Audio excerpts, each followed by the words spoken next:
Shots with both my parents, never no hoe. Daddy would've whooped my ass. Couldn't even cross my legs and switch my hips, let alone shake my ass. Hardly in class in high school, always this. But you know a bitch still passed. Got rewarded most likely to be ass. It wasn't even there to get that. Nigga, no cap, never gonna change, but I give you ass $1. Even my senses know I can never fit in, but I'm still gonna pop my collar. Ain't no bitch could do what I do. I go right, these niggas ain't rappers. I own rights to all of my masters. I move on, but I won't move better. You quit playing with me, you don't want to smoke deep, but you can't take my spot. Bitch, I'm high, fuckin' with their conscience out. Wait until I put the content out. Yeah, I'm thick, bitch, so what? I don't lose sleep off losing this gut. I care less like having no butt. If I drop them sheets, he gon' give me that tongue. Ooh, about to fuck the game like a basic bitch. Plan B, can't babysit. Ducked off like Duck Goose, I'm low key, no cadence. Got heat, I'm whipping that pot. Keep shit G, ain't never no thought. Getting that green, I gotta do top. Pin game truck.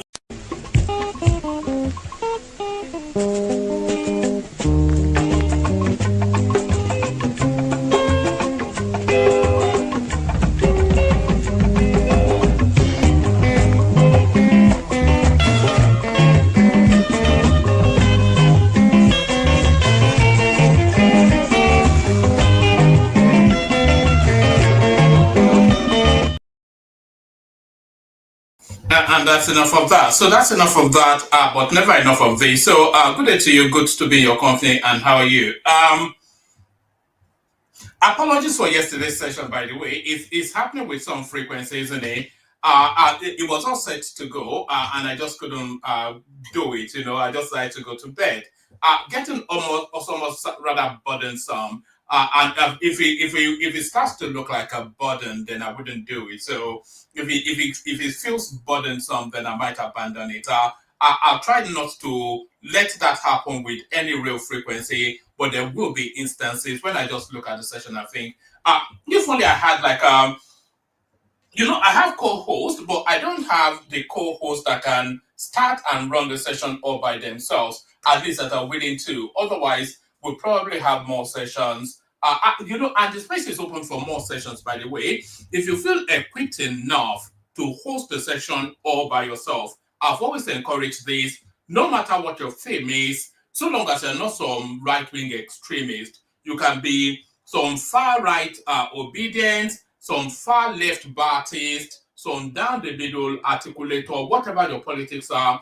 The platform is meant to be an open house opportunity for all manners of political inflection. So this platform, it doesn't lean in any direction. So whoever wants to come and post the topic, just send me a DM. Just send me a DM, and I'll open the platform for you, show you how it works, and then you can feast to excess. But if it continues to be a one-man show, as it has been pretty much all the way through, then we will have instances where it gets just too burdensome for me to take it on. And that was what happened yesterday. It just felt like a burden, and I would not be, I don't like being put upon. So I felt put upon. If I'd done it yesterday, I'd have felt put upon, and I don't like feeling put upon. So there it is, but certainly not put upon today, here in the fullness of my will. So good day to you, good to be your company, and how are you? Protocol remains the same though. Click on the like button if you would. And we want to post the subscriptions up. So if you're not already subscribed, please do. You will know if you're not subscribed because the subscription button will be showing as red on your screen. So if the subscription button is showing as red on your screen, then you have not yet fulfilled all righteousness. So fulfill all righteousness by depressing that red subscription button to gray. That way then you're a member of the inner caucus, you're a member of the team. So click on like, and then if you're not already subscribed, please subsequently click on that as well. We want to push the numbers up in the super chats as well. We're not seeing them as much as we've grown accustomed to, and that custom now we want it to continue and expand. So we have to insist now that what's this guy saying? I'm not saying you are a burden. I'm saying the session felt burdensome. Look at what this guy is saying here. Speak 6. It says we're a burden. Maybe it's a language thing. Maybe you should have paid attention in English classes, my guy. I said the session felt like a burden. Not you, but although you personally, you are burdensome. So yes, we want to push the super tax up. So really, that needs to go up. We're not seeing it in as much anywhere near the manner. So it has to. The space has to be incentivized. You know, I have to feel inspired, and there is nothing that inspires more than a dollar note. Everybody knows that. I'm not averse to that as well. Also, want to see those super tax going up. You know, it's almost seems to have plateaued and reversed somewhat. We want to see those super chats going out. So click on like, click on subscribe, click on the hyperlink that says stream there if you want to come and join me on the screen. Click certainly on the $ super chat towards the stream. We have to insist that you do that. And then share the links as widely as you can. We're not seeing the impact of the links being shared. So we want to feel the impact of the links being shared, and it's all reflected in the numbers. The numbers tell us what's going on. So do all those. Like, share, subscribe. Click on the hyperlink that says stream here to come and join me on the screen. Click on the $ to super chat towards the stream. Share the links as widely as you can. So those are the go-tos that you have to go to. So go to the go-tos. And of course, as ever, our campaign continues until ADELEKE is released and is a free man of his own free will. Hashtag still going on any and everywhere you go on social media. Any and everywhere you go on social media, make sure you inform them with this hashtag that this man remains still incarcerated. Hashtag free ADELEKE speak. So we're promoting that, and we continue to promote it until that gentleman has been set free. So hashtag free ADELEKE speaks, and now hashtag free one man.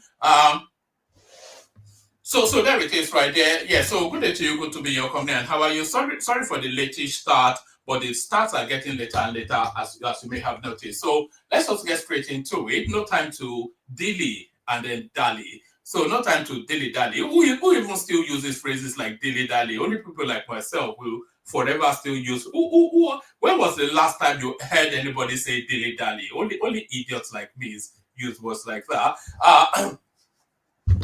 All right, so let's get straight into it. And politics now afoot as realignments continue to reshape the political landscape. And the reshaping of the political landscape, as we're saying, reshapes really to favor the ruling party. Senator Ned Nwokwo dumps PDP as APC takes over Delta senatorial seats. So it looks as though all of the senatorial seat in that particular state now belongs to the APC. I'm not quite sure where he was from. Yeah, I do know where it's coming from. It says there on the screen.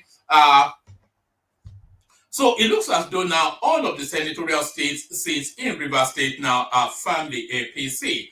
Senator Ned Nwokwo, he of the Regina Daniels fame, dumps PDP as APC takes over Delta senatorial seats. So there it is right there. Anyocha, North Local Government Area, Delta State. The federal lawmaker representing Delta North Senatorial District in the National Assembly, Senator Ned Nwokwo, has dumped the People's Democratic Party PDP. Correspondents recall that Nwokwo's defection to the APC is all about 2027 politics and purported threats to his return ticket to the Senate. So there are some big name people in the Senate now that stands a very strong chance of taking leadership positions within that Senate. So the highest achievement Ned Nwokwo will ever achieve in a political career will be to be the Senate president, and he's positioning himself towards that ambition. So he needs to be in the Senate. There are three people. The president situation at the moment are Gospel Akpabio, yes. And then there is Adams Oshiomhole, who is aligning himself towards that Senate presidency. So there is he, yes. And there is Ned Nwokwo, who is also aligning himself towards that Senate presidency. So there it is right there. So that's his politics. From the top again, the federal lawmaker representing Delta North Senatorial District in the National Assembly, Senator Ned Nwokwo, has dumped the People's Democratic Party, PDP. Our correspondents recall that Nwokwo's defection to the APC is all about the 2027 politics and purported threats to his return ticket to the Senate. Nwokwo defected to the All Progressive Congress APC on Tuesday, January the 21st, 2025. The federal lawmaker announced his defection from the PDP to the APC in his hometown of Idumeje, Onocha local government area of Delta State.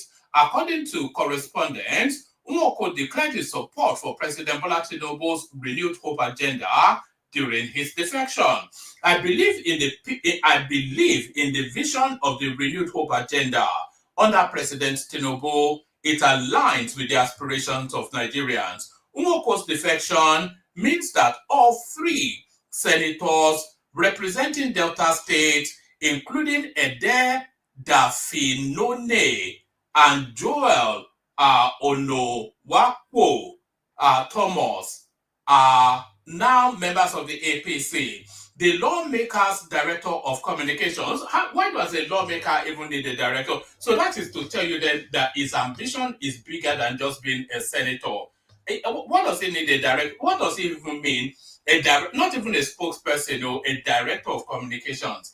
The lawmaker's director of communications, Honorable Gloria Okolugbo, said Nwokwo decided to defect to the APC after being frustrated with the PDP's inability to support its developmental goals for the Anyoma people.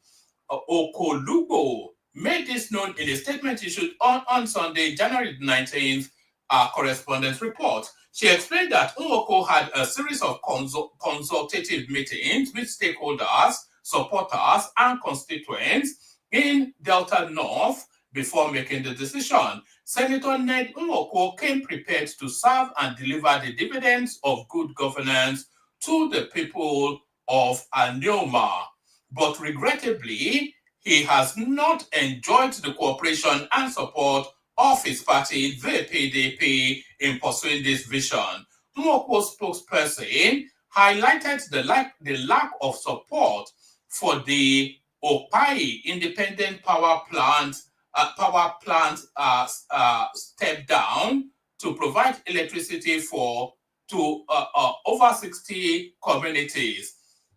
So it goes on to list a stream of there it is. Okolugbo said the federal lawmaker sees no need to remain in the PDP where his campaign promises to the people cannot be fulfilled.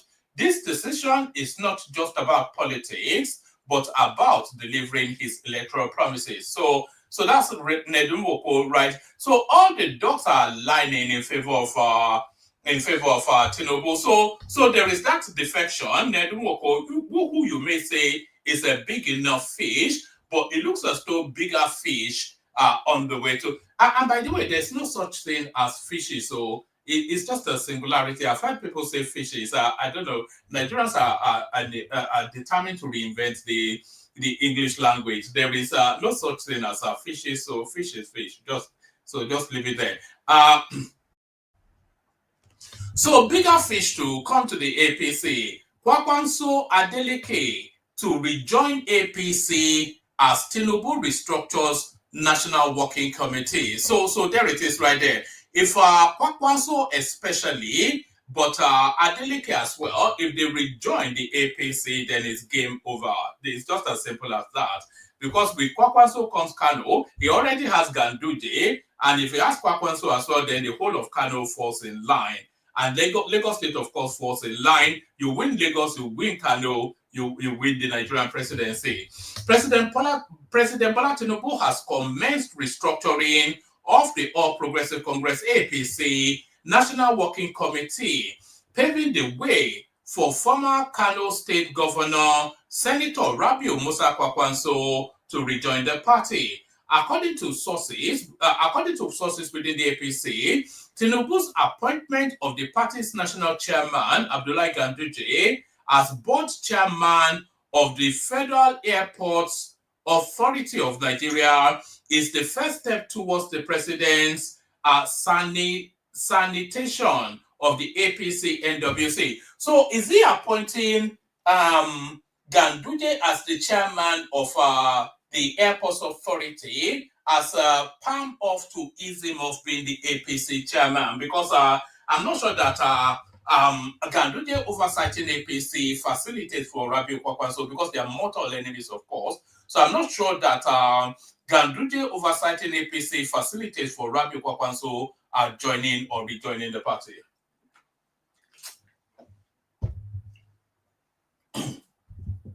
All right, from the top again, President Bola Tinubu has commenced restructuring the All Progressive Congress APC National Working Committee, paving the way for former Kano State Governor Senator Rabiu Musa Kwankwaso to rejoin the party. According to sources within the APC, Tinubu's appointment of the party's national chairman, Abdullahi Ganduje, as board chairman of the Federal Airports Authority of Nigeria is the first step towards the president's sanitation of the APC NWC. Most of the members of the APC NWC are expected to leave. So that does ease Ganduje out of that office.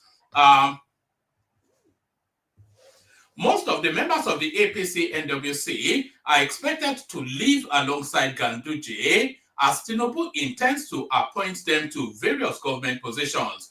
It is understood that a meeting of the National Executive Council, NEC, will be convened soon to finalize the changes. The chairmanship is expected to go to the North Central, although the specific state has not been disclosed. So, what's the composition of the North Central? Is Kogi, Kwara, is it Niger, Plateau, etc., all those sort of spaces?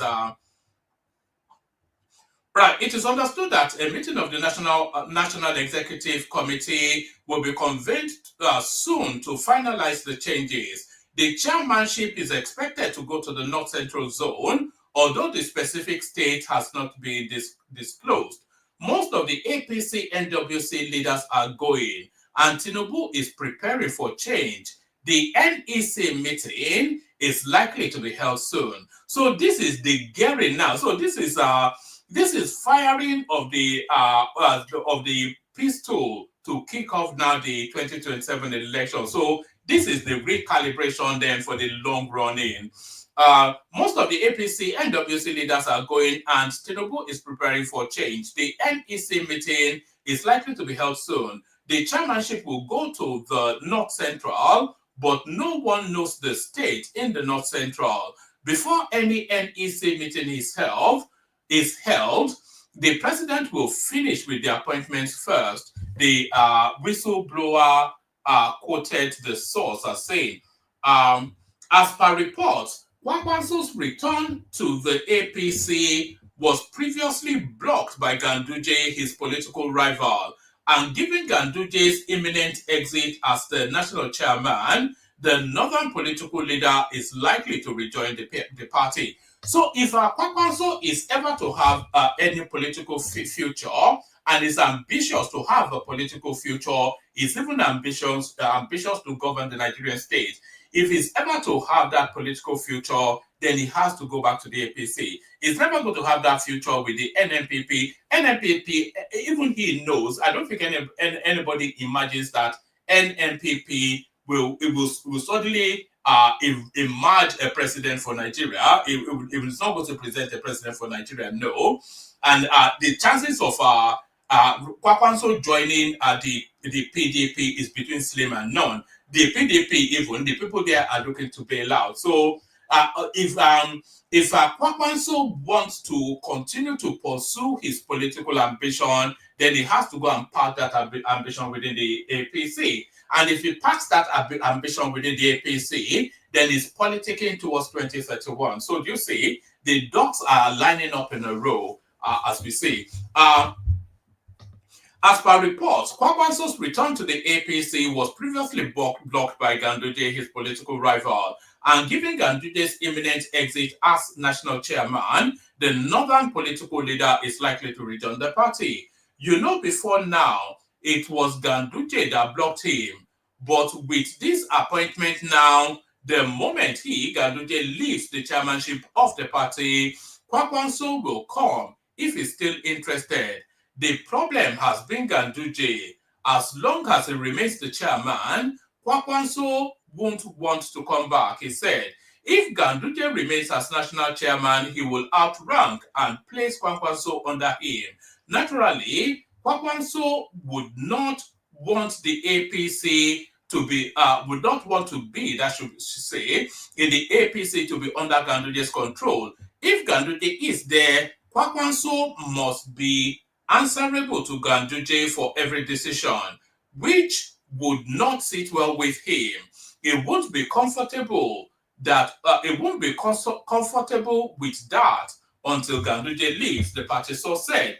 Meanwhile, the camp of the former governor is said to have welcomed the likely move. Although we are unsure of Tinubu's intentions, Kwankwaso and his supporters would welcome Ganduje's exit from APC leadership, as it will create an opportunity for us to step in.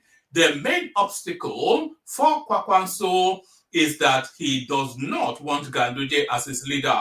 He has always seen himself as the leader in Kano, and that is why he has stayed away, the source revealed. So the source revealing now is an inside camper within the Kwankwaso movement. So that is then the missives, the feelers being put out within the Kwankwaso space then is that this facilitation is it gives them the opportunity to come back, which is their intentions. Some APC members in Kano are also expecting Kwankwaso to make a move alongside Governor Abba Yusuf. If they join the party, either Kwankwaso or Governor Yusuf will automatically emerge as the party leader in the state. Since the current governor is Kwankwaso's ally, the governor would naturally assume leadership as they would be moving together, as I said. Top shots involved in the reconciliation effort to reconcile Kwankwaso and Ganduje included Muritala Sulegaro, Abafa Babas, a bunch of abokis anyway. Aside from Kwankwaso, Governor Ademola Adeleke of Osun State, a former member of the APC, is also expected to rejoin the party. This move, however, creating creating tension as APC leaders in Osun are giving resistance. The source said, in some states, there are PDP members looking to defect to the APC. Take Osun State, for example. Its governor is interested in joining the APC, but the APC leadership in that state strongly opposed to it. It has become a serious problem there, with party leaders insisting that he should remain where he is. So if he joins the APC, of course, then it kills off the ambitions and the political future of quite a lot of people, actually. There's still Oyetola or something or the other, who was the erstwhile governor, still looking to return. So there's that. Good to see you, AB, Adewale Olusegun, and then Pick 6, etc. So people continue to populate the comment section. Sawa, we see you there. So we're going from there to the next one. Tinubu hails Finland for Simon Ekpa'S arrest. So I'm a little bit disappointed, actually, that so Simon Ekpa is being acknowledged as high up as a rock. They should just have ignored it and let the security forces deal with that space. President Bola Tinubu has commended the Finnish government for its decisive intervention in the arrest and detention of Simon Ekpa, describing it as a crucial step towards preserving Nigeria's unity and peaceful coexistence. Tinubu stated this on Friday in Abuja whilst receiving letters of credence from the Finnish ambassador to Nigeria, Ms. Sana Salin, at the State House. The president expressed gratitude to Finland for its cooperation in safeguarding Nigeria's democratic values and addressing actions that could cause division amongst the citizens. This was contained in a statement released by the special advisor to the president on information and strategy, Bayo Onanuga, on Friday. I must thank you for your record on safeguarding human rights in our country. With the trial of Simon Ekpa, Nigeria is indivisible. We have been through turbulent times and we don't want to promote terrorism, Tinubu stated. Reiterating his administration's commitment to fostering unity and stability, Tinubu stressed that Nigeria requires cohesion to move forward. I am a child born into activism, but not divisiveness. We need cohesion and cooperation to bring about development. Our watchword is stability and cohesion to move the country forward, he added. The president also highlighted the importance of adhering to the rule of law in upholding democratic principles. The rule of law. So essentially, it was high-fiving the Finnish people for the arrest of Simon Ekpa. So that's that. On from that, today's Tinubu appoints Ganduje, others as board chairmen, MDs, and secretaries for government agencies. So realignment towards 2027 is the reading. President Bola Tinubu has appointed chairpersons for 42 federal organizations and secretary to the board of the Civil Defense, Immigration and Prison Services. In a statement signed by Bayo Onanuga, special advisor to the president, information and strategy, on Friday, it was revealed that the appointments span various ministries and organizations with key positions for educational, health, and infrastructure institutions. Notably, Dr. Kayode Isaac Okpaifa was appointed managing director. I think we covered this in the last session, of the Nigerian Rail Corporation, whilst Major General Jibril Abdul Malik was named secretary to the Civil Defense, Immigration, etc., etc. The president reiterated that all appointments take effect immediately, with the chairpersons in non-executive roles emphasizing that they should not interfere in the daily operations of the agencies they oversee.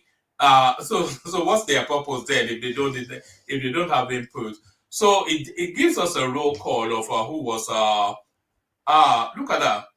Nigerian Institute of International Affairs, Professor Bolaji Akinyemi as the chairperson. Professor Bolaji Akinyemi must be the better part of 90 years by now, so I'm not quite sure what use he still is to anything of meaning. So Ganduje, of course, Federal Airport Authority of Nigeria, Ministry of Aviation, Ganduje, National Sugar Development Council, and Nigerian Bulk Electricity Trading Company, National Agency for Great Green Wall. I didn't even know that existed as a thing. What's the purpose of this agency? National Agency for Great Green Wall. I don't know what that is. Yeah, so on and on it goes. So it looks like just job for the boys, actually. Nigerian Institute of Educational Planning and Administration, Victor Tombiri Giadom. So that's like to keep somebody short in the South, that looks like. I'm just looking for any name that actually pops out. Or Federal Mortgage Bank of Nigeria. So somebody from Kano goes there. Nigerian Postal Service, Chief DJ Kekemeke. Chief DJ Kekemeke is from Ondo State. That's a funky name right there. National Inland Waterways Authority. So this one has always gone to the Malams, still goes to the Malams. They control our waterways and they have an agenda in that space. So I'm not quite sure why I gave it to them. And on it goes. So a whole 42 long of it. Nigerian Railway Corporation, Dr. Kayode Isaac Okpaifa Federal Teaching Hospital, Ekiti, and all that. So I'm trying to see if there's a parastatal that pops up, or that pops out, or a name that pops out. So it's just job for the boys, really. It's just National Oil Spill Detection and Response Agencies. It's not for want of agencies that Nigeria is not working. We have an agency for everything. The only problem is that none of them are doing anything. So there it is right there. Job for the boys, Tinubu right there. Job for the boys. So this one has somewhat good news, but until the capture of this guy, you can't really describe it as good news. Terrorist Bello Turji expresses readiness to surrender, says Nigerian Chief of Staff. So forget the propaganda. I just parade him in handcuffs. That's all we want to see. The Chief of Defense Staff, General Christopher Musa, has revealed that notorious terrorist kingpin Bello Turji has expressed his willingness to surrender to the authorities. General Musa makes this disclosure. I don't think they should take the arrest of this guy. They should just see. They should unalive him. Because you then just get bogged down in just some legal system. He doesn't deserve. He's taking so many lives, that guy. General Musa made this disclosure during an appearance on channels, televisions, etc., etc. According to the CDS, the military sustained operations against Turji's network has weakened his hold. He explained that the recent elimination of Turji's second in command and several of his lieutenants, I think they eliminated one of his sons as well, has left the terrorist leader with fewer options, compelling him to reconsider his position. He is now forced to release most of the people under him, General Musa said. Recently, he has begun to say he doesn't want anything, he's ready to surrender. However, the defense chief noted that surrender does not absolve individuals like Turji of accountability for their crimes. He maintained a firm stance that anyone involved in the killing of innocent citizens must face justice. So there it is. We want to take everybody out. Anybody who has killed should go. People like him should not be allowed to stay. So I think the intent is just to unalive him. That's what we can read into that. Musa said, citing the military's commitment to ensuring justice and restoring peace in affected regions. Bello Turji is one of the most wanted terror leaders in Nigeria, famous for orchestrating attacks, kidnappings, and killings across the Northwest. So that's Bello Turji right there. We hope that they succeed in that. So this one now, a lot of you may or may not be aware that Obasanjo and Buhari recently appeared, was it in Paris, to go and give evidence regarding that Malibu oil deal. So people were suggesting that Tinubu threw them under the bus, but it looks as though Obasanjo comes out now to tell us that he did not. I volunteered myself to testify in this case. Nobody sent me to do so. President Tinubu did not ask me to do so as speculated. This is Obasanjo speaking. I didn't speak to anybody on my intention to testify. Obasanjo explained regarding his testimony at the arbitration for the Mambila power project in France. In an interview with correspondents, former President Olusegun Obasanjo shared his reasons for participating as a witness in the arbitration for the Mambila power project taking place in France. He said, I volunteered myself to testify in this case. Nobody sent me to do so. President Tinubu did not ask me to do so as speculated. I didn't speak to anybody on my intentions to testify. I decided to testify because of the statement made on the matter by Oluwagunloye. I considered his claims atrocious and thought it necessary to set the record straight. You know, I've been trying to invite Oluwagunloye anyway, I'll try again. Let me not keep telling you about people I intend to. Let me just bring them, then you see. So this is also Buhari coming back from that meeting. Former President Muhammadu Buhari returned to Nigeria after defending the country before the International Chambers of Commerce in Paris in connection with the $2.3 billion arbitration case filed by Sunrise Power. So that's so Buhari also went to testify in that case. So let's go back to the narrative of the VAT and let's add some statistics and data to the conversation. So what states contribute to and by the way, let me send the link again. I keep telling you it's a participatory sport. I'll do the readouts. I'll run my thoughts, and if anybody wants a conversation, then you come in. If nobody wants a conversation, then we say good night. It's not even. I'm not being, difficult but that's just how it has to go. Because I can't not have done my bit. And what do I then do after I've done all my talking? Do I start to sing a song? I just have to leave, don't I? So that's the link right there. If anybody wants a conversation, hop on. What states contributed to VAT poll and what they received in 2024? So this is Lagos State contributing 2.74 trillion, receiving 460,000. So I think we've run through these figures in the past. Rivers State 832 billion, they got 186 billion back. So these are people contributing to VAT. So you can this is under the old system.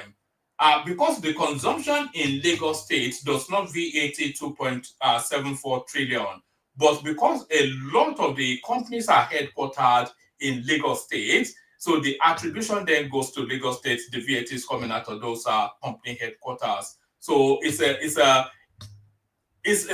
somewhat of a skewed data this. So I'm not sure if it gives us anything. Oyo State contributed 272 billion, received 116. Kano State contributed 77 billion, received 117. So this is the reversal now. So they're getting 150% more than they contributed. Kano State. Delta State 73 billion, 80 billion. So there it is. Bayelsa 64, they got 63. So there's still credits to them still. Edo 53. What is being VAT'd in Edo State? There's no enterprise there. Anambra State, they contributed 47, received 78. Akwa Ibom 46, they got 76. Adamawa 42. How is Adamawa able to contribute 42 billion? I'm not quite sure that this is reading right. Maybe that should be million, not. How is Adamawa able to generate 42 billion naira in VAT? I don't believe that for a microsecond. Borno 35, they got 76. Niger 34. So on and on it goes. So those are the VAT data. So those are the VAT data. What else have I got? Have we seen that? Okay, we're seeing Malam Buhari coming back. Have we seen that? We've seen that. Oh, right. Ekiti State responds to that Sharia panel that held the other day. So here is the governor of the state now. Ekiti State government said on Thursday that the existing legal structure in the state does not recognize Sharia court or independent Sharia arbitration panel. The state's Attorney General and Commissioner for Justice, Mr. Dayo Apata, stated this in a statement on Thursday in reaction to news reports about the first public sitting of Ekiti State Sharia panel. According to the report, the Sharia panel resolved two marriage disputes last week. The Sharia panel was quoted as saying it aimed to provide arbitration based on Islamic jurisprudence. But Apata, in the Thursday statement, said laws in the state do not recognize Sharia courts, stressing that the existing judicial structure is adequate to address all kinds of disputes. Governor Biodun Oyebanji-led administration described the development as a plot by the opposition to score political points against him ahead of next year's elections. So I think Ekiti State is off cycle, is it? The AG, that is the Attorney General, cautioned against activities that could negatively affect the state government's policy of peaceful coexistence amongst residents. So there it is right there. The Ekiti State space response to all that. So have we gotten? So we've got Ned Nwokwo, we've done Kwankwaso, I've got Tinubu, Finland, Ganduje being moved around, Turji, Bello, arms up in surrender, Tinubu, Obasanjo, Buhari in Paris. We've done all that. Is that what we got? Yeah, that is what we got. So let me play you clips. Ndewo Adam Kedu Odema Nakwana Lafiako and all that. So let me play you the clips that we do have. Actually, let me play you this clip first.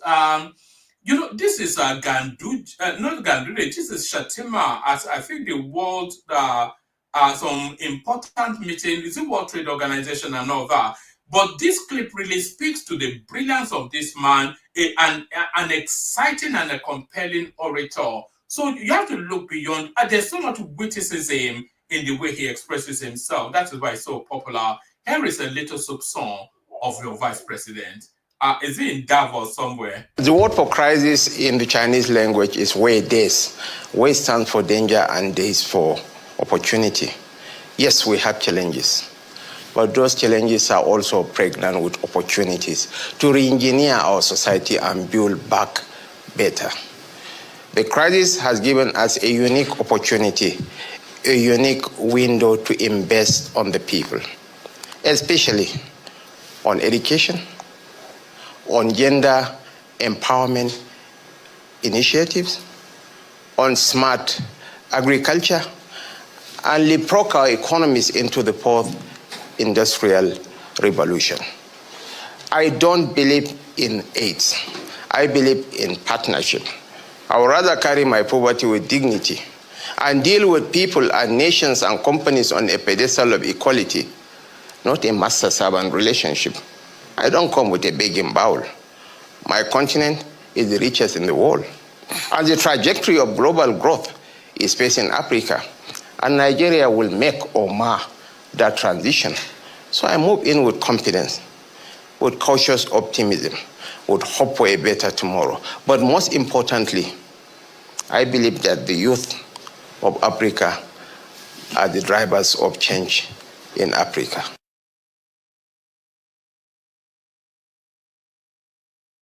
So that's your vice president right there doing you proud on the international stage. So do you guys recall that story of the EFCC busting through somebody's house in the dead of night and getting shot? You know, so of course that's generated a lot of controversy, but apparently, allegedly, they're not even allowed to do that anyway. Watch this. What are your initial reactions to this type of issue? I mean, and again, there are also questions about the how operations like these are planned, are executed. I would like to get your reactions to this. Well, I think first is condolences and kind of to EFCC, and of course this officer died in national service, in that sense. So it's regrettable and sad that a public official, whether it's EFCC or Nigerian police or any other government institution, agency, would meet his or her death in this form. So this is regrettable and sad. Again, it gets back into the idea, the question around civil police, civil EFCC relationship. We've seen a lot of lack of public trust in the EFCC and the security institutions because of perception of maybe the mode of operation or how they execute what they're doing. So the story, an EFCC prepared statement shows perhaps this is a case of an operation, and then the allegation is that the alleged killer kind of, maybe resisted or saw them or in self-defense or however, fired them. But if you look at EFCC story released, the idea, again, is some kind of supposition that somebody who involved in coding, has a computer, a laptop, probably is in money laundering, is Yahoo. Now, this is what we need to unpack. I've been in circumstances, I travel a lot, and so that I use 3 or 4 laptops. I can stay by the hotel, poolside, writing speeches or article or book. And I just kind of think, assuming there's a storming, maybe a tip-off, some persons who probably are allegedly Yahoo boys in that neighborhood or in the hotel where I'm sojourning for a brief moment. And then you see me by the pool with maybe 2 or 3 laptops or 2 laptops or iPad and phone calls. And then you could brand me a Yahoo boy. So there's this problem of profiling. And that's what you see with all kinds of unfair policy, whether it's the US, where a black man, maybe dressed down or putting a headphone, could be kind of profiled as a criminal and then dealt with beyond, below due process. So the first thing is the idea of mission adrift. What is EFCC really focusing on? Now, look at it.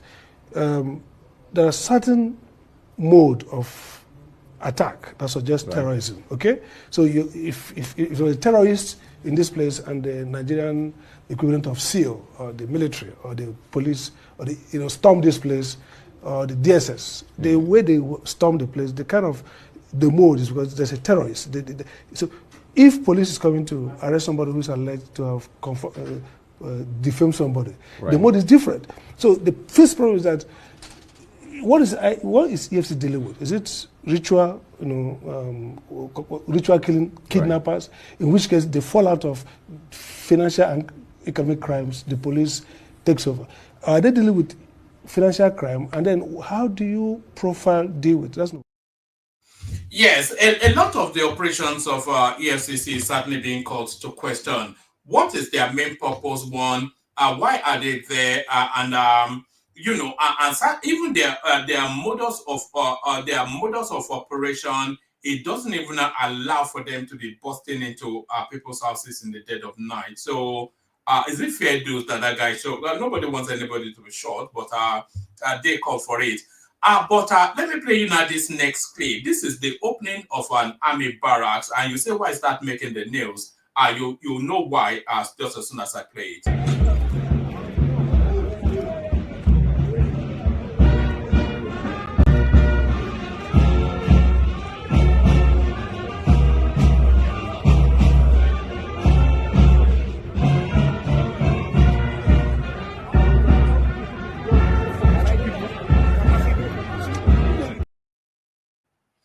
So is that the face of what's to come? Now, everything now being named after Tinubu. This is what we used to criticize Buhari for. So it's not our culture. So I mean, I'm not sure that sits well with me. I'm not sure that sits well with me. Let me play you this now. This is the people of Europe responding to Donald Trump's election as the American president. Dear President Trump, listen very carefully. Greenland has been part of the Danish kingdom for 800 years. It's an integrated part of our country. It is not for sale. Let me put it in words you might understand. Mr. Trump, fuck off. So there it is. I suspect we'll be seeing a lot more of those sort of interactions over the next 4 years or so. Some people feel that they can ignore the Trump administration. It will be very difficult to ignore them, but there it is. So there that is. I'm not sure what this one is. Let me play. Here's to the ones that we got. Oh yeah, this is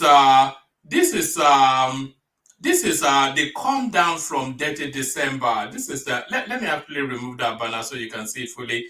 So this now next clip is the calm down from Dirty December. All that are splurging and acting the big boy. So now all these people are back home. So that is that guy back to his cleaning job. I haven't gone to do big boy in Nigeria. So there's that.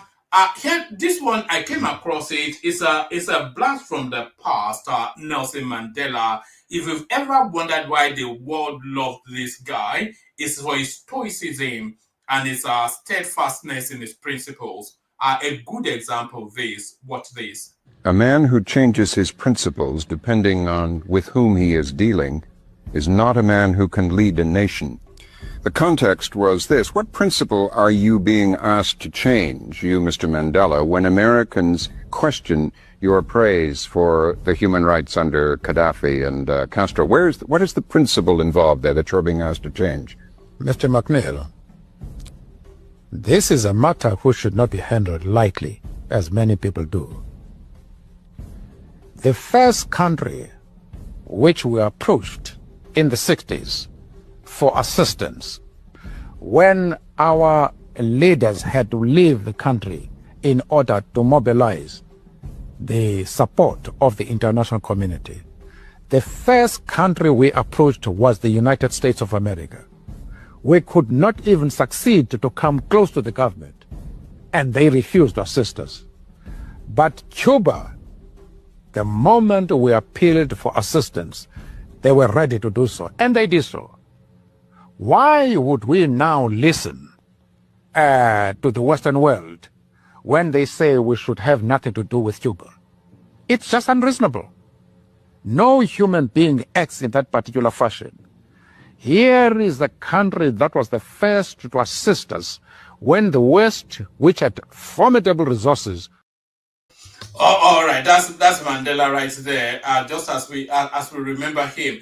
Let me send the link again. There's still a few more clips, but I think that's sufficient enough to be going with. Let me send the links again. If anybody wants the conversation, come in. I'll play the Kegite music, then we'll take it from there. First the Kegites. Water, only water, where they see ma. Water, only water, where they see ma.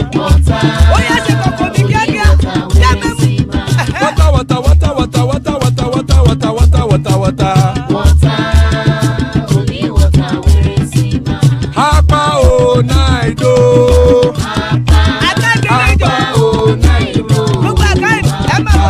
Hapa you don't come o.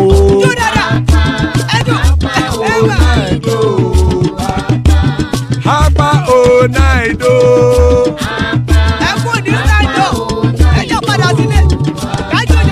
Oro keke elemuye o. Ide shodi ya kekere elemure o.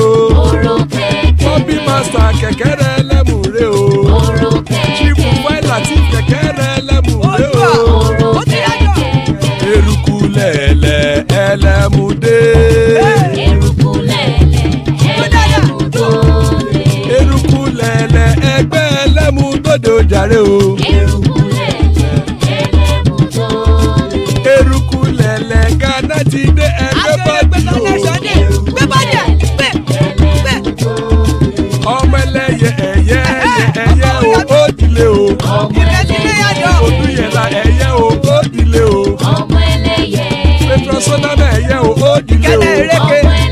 Petrosodúnkẹ́ ẹ̀yẹ rẹ̀ ó dilé o. Ẹlẹ́kọ̀ ọ̀run mú ìní o.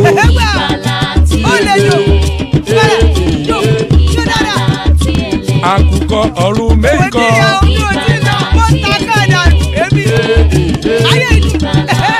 Ikú kò ní ríwà gbéṣe o.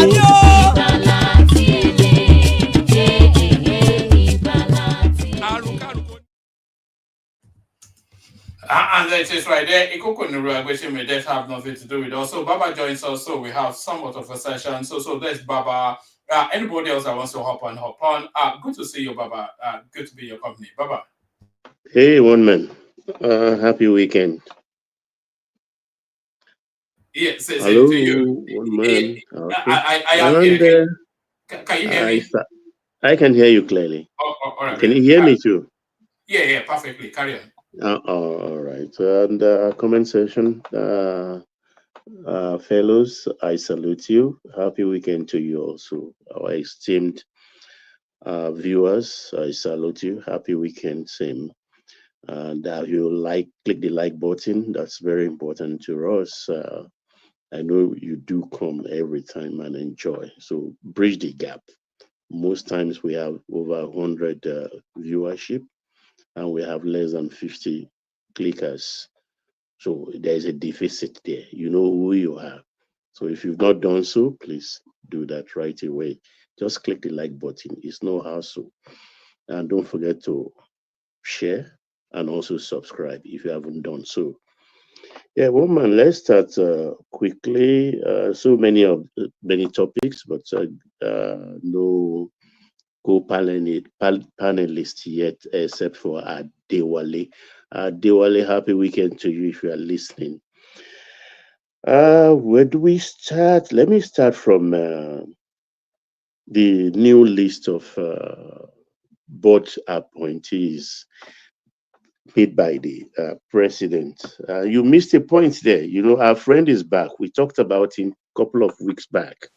What's his name now? Afikuyomi. Actually, because not everybody have stomach for BS. You've made your point. You've made your point, and you are back. So you are being rewarded. And I think Madam Adibike Dabiri's husband too got a board appointment apart from Ganduje. For Ganduje to get a board appointment, I suspect his chairmanship is threatened somehow. And for Kayode Okpeifa, not Okpeifa, Okpeifa. You mispronounce it since 2 days now. You've been talking about him. It's Kayode Okpeifa, eminently qualified, and I'm happy because the things, traffic sanity being brought to Lagos roads was actually mapped out by Kayode Okpeifa when he was the Lagos State Commissioner for Transport. And you know, the BT, the concept of the BT lane and all the rest, he crafted it. And that has been the envy of not just other states coming to study it, but some other African countries have come to look at the BT lane and exclusive nature of it.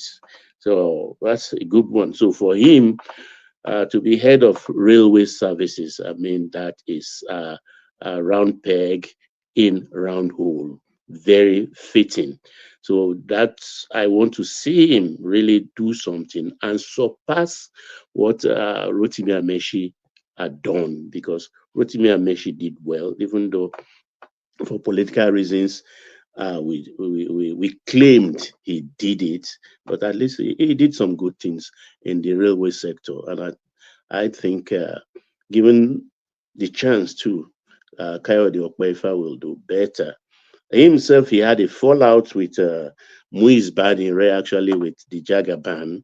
They wanted to be governor after they served as commissioner, but then they failed in the process. They got their noses bloodied, but rehabilitation time. So it's good they are all back to the fold. Lagos is getting tighter and tighter. The news, we are closing it against those who think they can repeat that unfortunate less than 10,000 votes of the last time.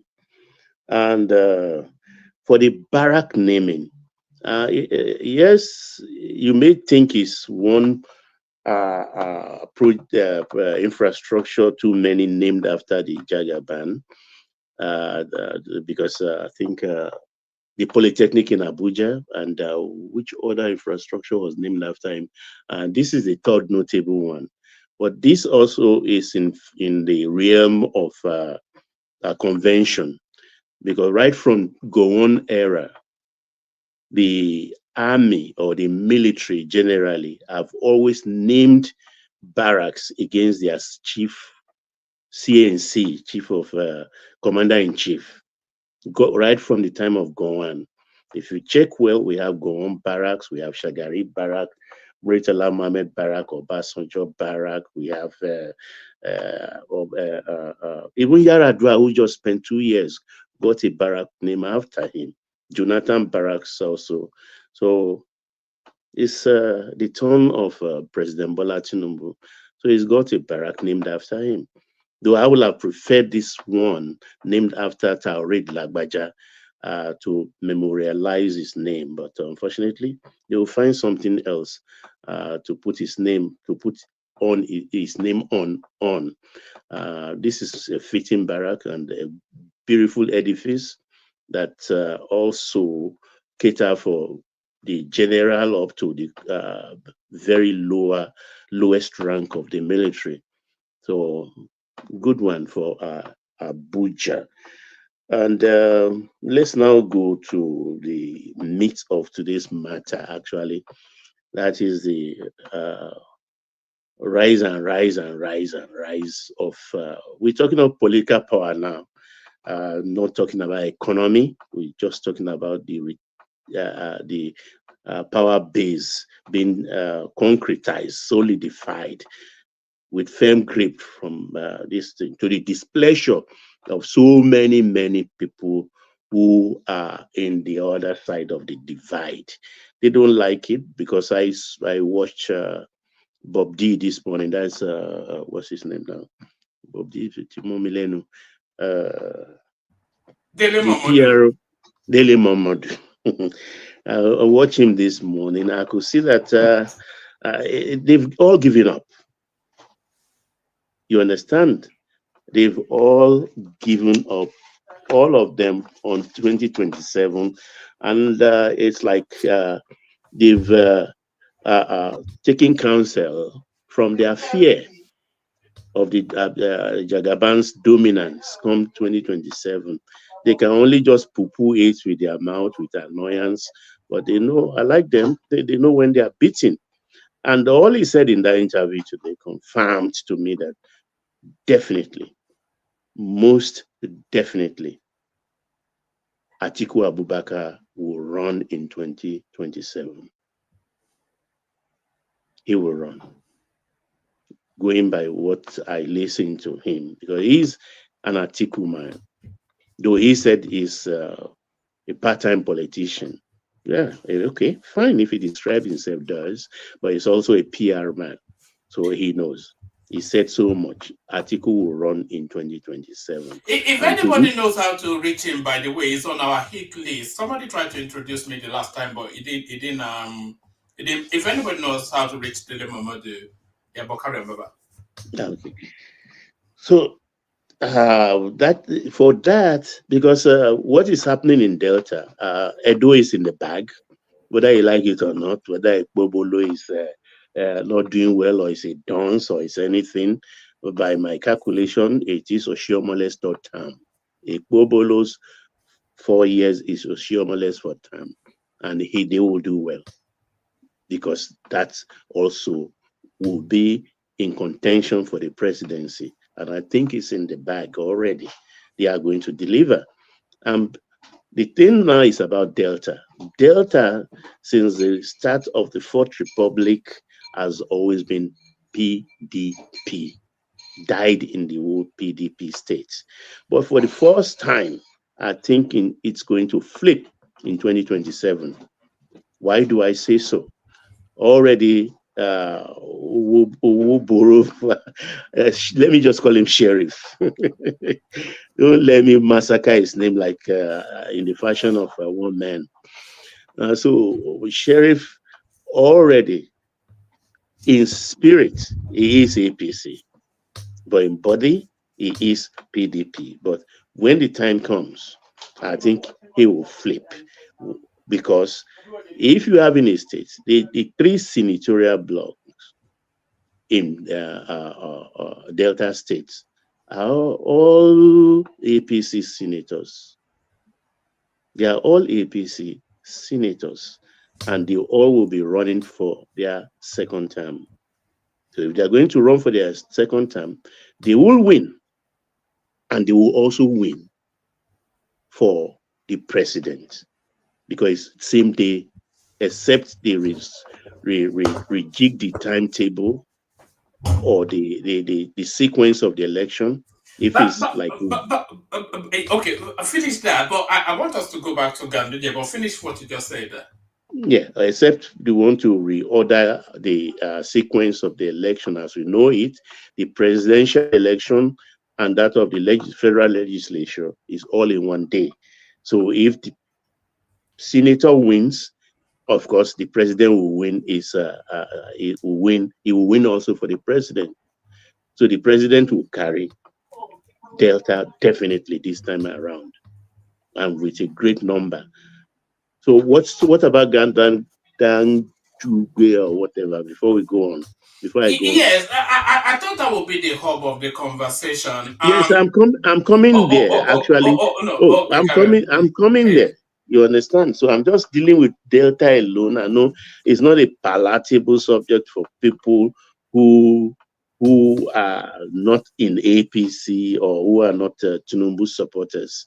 I'm not APC member. I don't like APC, but I like the president. Not only just like for like's sake, but I like what he's doing. I like his economic trajectory. I know it's good for Nigeria, whether it be power now or it be doesn't power now. At least before you have to plant before you reap. You have to sow. So it's seed time, it's harvest time will come sooner than later because it's staying the course. It's not going to change. Whether you don't see it now or you never saw it now, when you put something in the ground, before it sprouts up, it takes time. And when it sprouts up, it never stops. You have to now nurture it to make sure that it yields very good fruit. That's what's happening right now.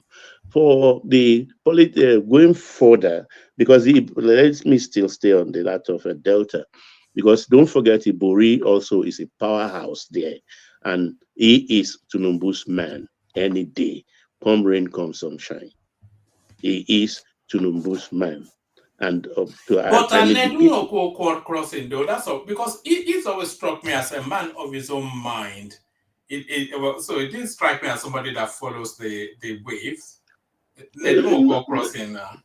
No, he's well schooled. You understand? Ned Nwokwo may look native to you, but I mean, this was somebody way back as a big chamber in London. A big chamber law firm in London, and he's been involved in several transactions in terms of loans and things like that with the Paris Club, with for Nigeria and the governors. So he's not just rich; he is knowledgeable.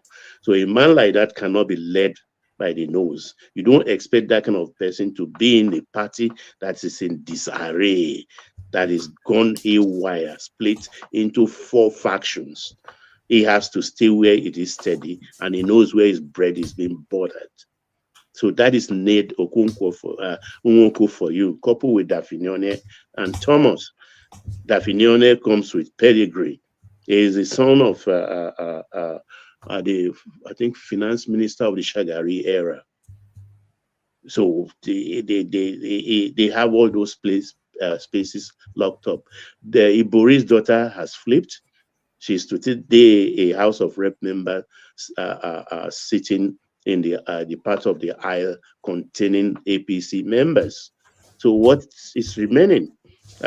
Sheriff has come out to say, well, it's not APC, but his body language, his praise singing of President Tinubu give us a different indication entirely. So that's it. And for the national politics, I think Ganduje is on his way out. And I thought an ambassadorial appointment is the one that awaits him. He will be pushed out of the picture, but I'm surprised that he got a board placement today too, out of the 42 board appointments from the presidency. So I start to ask, well, will he be in the country? And Kwankwaso will also come in. Well, that's still up in the air, because I think he will get an ambassadorial seat and leave, most because he has a lot of investigation going on his head, and I think himself, the wife, or the daughter, they are in courts. Some financial malfeasance cases and things like that. So if I know politicians, well, the only way to slow down that case is just for him to be eased out on national assignment, and that's, of course, they will have that window to welcome Kwankwaso into the fold. So if Kwankwaso is there, Ganduje is maybe abroad or in a corner, also having his space being delivered, his space in Kano, because he still have some following in Kano, whether we like it or not, despite Kwankwaso and the governor being in the same boat there. But then that shows that Kano is also in the kitty, political kitty of APC. So and I ask myself, so what's remaining? What is remaining? I don't know. The president has a lot of goodies, over 2,000 political positions to be filled. And he's doing that now almost in his approaching second year. So he's filling all those positions. Those are food for the boys, job for the boys. What about the talks of Kwankwaso rejoining if he has any political ambition, which we know that he does, those ambitions can only really be fulfilled under APC. With all of the best wills in the world, there is nothing on God's own planet that permutates NMPP into Aso Rock. It will forever be a single state party, you know, and it was glaring in that last election that he just barely held on to Kano State. People telling us he will win 12 states, he will inherit Buhari's allure and everything. So it's very much a one narrative politician, but it's a very potent narrative, the votes that Kano brings in. But it's also an arch enemy of Ganduje. So with Ganduje now being eased out of the chairmanship to go and take situation in some parastatal, does that open the window? And the commentaries coming out of the Kwankwaso space is favorable towards Ganduje because they say it opens the portal for them to give it consideration. So are we likely to see Kwankwaso? Yeah. You know, there is a faction there that says, oh, they own the party, that they are the owners of NMPP. Was he not one of the founding members? They're one of the founding members, and they're trying to ease him out. They forget that the only state they claim they have, the party have, belongs to Kwankwaso, the Kwankwasias, at the moment holding sway there. You understand? So they are all just like joking. But Kwankwaso has made his calculation. He has poo-pooed the Waziri of Adamawa openly, and short of abusing him, he used sarcastic language to say, look, he's done with this man. He's an 80-year-old man that can't say the truth. Now, why are they lying that we have an alliance? He's a professor. He's a man of the chalk. So definitely he's gone, and he's going to come into the fold of the APC. It's not a palatable thing for people who are against to kind of enjoy, but hey, you better just swallow your spit and take it. The only time you can say anything is that, oh, if the economy is not doing very, very well, the economy will do well, whether you like it or not. The economy will do well. This is the only president that can restructure the political structure of that country that will favor everybody. Nobody has the balls. Even our OBJ father did not have the balls. And for him, he has the benefit. Certainly, Baba. Some of the moves that we're seeing Tinubu make, I'm not sure that any other politician would either have the thinking or the balls to take it on. Look at the way he's breaking up all this. Was it what agency did he break into 6 and spread it around the geopolitical spaces? Is breaking hegemonies within the Nigerian structure. Is completely recalibrating the country. Which politician could take on that tax bill that Tinubu is putting forward outside of him? I mean, he has restructured practically the CBN. He has restructuring the army as we speak. On the blind side of the naysayer, who are just kind of grappling with the tax issue and VAT things, they did not even know that he's already restructuring the military. So this is the only man, even President Obasanjo, who had the benefits of ruling us before, when he was faced with opposition, he never had the ball to do what he is doing. And he's amazed too. He's amazed that this man is just forging ahead. It's like, wow, this guy can do this. Take subsidy, for instance. Which amongst them never wanted to remove the subsidy? It will have been a dream if Jonathan has the ball and not kind of eyeballed the opposition, then the Tinubus and of the political terrain, then and went ahead to remove the subsidy, it would have been a dream economy with the kind of caliber of people he had then. We had people like Okonjo-Iweala working for him. I'm talking about Akinwumi Adesina and the other, forgotten the other, lot of them who came from IMF and World Bank. They are all working on World Trade Center. They were working for him, but he never had a boss. The presidency is about power, not just head of governance. There are two things housed in one.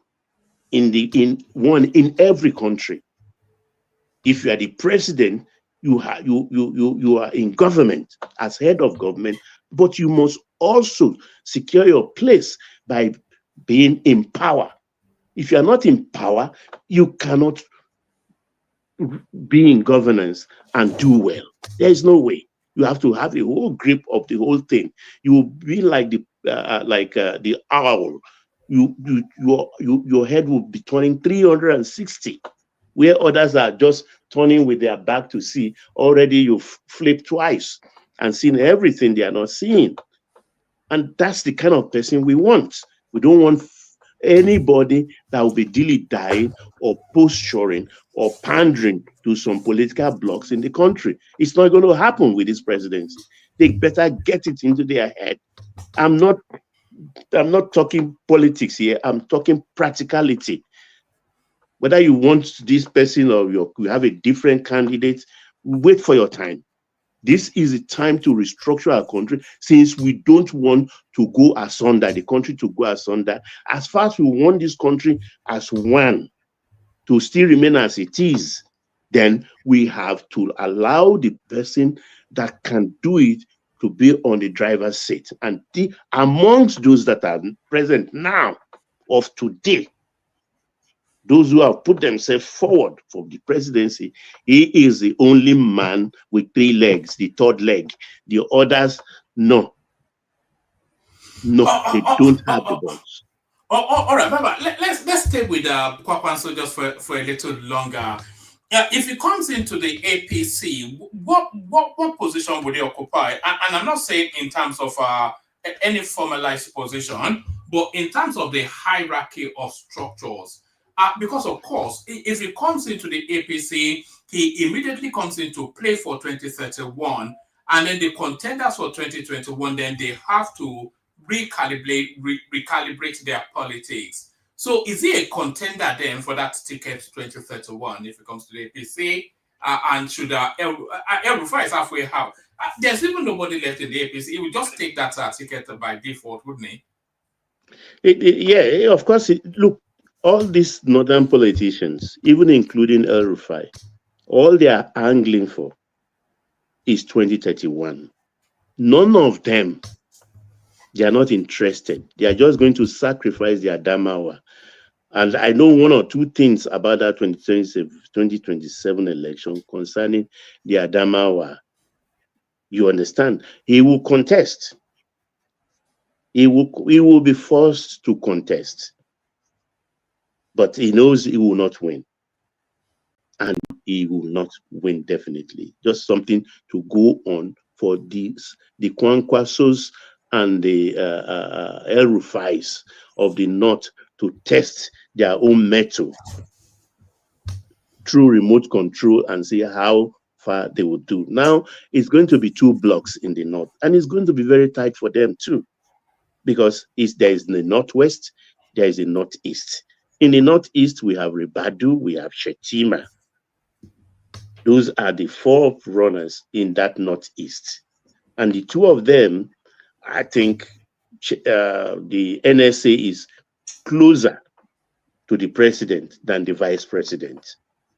But then let's see what happens. Then for the Northwest, I think it's going to be a very tough one, because the North definitely will be divided, because El-Rufai too will have his eyes on the ball. But El Rufai, I don't think carries so much weight. Depend on the person or the personality that will come from that side of the north to contest, but they don't stand a chance. In 2031, power will shift to northeast, rightfully so, because apart from Tafawa Balewa, they've never had a taste of the presidency. So what is Ribado's ethnic stock? It's Fulani, but from northeast, Fulani. from Adamawa.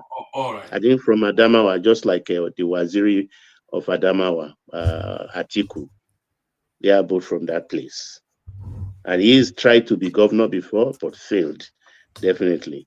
And I think he's ahead of Shettima at the moment, but it's still a long time away. Still a long time away. But for Kwankwaso, I think he will just be in APC by his time. And I think his time will come during 2027 election if he delivers jointly with Ganduje, because they have to bury their ashes and work for the presidency. And if everything went well, Kwankwaso, of course, will be compensated come 2027 with a position. But definitely for the presidency, I think himself will have done the calculation and see that there is just no way out. What is fair is fair. The fight is underground at the moment, but it will come to the fore when the second term of President Tinubu starts, because then they will start now talking about their own turn. It is there will be done on him that, look, what you'll be hearing with the backing of the president is northeast. Baba, the politics of 2031, it will actually play into the politics of 2027. Because as we start to get into the real heart of the politics for 2027, the northern politicians will make it clear that, look, we're going to just let this guy have it. Because, they know that Tinubu is going to heavily influence who gets that ticket for 2031. Yeah, because his program must continue. Yes, it's going to heavily influence it. So how they politic in 2027 is going to determine how he sways his favor in 2031. So a lot of these people that you feel will rally against him in 2027, they will onboard with him because they know that in 4 years' time, their own ambition was to, and everybody will be doing rank and they're doing. There's nothing that can stop age is on their side. El Rufai, Shettima, and this thing, they are not too old. So in another, that will be like 31. That's some 6 years away. They'll still be within the range that is still viable to run. So they have that level of patience enough. You had Shettima in Davos, World Economic Forum. I mean, he speaks well. He's good. When it comes to delivering, I don't know his capacity to deliver. You understand? He is not ruled before. But we've seen people like the NSA man, Ribadu, with what he did with EFCC and things like that. So we've seen his capacity. And as a national security advisor against the so-called eggheads in our political realm, talking about that, it's always reserved for major generals, always reserved for the military. How can a policeman be national security advisor? But is he not doing well? I like his tactics against the terrorists rampaging the north today. He's taking out the head. And of course, we all know that when the head fell, the body will collapse. They've killed a lot of head of the terrorists. And that's what Israel does. And that's why Israel is surviving. So I like that part of him and several other things he's doing. It's now even the head of the Reconciliation Committee for the Ogoni problem. So the president trusts him.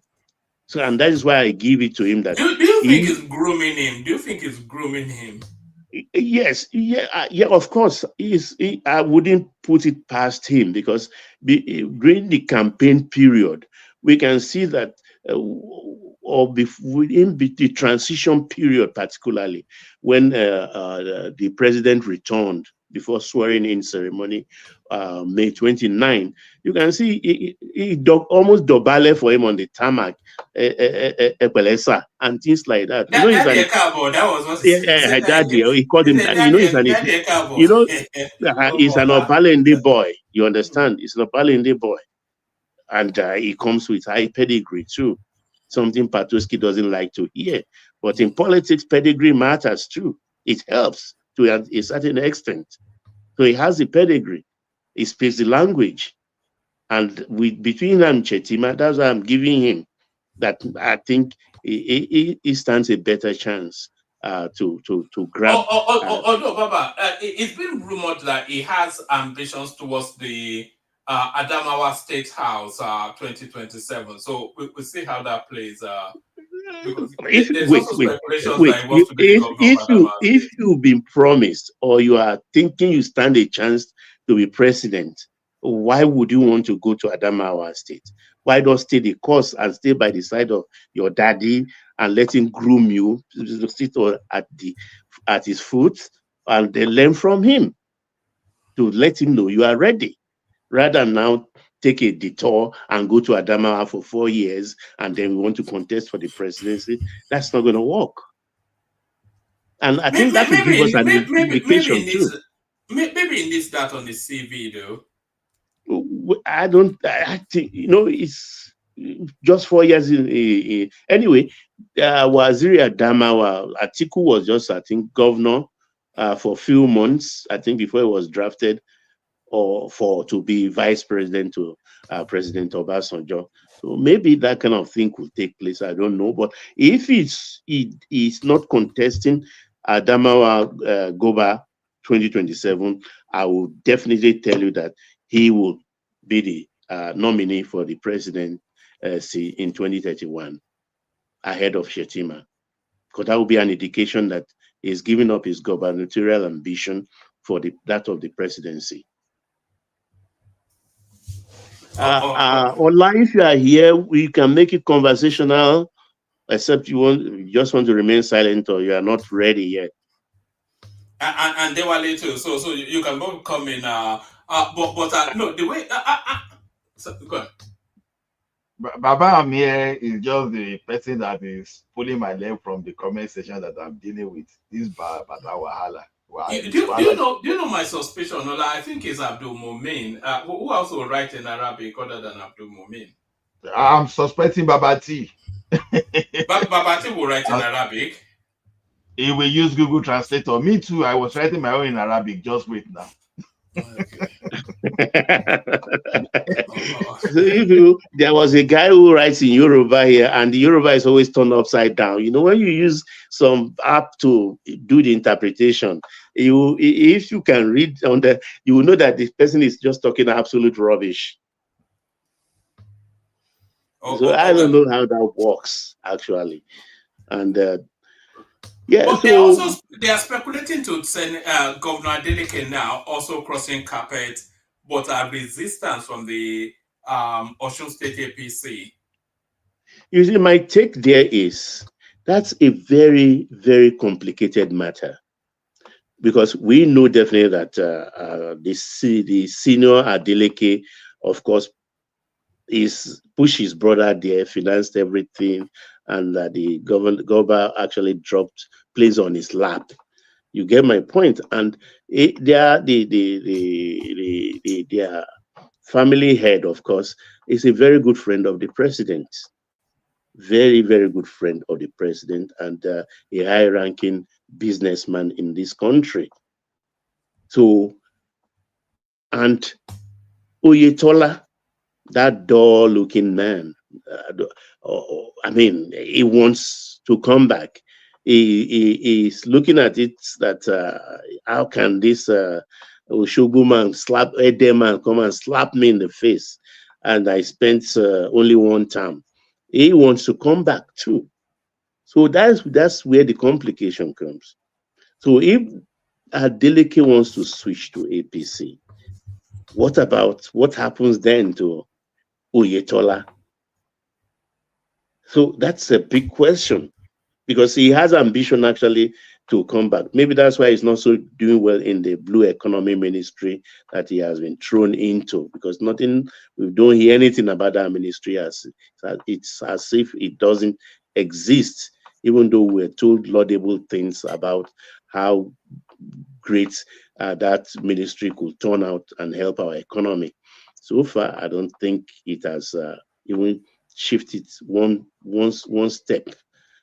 So, and of course, there is that of Raufu Aregbesola faction that is not making headway in APC Osun State.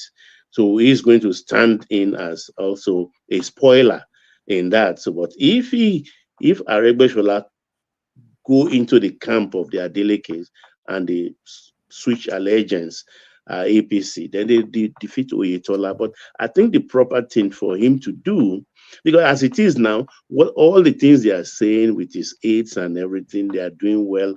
Even have to bring President Obasanjo there as a stamp of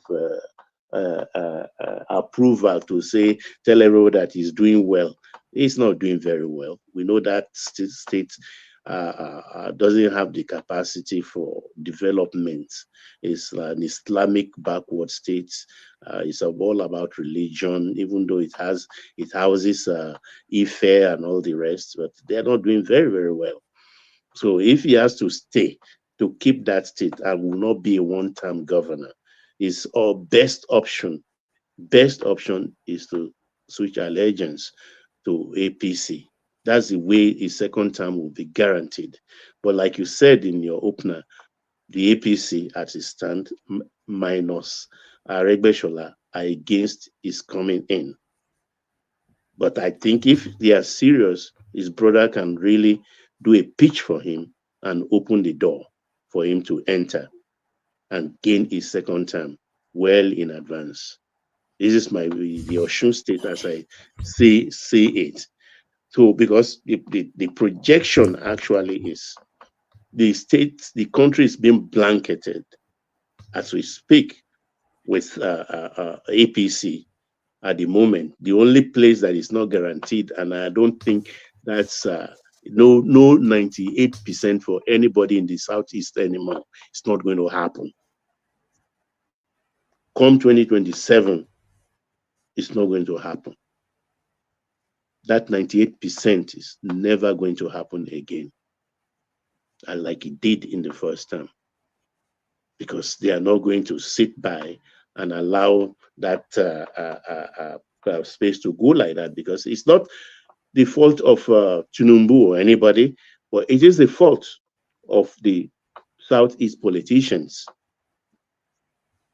It will be the fault of the Southeast politicians, because even the Peter Obi today, I don't think they want to listen to him. And I have repeatedly said here that if they asked the Southeast today that, okay, just bring one name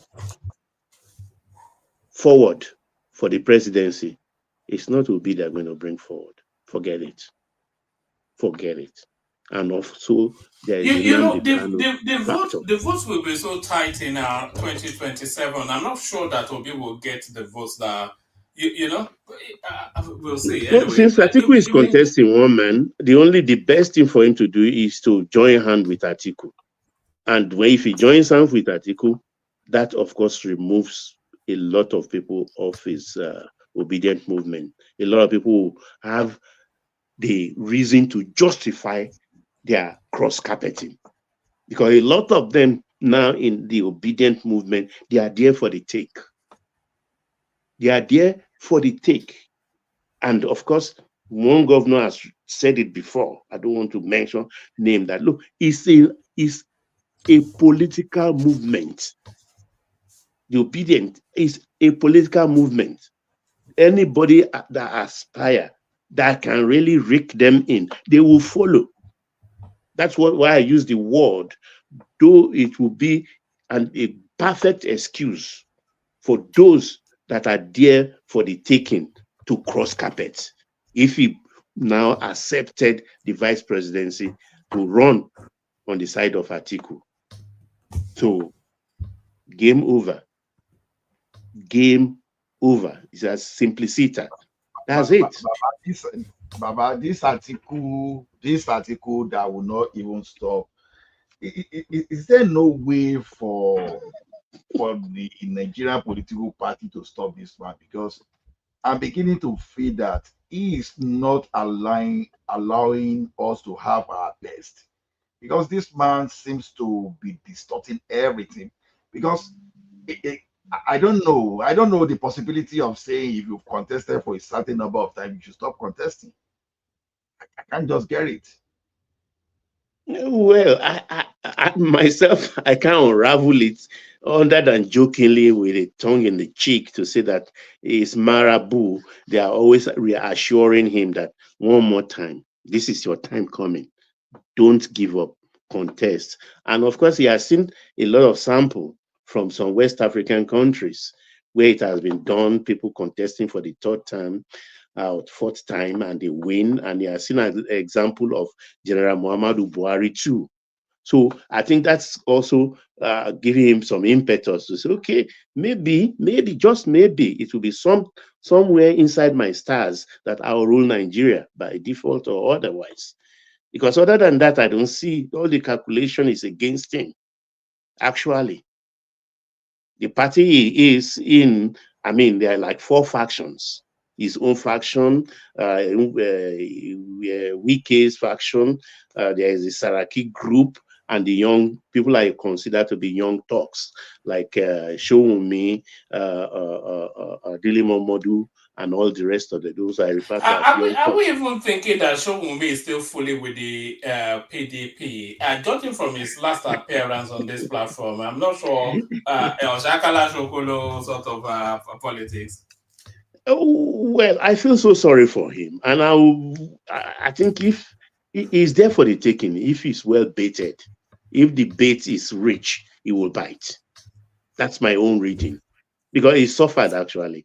Imagine a young person, very, very vibrant, and he's been in opposition since 2015. Is it since 2015?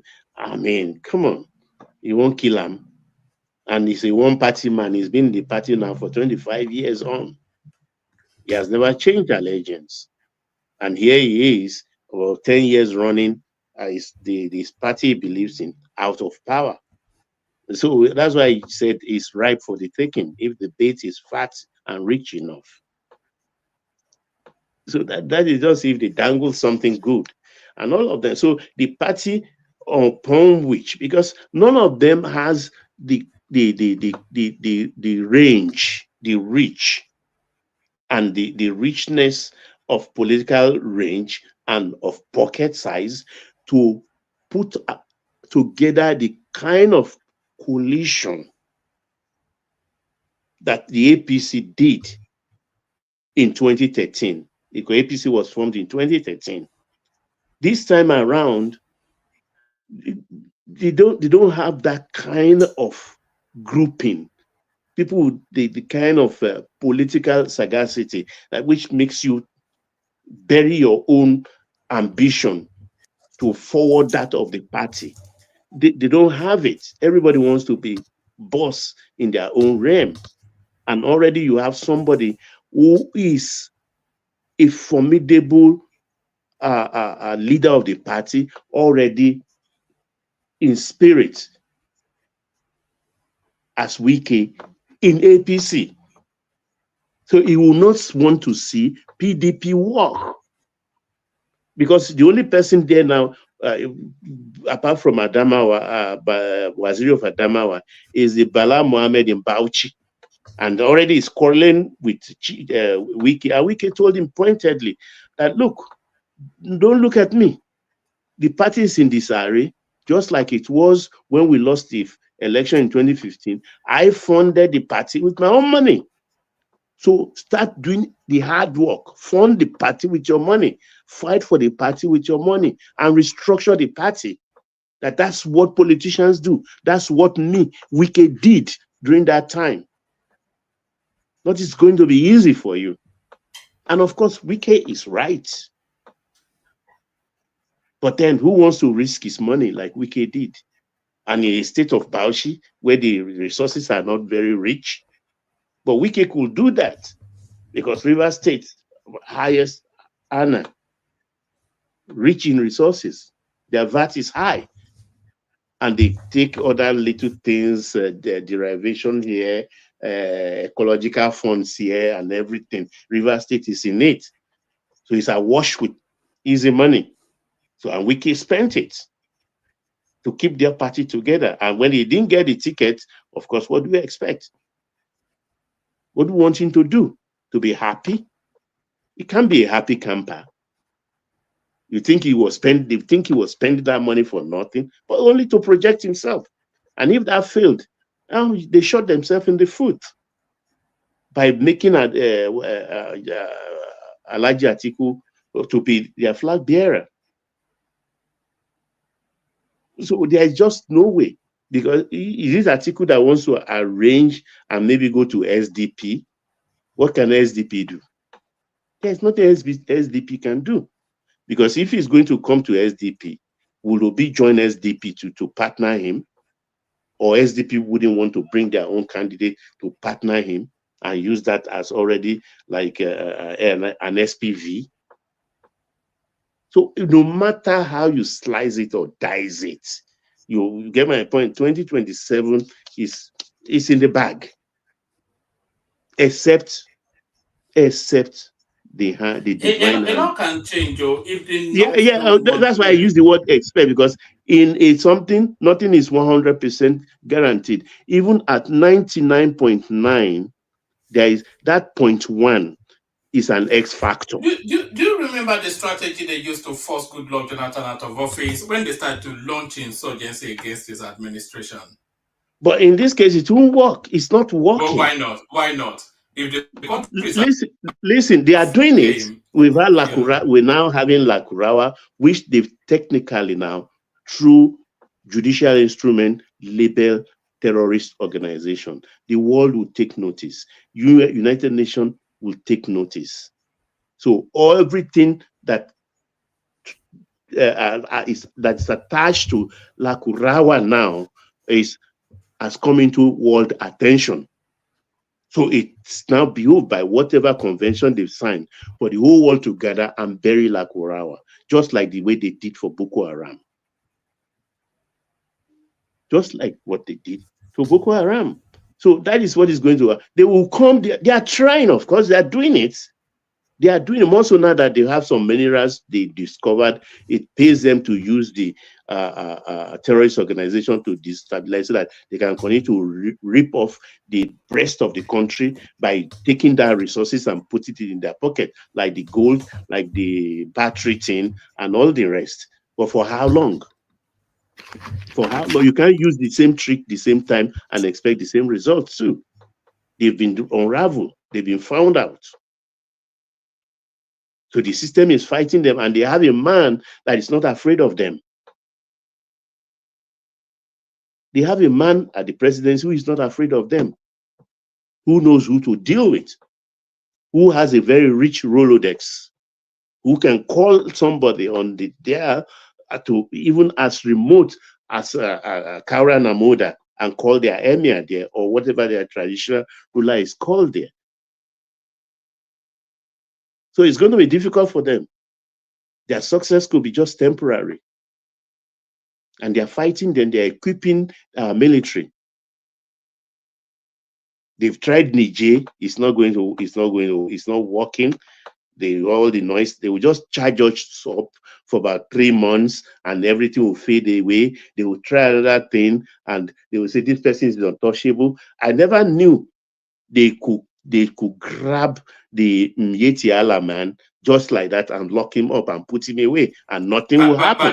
Badejo, yes. I was thinking about him earlier on that, yes. I've never thought. Mahdi Shehu is in the slammer right now. Nobody's making a whimper about it. You know, the success there. Sorry, Ola. Yeah, but the success they are recording against insurgency, it actually highlights that Buhari was tacitly complicit in it. Because if Tinubu, a civilian, if you can record, do you know the most notable thing about that dirty December? The whole of December went without an incident.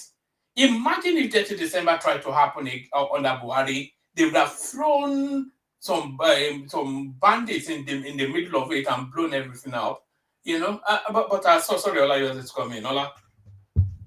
No, I was just going to ask about so the Meitiala chairperson or president, they eventually apprehended him, right? So with all his mouth making. So and it was the second time they grabbed him first and then they let him go. And this time around, they grabbed him. Even the court said we let him go. Habeas corpus they filed, and then they gave him bail or something like that. The presidency refused. DSS refused to let him go. And as heaven fell, no, I'm surprised. So what about this former military doctor that used to Madi Shehu? He's in the slammer, he's in the pockets of DSS too. Not Madi Shehu. There's another one. What's the name of this man? Gumi. Well, yeah. Gumi, yeah. Gumi has cooled off. He even supported the presidency for the VAT thing, the tax bill. He supported it. I was surprised. I was surprised that Gumi supported. Everybody that would like to face the truth that time knew that Buhari was just allowing all these skillsmen to just run the country like grand, and now that there's no shit for them. But then I think we should learn from this, and I don't know. So Baba, continue. We must never experience somebody like Buhari again in that country. We must never express him again, though. That 8 years. You said that country, but do you remember when snakes were swallowing millions of dollars? Imagine what we went through. Unbelievable stuff. What about the guy, the pension guy? What's his name now? Mena. Nigerians are wicked, though.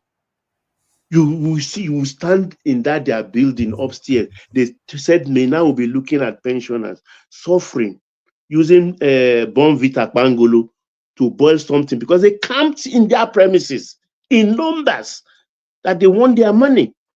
Mena, meanwhile, will send down some thousands in the evening. They should go and buy things. No conscience. Meanwhile, you have their money and you say federal government has not given them money.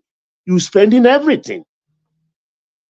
And bribing press men, people that can really out you there and everything, spending a lot of money that belongs to these same people you watch every day. Suffer, rain, sun. Then that small boy too. Look at what they even did for Air Nigeria.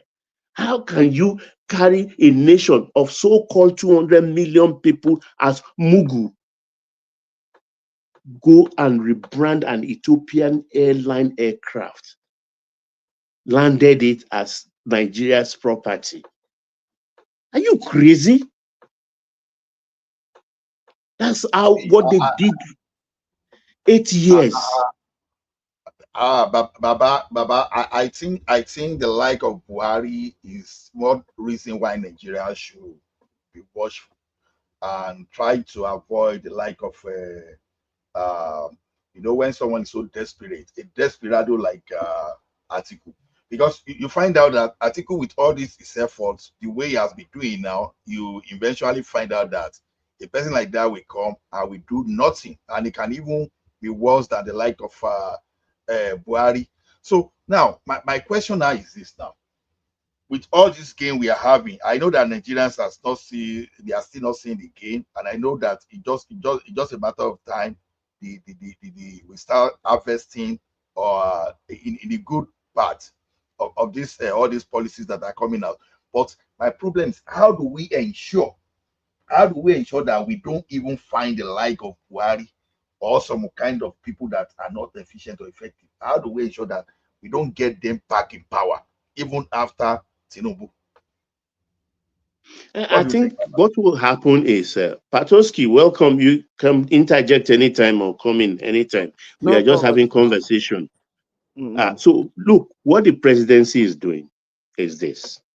in terms of it will end up, when it's leaving, it will make government so unattractive because the institutional framework will have taken root. Look, I said here several times over the years that look, fighting corruption, you will just get your head knocked right, left, and center. We are very steep in this thing. We've already senior advocate to court at once. And senior advocates are like, they know the ropes, they know the nooks and cranny of that law book, law constitution. They will delay and do everything. So the best thing is, okay, let's plug all the holes, introduce new things. Let's bring government treasury to work like it works in other spheres. So the thing is, we make it cashless. We make it cashless. Look, at times here, I will just need maybe $5 to just pick up something. I will call everybody in the house here. You have $5 there, just give me. You have $5, and everybody will say, I don't have cash. So in that kind of situation, it's very difficult to even steal money. I can't go into every room here and look under. So that is what this government is trying to do, block all the loopholes. Is helping Lagos state government at the moment. Baba, yeah. One thing is, even though I know that the president is corrupt, okay, like our OE and our prime minister here now, you know, that is behaving like a third world country prime minister, because we can see his corruption, we can see the way he's behaving like the normal desperate Nigerian politicians too, so that they will not remove him from power. So, but my concern is not even, I know that we need to reduce corruption, but my concern is not even that reduction of corruption now. They are sitting on critical assets that we could have used to develop the country. Like some of those, like we are talking of mineral resources now. The thing that we could have even allowed the states, you know, or find a way of allowing the private investment in such a way that it's going to benefit people and create jobs. But we use bureaucracy to stop all those things. And that has given the whosoever that will become the president of Nigeria that sort of power. And those are the things they are fighting on. So my problem is, if this man can do it in such a way that the power, I don't mind the power shifting to the state. I know the government can misbehave, right? But everybody will be able to channel his energy to his states. I don't want to be dealing with all this federal. So even local government. Exactly. But because we have someone that wanted to repeat the Land Use Act so that they will take the thing again to under the federal government. Just imagine what could have happened if that thing was under the federal government then. So to me, I think the institution we are talking about is what we should focus on, because people still talk of restructuring, and I know that, okay, everybody has his own idea of restructuring, but I want restructuring that will make it difficult for anybody just to behave the way they like in that country. So to me, that's what I'm talking about. Like all this taxation that Tinubu is doing, I know it's going to be difficult to reverse. But what are the other things that they can do that cannot be reversed after him? Because that's what I'm after. That is why it is the ambition of every president to make sure that it is your own person groomed. You have the same like mind, the same outlook about governance that will come after you to safeguard your legacy. You get my point. After that second person is gone, what will happen again? It must have taken deep roots. It becomes an Iroko that's not going to be easy to push and uproot. Because if it is not institutionalized, maybe there are structures of laws that makes it almost impossible for it to be changed, or that if they have to change it, it will be very cumbersome, like going around each state House of Assembly, like so many other things. Except we do that, you cannot effect a change that is relatively permanent. And I'm trying to see that we are talking about something that is permanent here. But Yeah. Baba said something that I think we need to pay attention to. You see, it looks like a simple statement, but I think it's going to solve a lot of problems. Making the center unattractive, making being a political head unattractive. For example, this decentralization, then proper resource allocation, and fiscal federalism will make the center less attractive. Then our procurement process need to be reviewed. How is it possible for a governor to steal that kind of money? Does the governor sign check? You understand? Does the governor sign check? No. Governors don't sign checks. Even commissioner for finance don't sign checks. No, department heads. So let the department head go to jail. Let accountant generals go to jail. That's the point now. If I know that my predecessor is in jail because of what happened the other time, I will not listen to this governor. If, for example, you steal money, you did not only go to jail, they recover the money from you and then send you to jail. Because some people will steal so much and say, even if I go to jail, I don't mind. But if they recover everything and you now discover that at the end of the day you went to jail and you gained nothing, then that jail will be a punishment. That jail will be a punishment. So I don't know how it is possible for them to be dragging governors to EFCC. Is it the governor that embezzled the money? You understand? Let them take all the other, the AG, the director of finance of those ministries, and the director of finance of projects or finance project accountants. Let them take them. Let them be the ones that will face the wrath of the law. After all, those accountant general, director of finance, they don't have immunity. So if EFCC is serious, all these ones, I don't think EFCC is serious. So they are not. No, but if an example of what you've just said there, Patuski, look at the aid, the financial aid to El Rufai is the guy they grabbed and they've taken him to court. Exactly. El Rufai now is panicking. Exactly. You get my point? El Rufai is Because that guy can panicking. go to jail. He doesn't have any political strength. At times. My own is even this thing. Yeah, it's good to take them to jail. Me, I don't even want them to even find it easy to steal like that. Because to me, going to jail is good, but we can reduce the number. Because I agree. Because if, for example, you make sure you don't put too much power in the hand of one person. Exactly. So if someone is approving 10 million before, reduce it to 1 million. And I'm also okay. This is an example from the judiciary, and they are not practicing. Now, if they be doing this thing, it will have worked for the police properly. Because I think Falana was saying it that what the Judicial Council they should be doing it. They should take the responsibility of supervising the police. That maybe the magistrate within a locality, they should take it upon themselves to be visiting the detention center. You go to the police station, you want to know who are those people there. Okay, come here. What are the offenses? If they cannot really, okay, how long has this guy been here? If they've been here for so long, you just release them if they cannot charge them to court. You know, if you do things like that, it's going to discourage the police to just jump on the streets and keep arresting people. No, but okay, but that has been happening. It's just only of late that the judiciary has gone lazy. They visit the police station, they visit jail houses. They do that all the time. It is in the administrative procedure. What I'm saying now, if they do that often, that means that they will discourage the police, because after all, if you are going out, you are bringing people, you are not going to collect anything from them, right?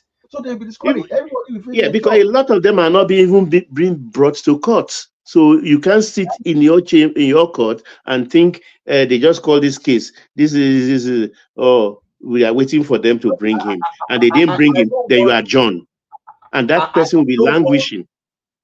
Exactly. I don't want all those officials to even be able to see. Okay, Oga Patosi, look at it this way now. If everybody were to be thief in the bank, Do you know it is very easy to steal money in a bank and you steal that money and the person jump the border before you detect? That's the kind of thing that I say I don't want. So these people, even though when you start carrying them to jail now, it can get to say whereby people will just steal money and they will just run away. But make it difficult to even be able to even steal 1,000 from the purse. Exactly. Is this thing difficult to implement? It's not difficult. No, Ola, let me give you an example of how tough it is. Look at the case of Chief Olu Agunloye, for which Presidents Obasanjo and Buhari went to Paris in the last 1 week to go and give evidence. What happened? You are the minister, you were the minister for power. In the next meeting, the Executive Council meeting, they said, forget about it. This is Obasanjo, powerful Obasanjo with his minister. They canceled that contract.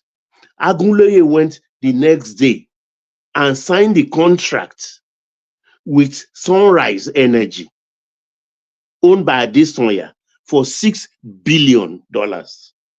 And here's Baba President Obasanjo who says, oh, under my watch, no minister had the capacity to sign such huge contract. But Agunloye signed, and it was your presidency. Today now we are trying to save the country $6 billion because there is a case in Paris. They are talking about a breach of contract. And they want Nigeria to come to the table to negotiate. Negotiate for what? Have we breached it? Does that minister, or did he then have the capacity to sign a $6 billion contract single-handedly? You can see where we are coming from. But Baba, were you here when Alhaji Shehu Gaban joined us when he was a guest here? Yeah, I think so. The guy was wearing white or something, a Bavarian guy, right? And of course we were here when what was it called? The SDP candidate, Prince Adebayo. You were here when it was. Oh, the 2 times he's been here, or 3. I was here. Yes. Do you know who introduced both of them? Who made the connection for us? Tell me. Is this man you are discussing now? Agunloye? Yes. That's my plug right there. You know, that's my plug. But you do know the intriguing thing here. There is also an undertone of enmity involving this Chief Agunloye's thing. Agunloye was a pirate man with Professor Wole Soyinka, and they are very tight. The fraternity or the all? The fraternity. Right. Because to the extent that when Prof left Federal Road Safety Commission, it was Agunloye that took over. You get my point? Now, Prof is a sworn enemy of President Obasanjo. So it's like, if I can't reach you, I've reached your man. And if you watch the body language of Professor, he has not been able to charge at Bola Tinubu because, this is a case of corruption. To say, leave this man on human rights ground, the only thing he could come out to say is like, he has the right to bail. Let him go. You understand? That's the only thing. So there is also that enmity fighting going on. But then the country is being ripped off or about to be ripped off. And Obasanjo is fighting it. So it kind of war within a war going on. And I'm enjoying it. I'm enjoying it. So the thing is, they have to make it so unattractive. Because look at Lagos State. I was trying to give an example the other time. Take, for instance, the transportation system.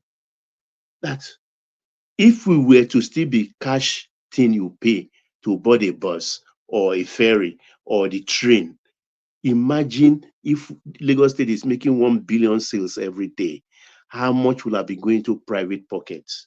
Just like the car park of yore, just like the Lagos Municipal Transport Corporation of those days, and interstate buses and things like that, and the railways. But now it's all about go buy the card.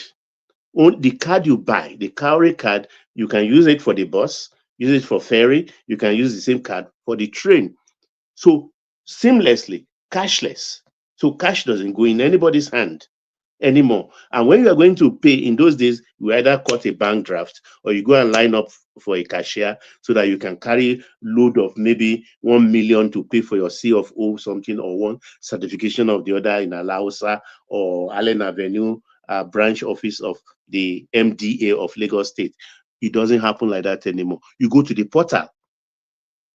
You go to the portal and do a transfer, confirm transfer, you make your payment and everything, print out your receipt, and you go there to the where you are supposed to submit receipt for verification, to verify yourself. They check you out, and if it's genuine, they see the account, they give you the service. Though there is a danger also of there are people up there. We're talking about maybe number 1, number 2, number 3, who can still tap into it and make some money, but it has diminished to a level that it's just not all commerce affair as far as corruption is concerned. So that is what we could replicate in the center to reduce it. Don't dream that corruption will be eradicated. No way. It's like asking prostitution to be eradicated. It cannot. It's part of the human inbuilt element. But at least to the barest minimum, let us reduce it to by 90%. That 10% will just an outlier sum that we can always deal with. Just like a shop, every time you go, they leave some budget or some allowances in their accounting for shoplifters. Or you go into a hotel, you see that robe, you see that slippers and things like that. Or if you take it, they will not charge you, because the charge of that robe, that slippers, that soap, those small soap is already inside your bill you paid. You don't know. So you are just stealing from yourself. So those are the kind of things they can bring. But it's slow in making. Also bringing the people to buy into it is also slow. It's a culture we are not used to. It's a culture that has not been tested. So it's a new thing, and new things is not everyone that wants to embrace it. And particularly people who have always factored to them. Upon that, we send the children to school in Canada, in Yugoslavia, in Australia, that every month, my salary is 800,000. My salary, 800,000 naira, but I have this $10,000 steadily that comes in. You think it would be easy to fight that kind of man? That is to destroy his family structure built on corruption, upon which his children are schooling abroad. And things like that's exactly what is happening. So it's we have to build brick by brick the structure that will fight that. It is a system that fights you, the corrupt person. When those things you tap into are no more answering you, giving you the green light, you understand, then you start to now live within your means. Look at the custom officers now.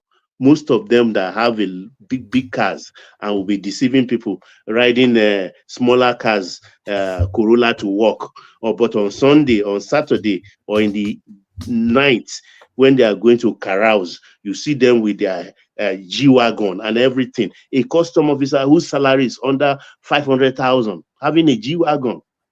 But now most of them are even selling those luxury cars, because if the G-Wagon, the brake has a problem, it could cost you maybe about 2 million naira or more. And when you don't have that kind of daily money coming again, you have to advise yourself. You have to advise yourself. Baba. You have to, yes, sir. Sorry, I think one of the things that I think Tinubu is really putting some structures in place, but I don't know the intentions not for Tinubu, but for the people that are surrounding him. I'll give you a good example. Look at somebody whose salary is 10,000, is maybe 200,000 a month. He's able to buy a car for maybe 20 million, and he registered the car, and nothing happened. They are able to see a property, and buy property for 100 million. Before you and I buy property, we go to mortgage. Even if we don't have mortgage, even if we don't do mortgage, we want to pay cash, which is not possible. You go to the registry, you register your house, your property, and you have your social insurance number. You understand? Attached to that property. If at the end of the year, my IRS, we call it CRA or whatever, suggests that I don't have such money, then they might not come for me immediately, but it means that it's on record that I own a house that is beyond my income. In short, there's no way to not flag. If they see that I paid cash for it, they will flag and they will start. That's where it will start. The revenue agency will first of all be the one that will be looking for me. Then the anti-corruption, all those anti-fraud, and then they will start looking at me, anti-money laundering. But look at people now, when they steal money, because they know that if they take the cash to the bank, it will be reported to NDLEA. They now save the money in housing, and they've coined a name for it now. They call it land banking. Just buy land. But if people buy land, shouldn't it be linked to their social insurance number? Shouldn't it be linked to that social insurance number, be linked to their tax, their thing? Nobody should be able to buy a land or transfer ownership of any assets to anybody without tax identification number and social insurance number, or what you call NIN in Nigeria. So if, for example, somebody is a civil servant and he has a social insurance and tax identification number and he's bought that kind of property, then if they do a pool of property worth so and so, they look at the housing, they say, no, it is my house. How did you get it? Okay, it was my uncle that willed it to me. Did you pay inheritance tax on it? So you can see there's no way they can dodge it. Even they say, oh, it was my uncle that willed it to me, or my dad. Did they pay inheritance tax? Then they look at the person. Did he die intestate? If he died intestate, who are the trustees? Did they pay relevant taxes? Those are the things that will now make you see that. Patoski, one of the biggest problems in that country is the lack of proper land registration system. Exactly. I'm not quite sure why they've not. Even a place as small as Lagos, it's not beyond the capacity, or it's not even that big a spend just to map it, identify who owns who, register the title digitally, and then it transfers digitally. So exactly. what's the it's been so overdue 3 decades ago. Look, one man, Patoski, you say, let's face it. What makes a man corrupt? Because we have to start from the foundation level and tell ourselves some truth. It's like I said before, there is corruption of need. Listen, corruption of need. There is corruption of greed. So how do you curb the two? The corruption of need, pay living wage. Don't give your driver an excuse to go sell your car tires when it's on a solo run and buy Tukumbo tires there. It has happened to me. So you pay living wage. But corruption of greed create institutions to collect revenues. Let's take, for instance, the government has put in the NEL fund. What can make a father steal? No, I mean, Dr. Taishulari said, look, they asked him one day, the revered Mayflower founder, proprietor, Dr. Taishulari, they asked him, what can make you steal? He said, education of my children. That's even a man considered to be a saint. You understand? But there is the NEL fund. Your children can get funded by the federal government. So now that is no more national education with the loan, right? Yeah, the loan. They've solved that problem. And I think people are getting that money. Oh, this is in the budget. So that problem has been solved. So you don't have excuse to be greedy for the sake you want to educate your children. Two, the New Hope housing. They are coming on stream because we have an economy where it is ridiculous, very ridiculous.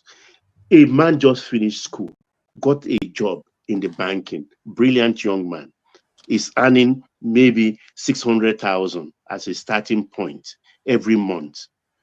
Maybe he's entitled to a room and parlor that is self-contained somewhere, don't let's say, or a glorified flat. He can afford a month to pay, let's say, 250 relatively, which boils down to, I think, about 3 million a year. And you ask this young man to go and bring 2 years, 6 million naira. Where is he going to get it? Where is he going to get that 6 million? It's a man that has stayed in the father's house and is in his early 30s. He has to marry. So these are the problem that is causing corruption. Baba, No, let me finish. Let me just be patient with me. 1 minute, I'll finish. 1 minute.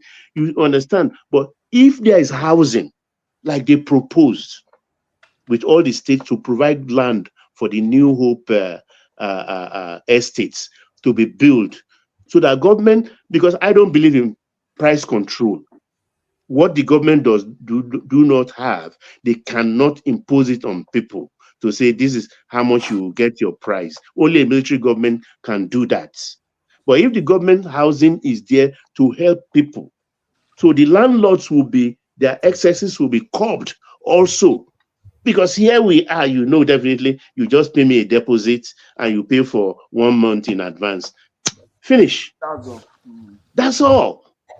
So life, this is the kind of life that we have to emulate. But it takes time because something that the corruption that has taken roots over decades cannot be uprooted in just 1 year. Yes, go ahead. One thing I want you to also discuss. I think maybe you must have missed it. That's one thing that really allows for corruption, and that is incentives. Incentives and opportunities. You have talked about incentives to commit. You understand, when they are motivated to, maybe they feel like, oh, they want to get meet a particular need. It could be a higher need, but the one that I want to bring your attention is to opportunities. Is the opportunities. At times, some people, they are tempted with the opportunities that are available. For example, a system that is supposed to allow for certain documentation before certain things are taken. That system is not in place. Anybody can just take it and nobody will know. So the person will feel that, let me take it now. After all, because he knows the system. He knows that instead of 2 people to sign a procurement, only 1 person signs. Or they can even give out contract without anybody signing. I'm not saying that's what happens. Or for example, maybe there's supposed to be a bid, and then the bid is supposed to be a closed bid. It's supposed to be a secret bid, and then he could just take the opportunity and get somebody to come and bid, and there's nobody that queries. So that's an opportunity. So at times, even people that don't really have a need to steal, and then they don't have a pressing need to steal, and they will naturally not steal. But if they see that this is just a loose opportunity, they'll take it. So that's why structures and processes need to be put in place to ensure there is minimal opportunity for stealing. Just like the cashlessness, there should be proper audit trails for transactions, all kind of transactions. Somebody buy a property. How on earth can 2 people lay a claim to a property, to a house? Is that possible here? That XYZ on LBJ highway or highway 201, blah blah blah blah, is owned by Mr. A, and they're also owned by Mr. and Mrs. B. It's not possible now. Do you understand? Because everybody has a unique identifier, which is a social insurance number that goes into every transactions that you take. For example, I go to Walmart, I swipe my card. Oh, I think there's no social insurance number. Forgetting that when I open the account, there's a social insurance number on it. If they really want to get me, they will get me. You understand? Through the banking system, spool all the transactions in all the banks in Canada that went through a card that has this social insurance number. They will see all those things, and I've just declared 50,000, 100,000 in a year as my salary, and they saw that I spent close to 200 and something thousand that year. Chairman, where did you get that money? So those are, if people know, even when they won't spool those transactions, but I know that that is possible, then I begin to think. I begin the incentives will even though I want to, I have a motivation, but there is no opportunity. You know, if for example you have a motivation, you have a need to steal, but there is no opportunity to steal, you will steal now. You understand what I'm saying? Yeah, I follow. Nigeria's system is so porous that anybody that takes his time to study very well will see so many opportunities. So many opportunities. It takes someone that has a conscience to be knowledgeable. But if you were part of that discussion, you were part of that discussion, Patoski, I think 4 nights or 5 nights ago, when we were talking about how to count ourselves. You see, that is the beginning of the whole thing. Before you can say, put everybody has to be documented. Exactly. Without everybody being documented, even as we speak today, I think it was you that alluded to the fact that, or was it Ola that night, that you don't even have birth certificate, it's affidavit. You get my point. And that was then. Even till today, people are still using affidavit. Such things should be outlawed, because how can you give birth to a child and that child doesn't have an original birth certificate? That means someone can just kill that child and nobody will know that anybody has left. We look at this as nothing, but it's at the bottom of our problem. It's at the bottom of our problem, because you cannot structure a country, a system, without knowing numbers. Exactly.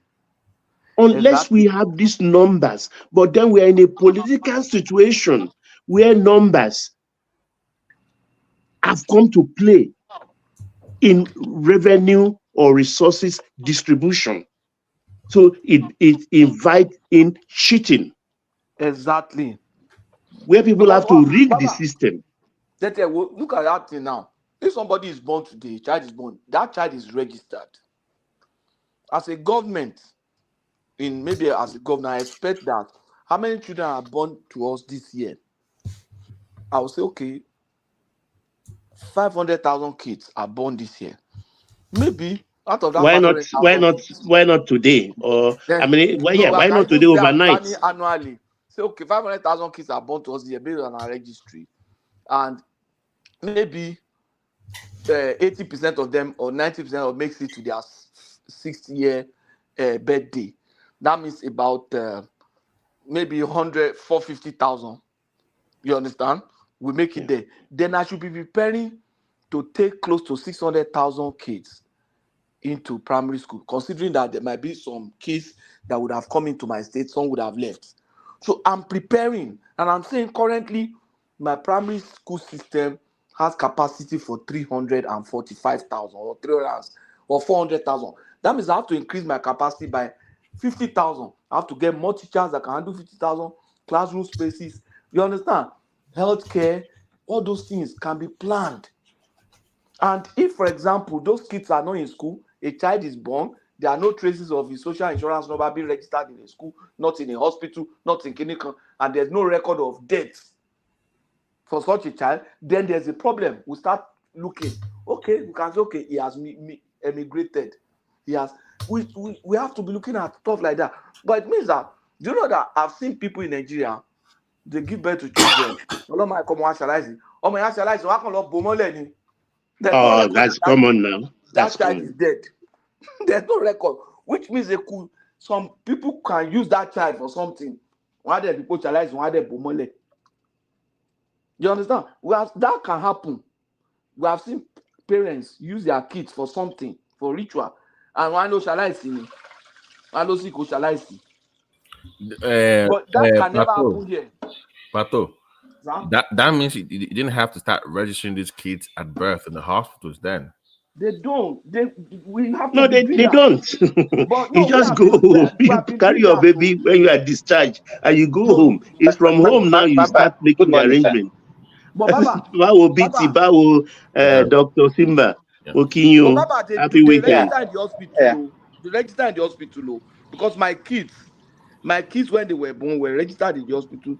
It was their hospital registration that I took to the national population census to get their birth certificate. You understand? Because now the national population census is the one that issued birth certificate now. So That's they the can, one they no, recognize. but no, we're not even discussing the general hospital. I'm like, all these private clinics are here and there. Do they have the same? No, all the hospitals does. All the hospital does. The problem. Let me tell you what is the Let problem. me finish now. BT. Let me finish. Hold on now. I'm asking the question. I'm just asking the question. I don't know if they do. So I'm asking, do the private, the smaller clinics, do they do the same thing? They do they register too? They okay. do. Simba, go ahead. I'm going to I don't know. They do. You know Tobiloba on that Tobiloba on Apapa, that road, there's one clinic there owned by one Ghanaian man like that. Tobiloba.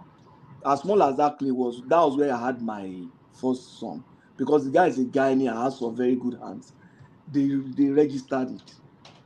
And it was the registration that I took. The issue, BT, the issue here is that how many people even deliver in the hospital to start with? Less than 40. It's only about 40% of delivery taking place in Nigeria is attended to by a free healthcare worker. Simba, hold on, no. Simba, hold on. So when they have the baby, like even here, if you have the baby, like maybe most people deliver at home. No. Nisuru. Yeah, hold on for him, Simba, so that he gets so Patoski, check the private chat. Here, if you have the baby in maybe in a different setting, there's a way you can take the baby to the hospital to check up. You have to take the baby to the hospital after delivery at home or anywhere else.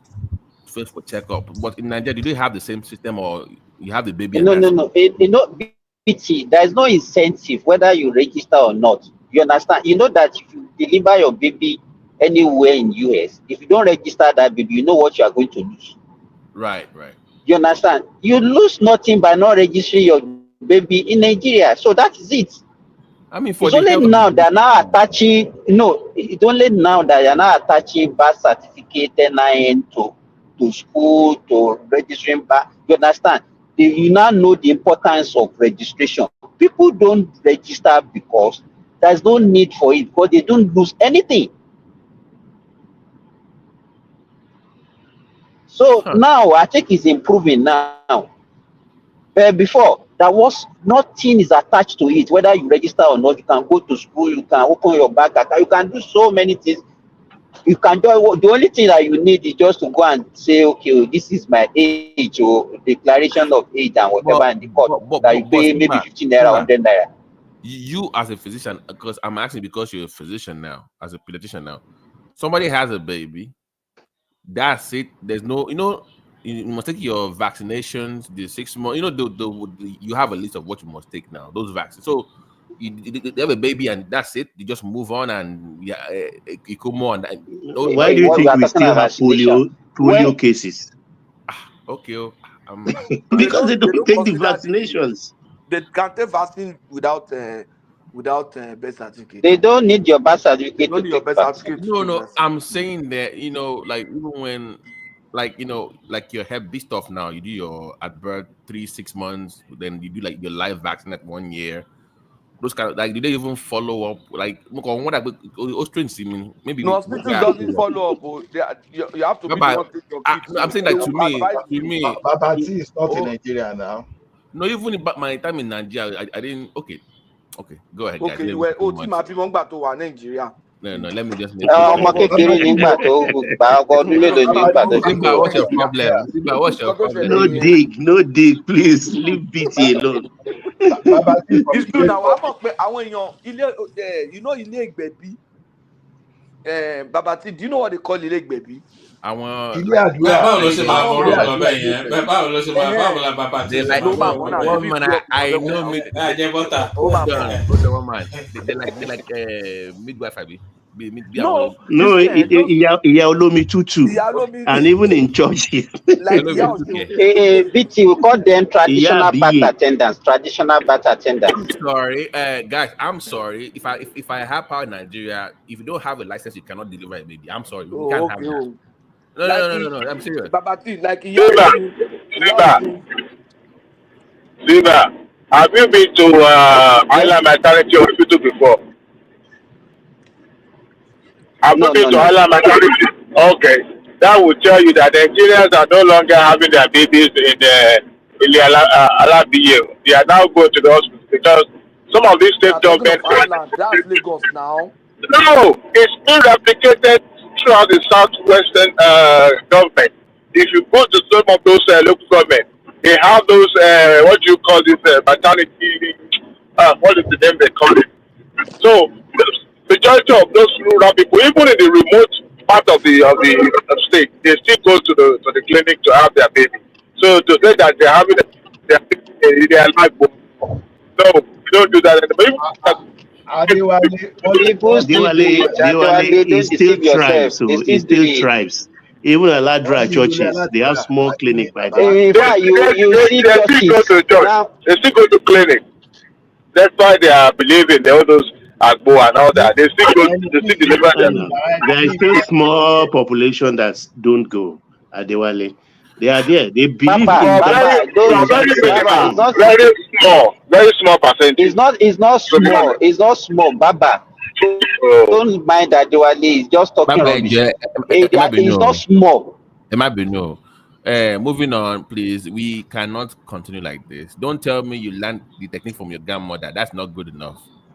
If you're not satisfied, BT, you know what? When they discover their power, and you have to let him land the point, or sometimes let him land the point. Yeah. I know that's the way it's always been done. But when it goes wrong, who do they call? If you have a previa, like you know what I'm talking about, you have a previa, you have complication. Who do you call in that case? Who is the expert? And it's not the turn to the Orthodox now. Like Gomelo, it's not Bello hospital. No, those kind of things they happen in like a couple of minutes or an hour. So who do you call and within that dying second? Who do you talk? Fatalities happen. You can't keep doing that. That's sorry, Patoski, are you responding to the private chat? Yes, I've done that now. I've responded.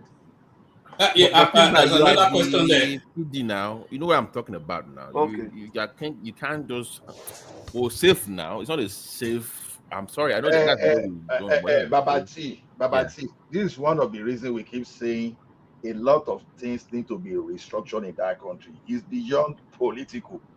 See, even the way we build our house, the way we have our health sector, everything is just abnormal. It's just like when we are still at the primitive stage. That's why I would say there are a lot of opportunities in Nigeria if we restructure. Now, look forward to the day that, why do you think our infrastructure is just jaga the way it is? That we don't have a sewage system, all those stuff. We need to have institution in such a way that, okay, Babati can I be an estate developer now? That when you want to develop, you develop your sewage system, everything, electricity, you just do everything and you hand over to the government. And government will find a way to give people mortgage instead of everybody. Ola, don't let us even debate. You know, the one that Babati is asking, the question is asking, let me tell you. To start with, how many healthcare workers do we even have in Nigeria that can take care of that population? When we discover that the health workers are not actually enough, they now have to incorporate these so-called people that we are talking about, these traditional birth attendants. They have to now train them. But they are licensed and tell them, in fairness. That's what, Baba, I'm telling you what happened. They now have to train them and then tell them the danger signs that, okay, if you get to this stage, this is when you have to refer and take the patient to the hospital. Because there are so many villages and towns that does not even have a single doctor. So, but Simba, are you telling me the auxiliary nurses are licensed now? No, nobody licensed auxiliary nurse. Auxiliary nurse, those are the people that. No, we are talking about the traditional birth maternity. Exactly. Because those They auxiliary are nurses, licensed by local government. the auxiliary nurses are the ones they used to call ward maid. No, it's not really licensed, Baba. They give them something like just to register. They were registered. Yeah, okay. They were registered. Yeah, registered. That's the word. Yes, they are not registered. licensed. They are registered to keep track of them. That if anything goes wrong, they know where to go. You understand what I'm saying? It's not as if they are not licensed. You are correct. You are like correct. that. They are not, so the issue is we don't have enough healthcare workers. So they have to incorporate them into the system to assist the healthcare workers. That's what happened.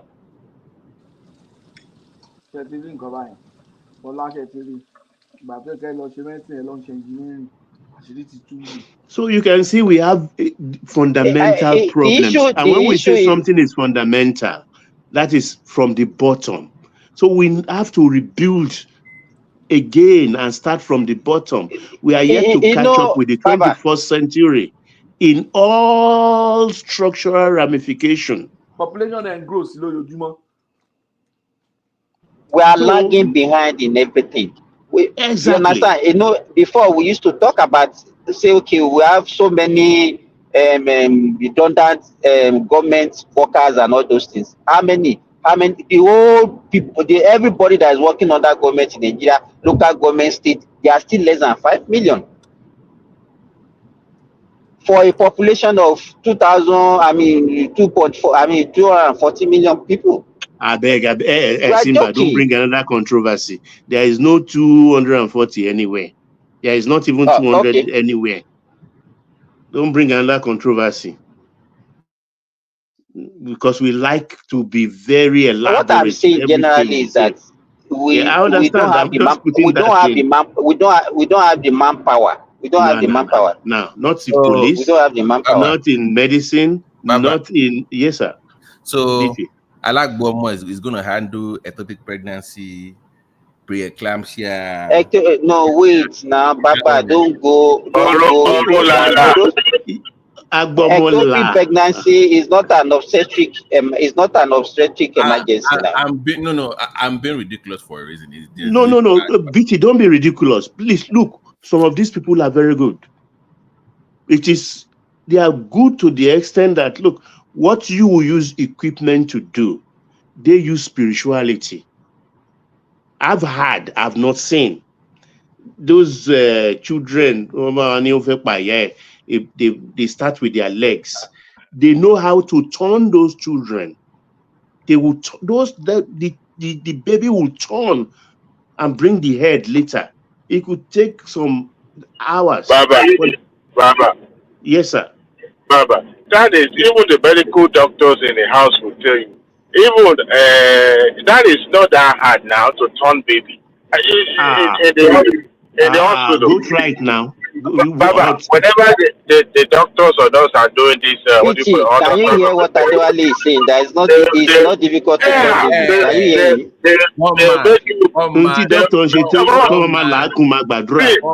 Baba, they will say when they are doing the ultrasound, the baby will be like turning because that baby is already active at that time. So it won't take more time before the baby. One man, please do me a favor. Cut that part of the as evidence in case. Hey, I'm dead serious, guys. The doctor said, "Oh, let the baby will turn," and the baby turn. Hold on now.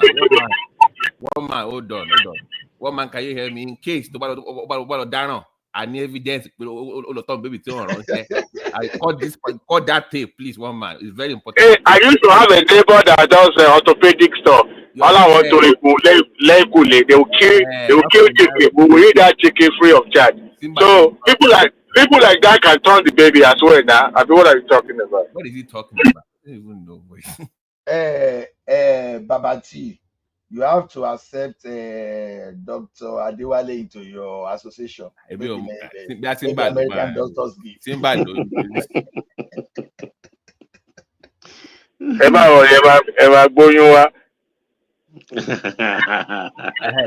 way, Kinki Motikiri Olani ano 2 days ago, 3 days ago.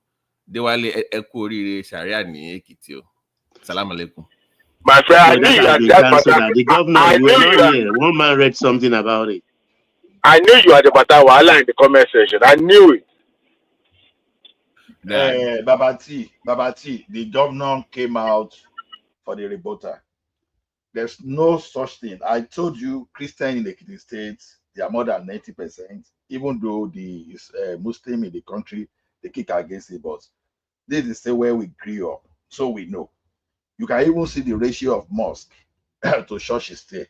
You understand?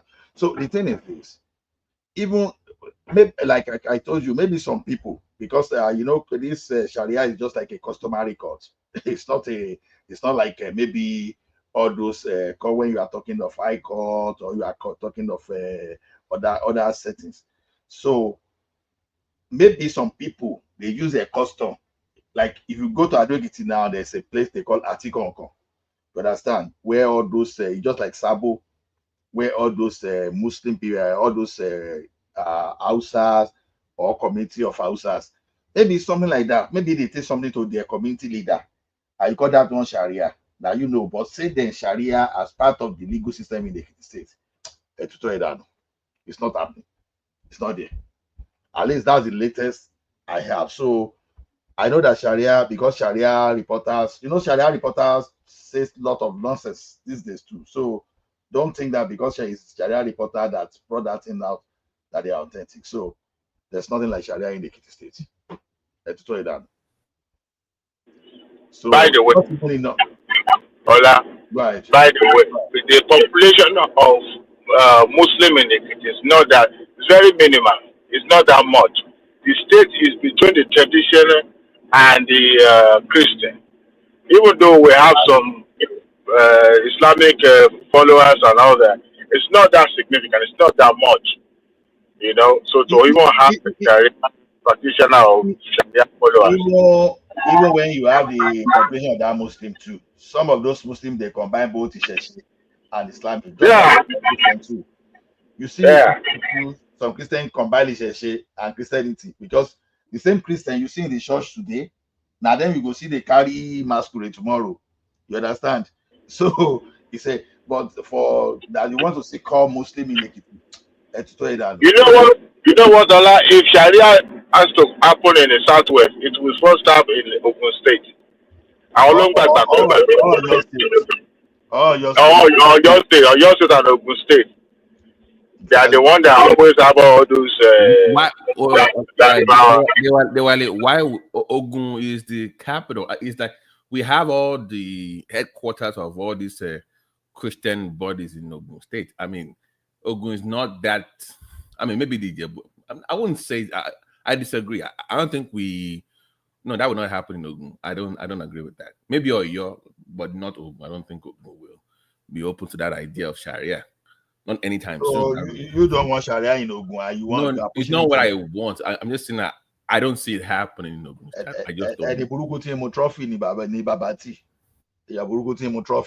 Like, I don't see it happen. I don't know. Maybe I'm wrong. But Lagos is not going to happen, obviously. But Ogun.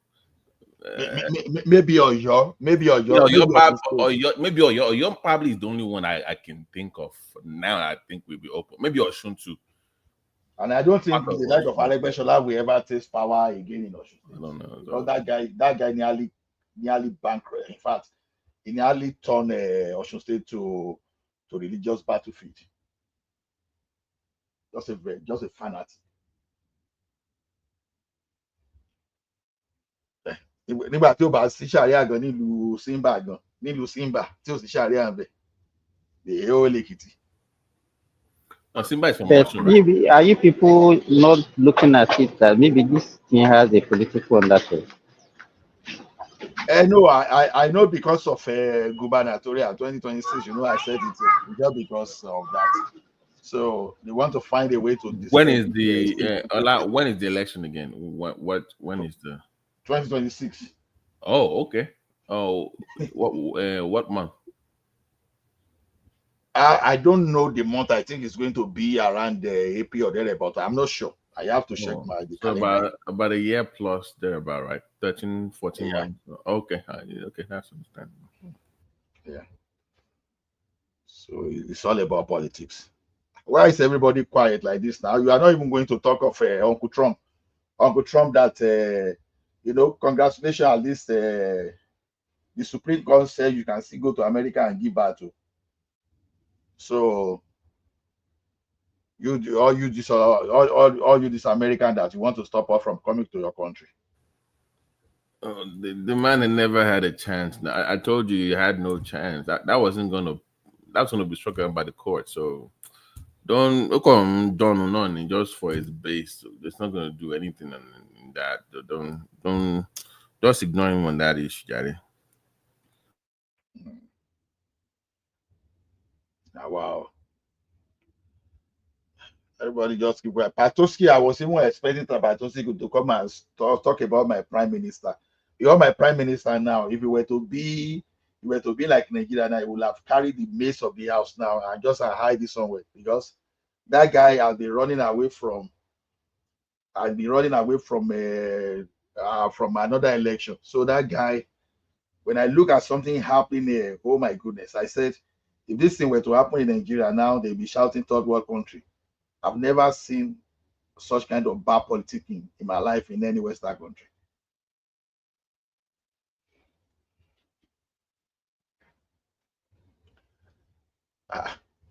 That topic ilẹ̀ náà kí ló dé tí gbogbo ilé quiet báyìí?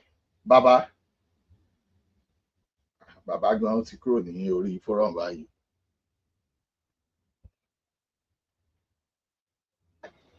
Yeah, I'm in the airport. So that's why I cannot be talking too much. Ibo ni Simba tún jẹ lọ báyìí o. I'm going back. Yeah, not serious. Where are you flying to? You're flying to Ekiti. You know they have an airport now. So No, I'm inside the river. I'm flying from the yacht to my base. Oh, okay.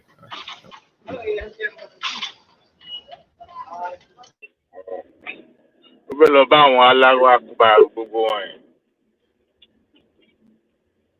Adéwálé, mo rántí ẹ ìwọ tó ń pariwo pé kíní wá síbí àìkú wá jayé ó wá wo bóyá àwọn obìnrin gan ṣe ń mu ṣíṣà àgọ́ mu gbogbo ẹ̀ ń bì.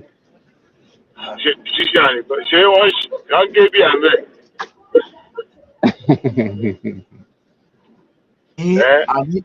Àní ní 2011 tí mo lọ tèmi àti límítà lọ ṣe training ní Dubai. Oh my goodness. Ṣé wọ́n ní Dubai gbé wọn kì í gbéyàn wá sí kíní ni bàbá láàárọ̀ ringtone, in fact ringtone tí Angola tó kiri gan ó bad tó jẹ́ pé in fact and àwọn people yẹn dẹ̀ ní àwọn òbí kan tó yẹ kí wọ́n ti lọ ń kó àwọn aṣẹ́wó ní Dubai nìyẹn o.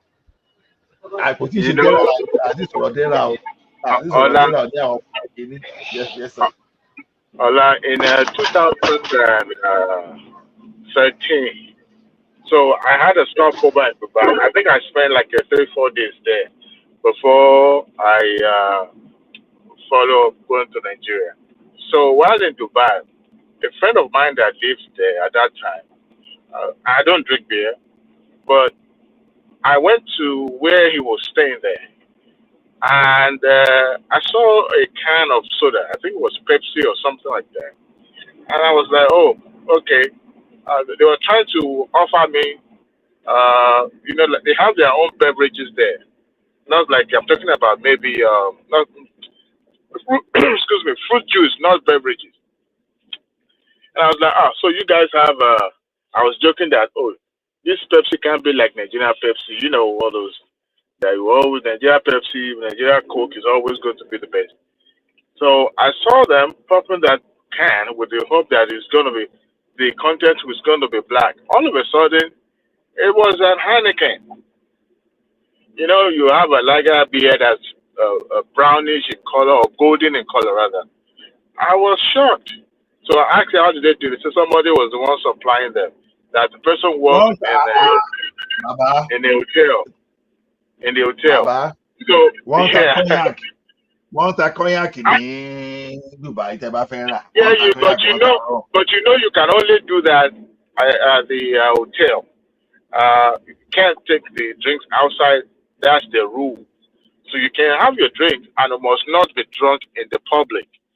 So, but in this case, our supermarket come out to our license, you, Baba. There are some liquor store in Dubai now. Oh wow. Wow. Oh. My first time going to Dubai was in 2003. 2003, 2005, 2013. And that was it. Wow, I can't believe it that nowadays I think they are changing. This liberal way of, trying to comply with the rest of the world is. It's not like they're changing now. They were like awarding now. They see an opportunity. And the funny part is that I've seen some clips from the north part of Nigeria that they are upset that Saudi is becoming too liberal for the faith. That they want to host. That's the funny thing. That they want to host and Saudi to this. Okay, anyways, they are mad that Saudi is allowing all this boxing, all these sporting events. Like they're not preserving, anymore. And I've seen some clips from the north. It's been a while though, but I'm like, hey, dude, even the Mecca, they have all these tall. There's a building behind the praying grounds in Mecca, like a tall, the one with the tower, right? The one with the bell, with the watch or what time, whatever it's called. It's an hotel now. So they have an hotel at the back of the praying ground. It's right there. So you can literally see into the praying ground if you are maybe 10th floor above. So they're changing. So yeah. Big Chief, when can you imagine World Cup without alcohol? So when they host the World Cup, that's the end. Oh, they want bid already. They want bid for. They bid. For what year it will be that? 20, 30, 36 or so. 34. Okay, 30. Oh wow. Okay. Because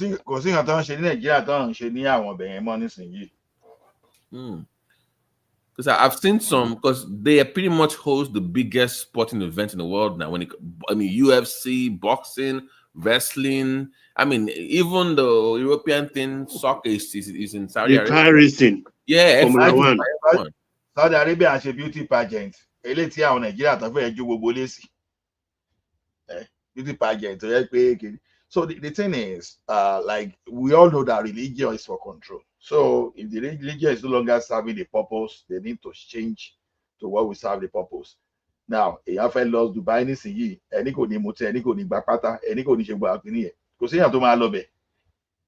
so for people to be rushing there, you have to, because I will not fellow no one be people coming from the Western world.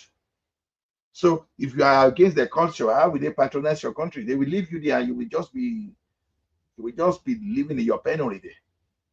So is Nigeria can rethink a religious setting. Just have to. No, it's only the northern part of the country that is acting, in such way. The rest of the country are not like that. If left to them, I even said it on this show one time that the state should, in a way, legalize this. What do you call it? The hookup thing. This hookup of a thing. Well, they don't need to legalize that. It's already no.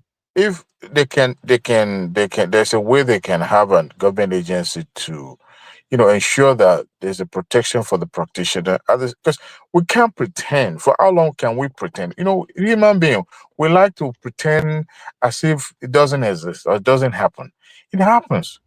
Okay, it's been modernized in a way that is no longer prostitution, but hookup. What is the difference between hookup, prostitution, and olosho? Whatever names we want to call it. But there's a difference between a receptionist and a front office manager. Phone manager don't answer, daddy. So tailor and designer is the same thing. Machine is in my ratio. It's to me. It's about education. To me, the government would have used this practitioner to perhaps maybe eradicate this. Adewale, let me tell you something. Adewale, let me tell you something. I don't know if Sharia is in Kaduna, but I tell you, in the southwest, Baba, mi o mo boya oto ni mo sọ àbí irọ́ ni mo ń pa o. The thing is this: I'm not aware of any law against Olosho in the southern part of Nigeria. I'm not aware of any, to the best of my knowledge. So then, but for the northern part, Kaduna, most of what you say from my experience, mi ò rí ìlú tó ṣàgbèrè tó lù yẹn rí. Baba. Ìlú tó yẹ pé wàá Ọlábàbínú mo kàn fẹ́ béèrè nǹkan ni. Ṣé if Saudi continues in this trajectory, tó máa wà more liberal, tó máa wà more open, ṣé bóyá ó máa help part of Nigeria tó ṣe hold on when they see what's going on in Saudi, shall help one in a way to only read the need to open up a little bit more. Do you think that will help them? They will not change. They are just puritanical, our northerners. They will still think they will still go on the purity trajectory and let them continue to sin there. They will be forgetting that. So that is the roots of that religion. So zero impact on. There's nothing. It will not help. Exactly, in my considered opinion. Okay. Baba T, productivity, no change you want. You know the problem we have in that part today is this. If all this tax reform we are doing, that okay, you don't drink beer, okay, you don't take money. If you deprive the leaders of money and the leaders they need to put structure in place. I tell you, if Satamodu Bello is still alive today, probably he will have set up infrastructure in place for those people to be engaged. And probably the like of Islamic practices they have in the north today will have totally be different. So the thing is, I link what is happening in the north to productivity. If all those leaders are not getting free money and they need to put structure in place, and all the weapons they are using for political sustainability, if they need to bring them to the workforce for them to work. Honestly, you know what destroyed them? What destroyed them? The unitary system of government destroyed them. Because when we are practicing regionalism, in fairness to them, they were hardworking. If you look at our produce geography map, groundnuts, cotton, and a host of other produce come from there, and they do exports. Cola nuts. You understand? Cotton, Columbine. Cotton, and a lot of things. But since the unitary system, then they discover they don't need to work that hard to have the money in their kitty as far as the corner government. And since then, they've been lucky. And the corner government. Our religion fanaticism was not this bad, at least from what I could read that time. From what I could read. Yeah, because in fairness, that's where they come now. So if you can control the resources, why do they need to work hard? Because they were doing very fine. Funny enough, Southwest, even though we were progressing, but when it came to Jagidi that time, it was like Southwest was even one of the ringleaders. So the problem is, until you win them out of that free money, free bees, they will not sit up. They have the capacity. In Nigerian enclosure, they have the biggest land mass. Population, I will dispute onto tomorrow, but they have the land mass, so they have less population. So they can still do it again. They can have the groundnut pyramid. They can have the corn, cotton mill, and all the rest. Have you asked yourself why they had so many textile mills in the north in those days? It is because of the cotton. They were exporting. The leather industry was doing very, very well. They're doing very, very well. But now they discover that they can get that money, and we know courtesy who we got that unitary something on Decree 4 or whatever, 34 of 1966. That is where they became lazy. They have a new political class. And ever since, they never stopped. And they don't wish us to go back again to that era because they don't want, their bones are now weak to walk. They've seen how easy it is when you control the center, you control the economic fabric of the nation. So it hadn't been they were moving at that rate that time, there will be no political tools or really that they will be religiously manipulated just to work for the politicians. So because in fairness to them, they were as competitive within their space, even though the Western region was another thing entirely, because not only for our cocoa, we have access to the wealth of the part of the wealth of the South too, until this conspiracy to create a Midwest. You know, it was a conspiracy, knowing that to curtail the advancement of the West, to slow them down. Yeah. And immediately when they now declare what they wanted to declare, now they were now trying to annex again, you know. So it has always been, see, everybody is guilty. Yeah. Most people that planned that coup of 1966 were the major culprits.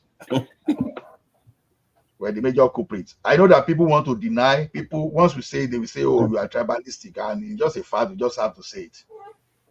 Those people that created that coup of 1966, my goodness, they brought us backward by several years. I agree with you. Even though people are saying it was the 1963 election in the Southwest that started the problem, but I think no, it's that military takeover of 1966. That's the point where we actually derailed as a nation. But Baba, to that point, because then one would have thought maybe Buhari would have been the catalyst to start, because they trust him to an extent, right? So in terms of going back to the time of the age of being productive, like education as a key, one would think it will have invested more in that. And even to now, I still don't understand why he didn't invest in that part during his time as the president. BT, we were duped. We were into believing that Buhari. Yes. Sorry. Sorry, Baba. Go ahead. Let me bail out and hand over to Patoski. I wanted to bail out and hand over to Patoski, acknowledging the super chatters. That's Ayo, and then that's Bata Wahala right there, and then that's Ola, and then again Bata Wahala. I suspect Bata Wahala maybe Abdul Mumin, and that's Ola again, and then Olumide comes in there. So well done to all those. Still more room for more super chats. We are encouraging super chats all the way through this year. What we're also encouraging are subscriptions. So if you're not already subscribed, please do. We need to get numbers, so please like the stream as well. So like, subscribe, and super chat. Do all those. Thank you, everyone. See you tomorrow. I'll hand over to the sorry, before you go, I was listening the other day, and I think I heard you and Baba talking about hosting a show about the musical instrument and musical genre. Did you guys wait, BT, sorry. Yeah. Woman, do you know Kete as a dance form? No, I never even heard the word. BT, Wonko? Kete. Tell me about the Ekpa'S dance of Kete and Kete music. You've not seen that? Kete, yeah. Maybe I've seen it, but maybe I don't know. I think it's and of the music attached to Akogun. You know the Akogun culture. I used to watch them. Believe I know. I've forgotten the name. Akogun. Yeah, I remember the Akogun. Mm-hmm. So I was just discussing with one man that we should spend one day with Adewale, talk about the musical equipment and things like that. I called your name because I remember I've had you talk about Sakara music and all the rest. Yeah. And I think I had Kulata to really enthused about it. Our Ijalo, Rara music. I want Ogumode, I want all these hunters. Ijala, not Ijalo. I was close. Yeah. Get the, all right. So one man can plan it. Yeah, that's actually in the works. It's going to be one of our more esoteric sessions. So I thank everyone. See you tomorrow. Rest well, woman. So as we're saying, I think that 66 actually we really derailed.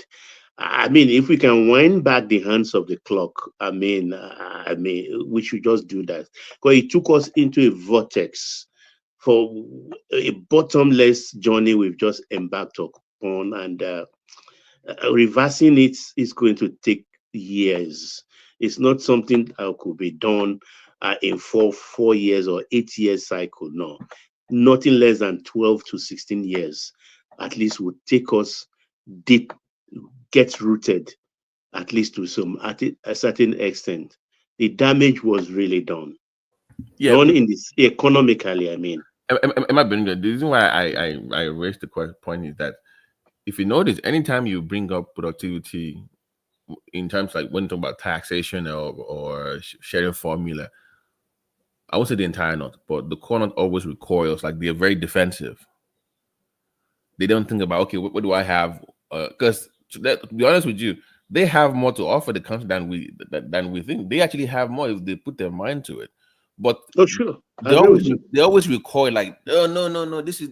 And I was wondering, like, is it that you don't have anything, or they don't know they have? See, morning or corny, or they know they have, and are too lazy to even look into it? Which one is it? I don't know. What happened is this: the political class who are of age, who were there in the richness of that region, and who saw the easy money, you understand? They are the ones now actually convincing the new era. I'll call the new era those of in the range of 50 years and down below, that no, we're going to suffer. And those people also have the fear, seeing what's going on in the south, seeing the humongous resources there. They never witnessed their own era of glory. So that fear the political class they are feeding on, to say, no, we will suffer if these people do this, if we do that, because they didn't witness their era of plenty, where they were really leading agricultural region, and not only in Nigeria, but West Africa entirely. So until that is why that history stoppage did a lot of damage. Maybe it will have been a kind of wake-up call or an enlightenment subject that will let them know that there was a time you were planting granite and exporting. This is what you were doing, cutting in bales, in trains, and things like this was what we were earning, and we were developing at our own pace. So they don't know. 50 below don't know in the north. They don't know because they didn't witness it. So the political class, they are feeding on it and telling them false narrative. All they tell them about is power, power, power, power. That was what they were born into. And they've seen it in practice, that all the head of state and everything, glorified coup plotters, they were just taking over in succession and ruling the country with iron fist. But they forget to ask themselves, what would it benefit out of all that many years of holding the reins of power? So they were shortchanged. So they need to be re-educated so that they can roll up their sleeves and be proud. Because the regions we had then is about pride. West is doing this. What are we two doing? After all, they are men. We are men too. Let's do the same thing. So the competition was there, but right now there is just no incentive, no competition. Whether we work hard, we don't work hard, there is FAC allocation there. There is the derivation there, ecological fund there, security vote there. So easy money.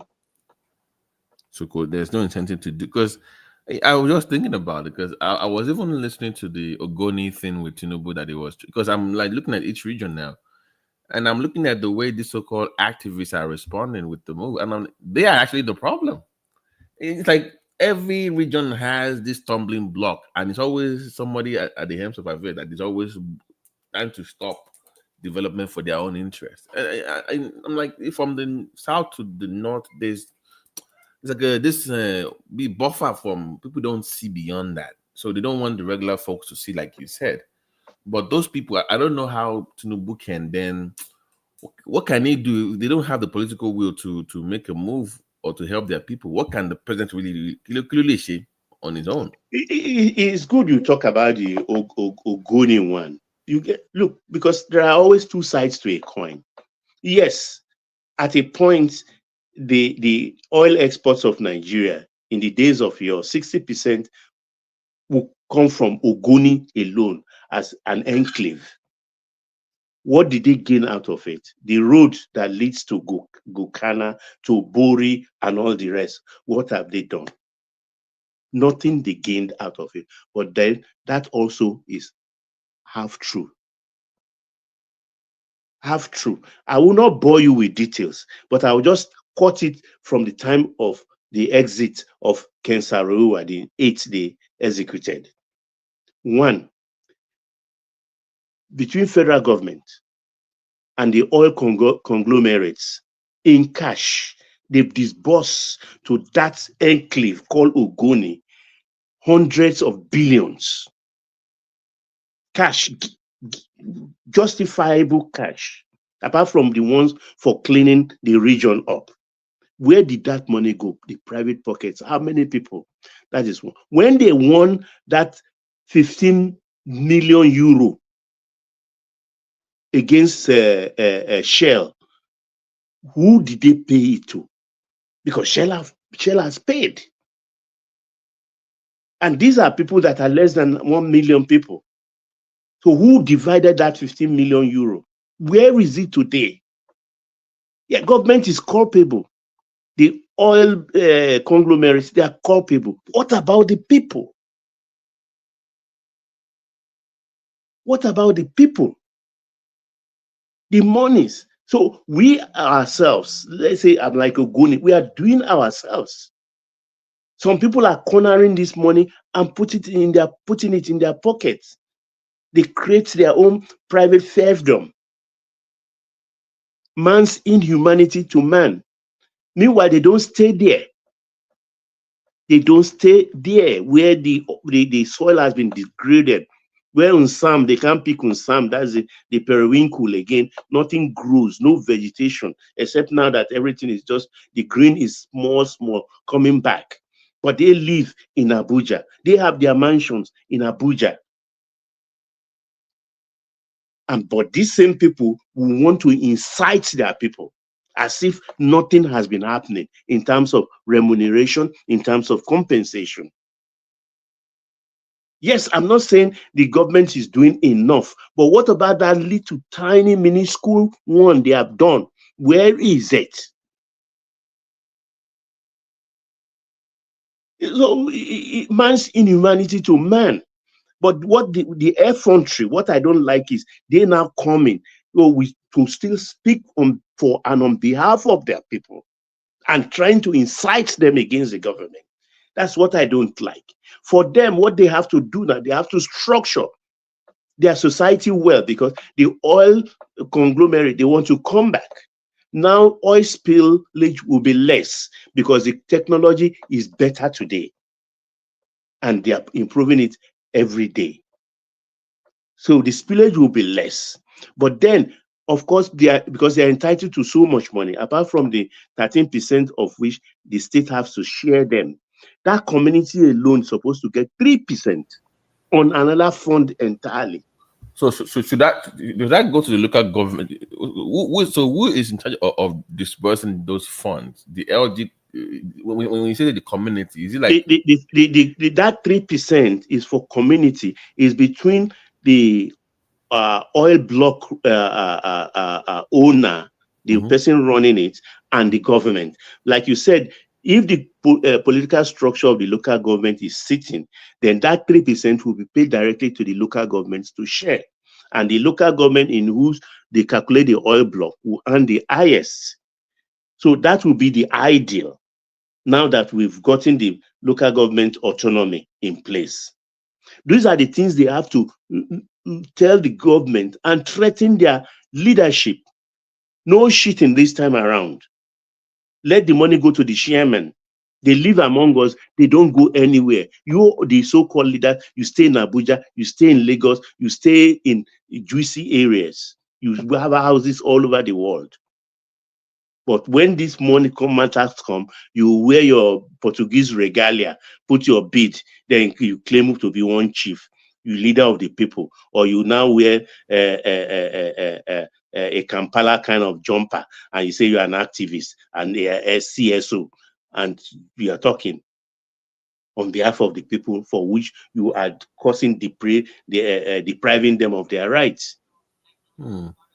Because I see so many of them on is it Arise or something, because they are not coming out from everywhere now. All these so-called activists.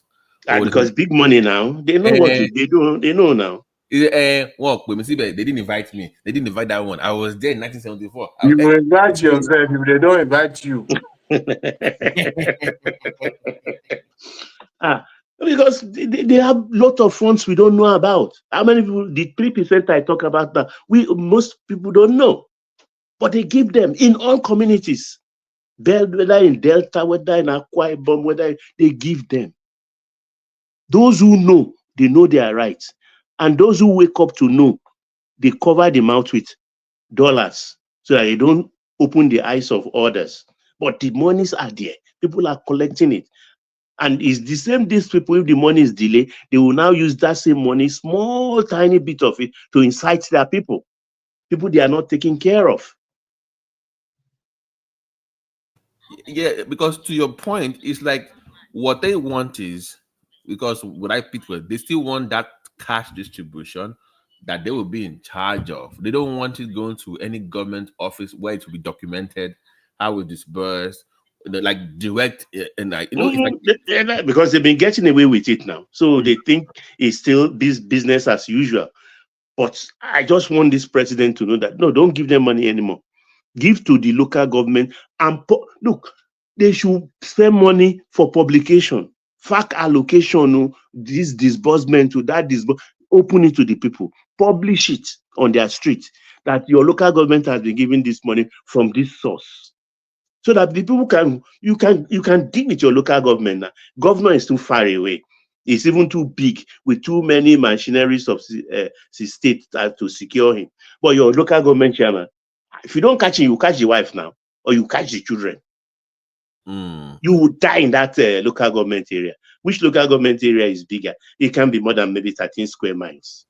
Yeah, because they said they want, or until they pay this one, that it's like they were threatening the government, like until you pay for the spillage. I'm like, but if you allow them to start drilling and taking that, then they can make more money to pay. That's the whole point, right? They must have produced, like you said. They use that trick just to get something up front. It's all trickery. Before the people wake up, let's collect something. So that is when they start drilling now. They know how to manipulate their people. They know how to manipulate their people because they've gotten the shift, the cultural paraphernalia surrounding themselves, cocoon themselves, and put themselves on a higher pedestal. The thing they do in Abuja on everybody, they also do it in their own locality. And this guy, whether it was southwest or southeast or south, they do it. It's about oppression. Baba, what about the oil that they said they found during Buhari regime? In which side? In which state? Or I think somewhere in Bauchi or something like that. It says something busy.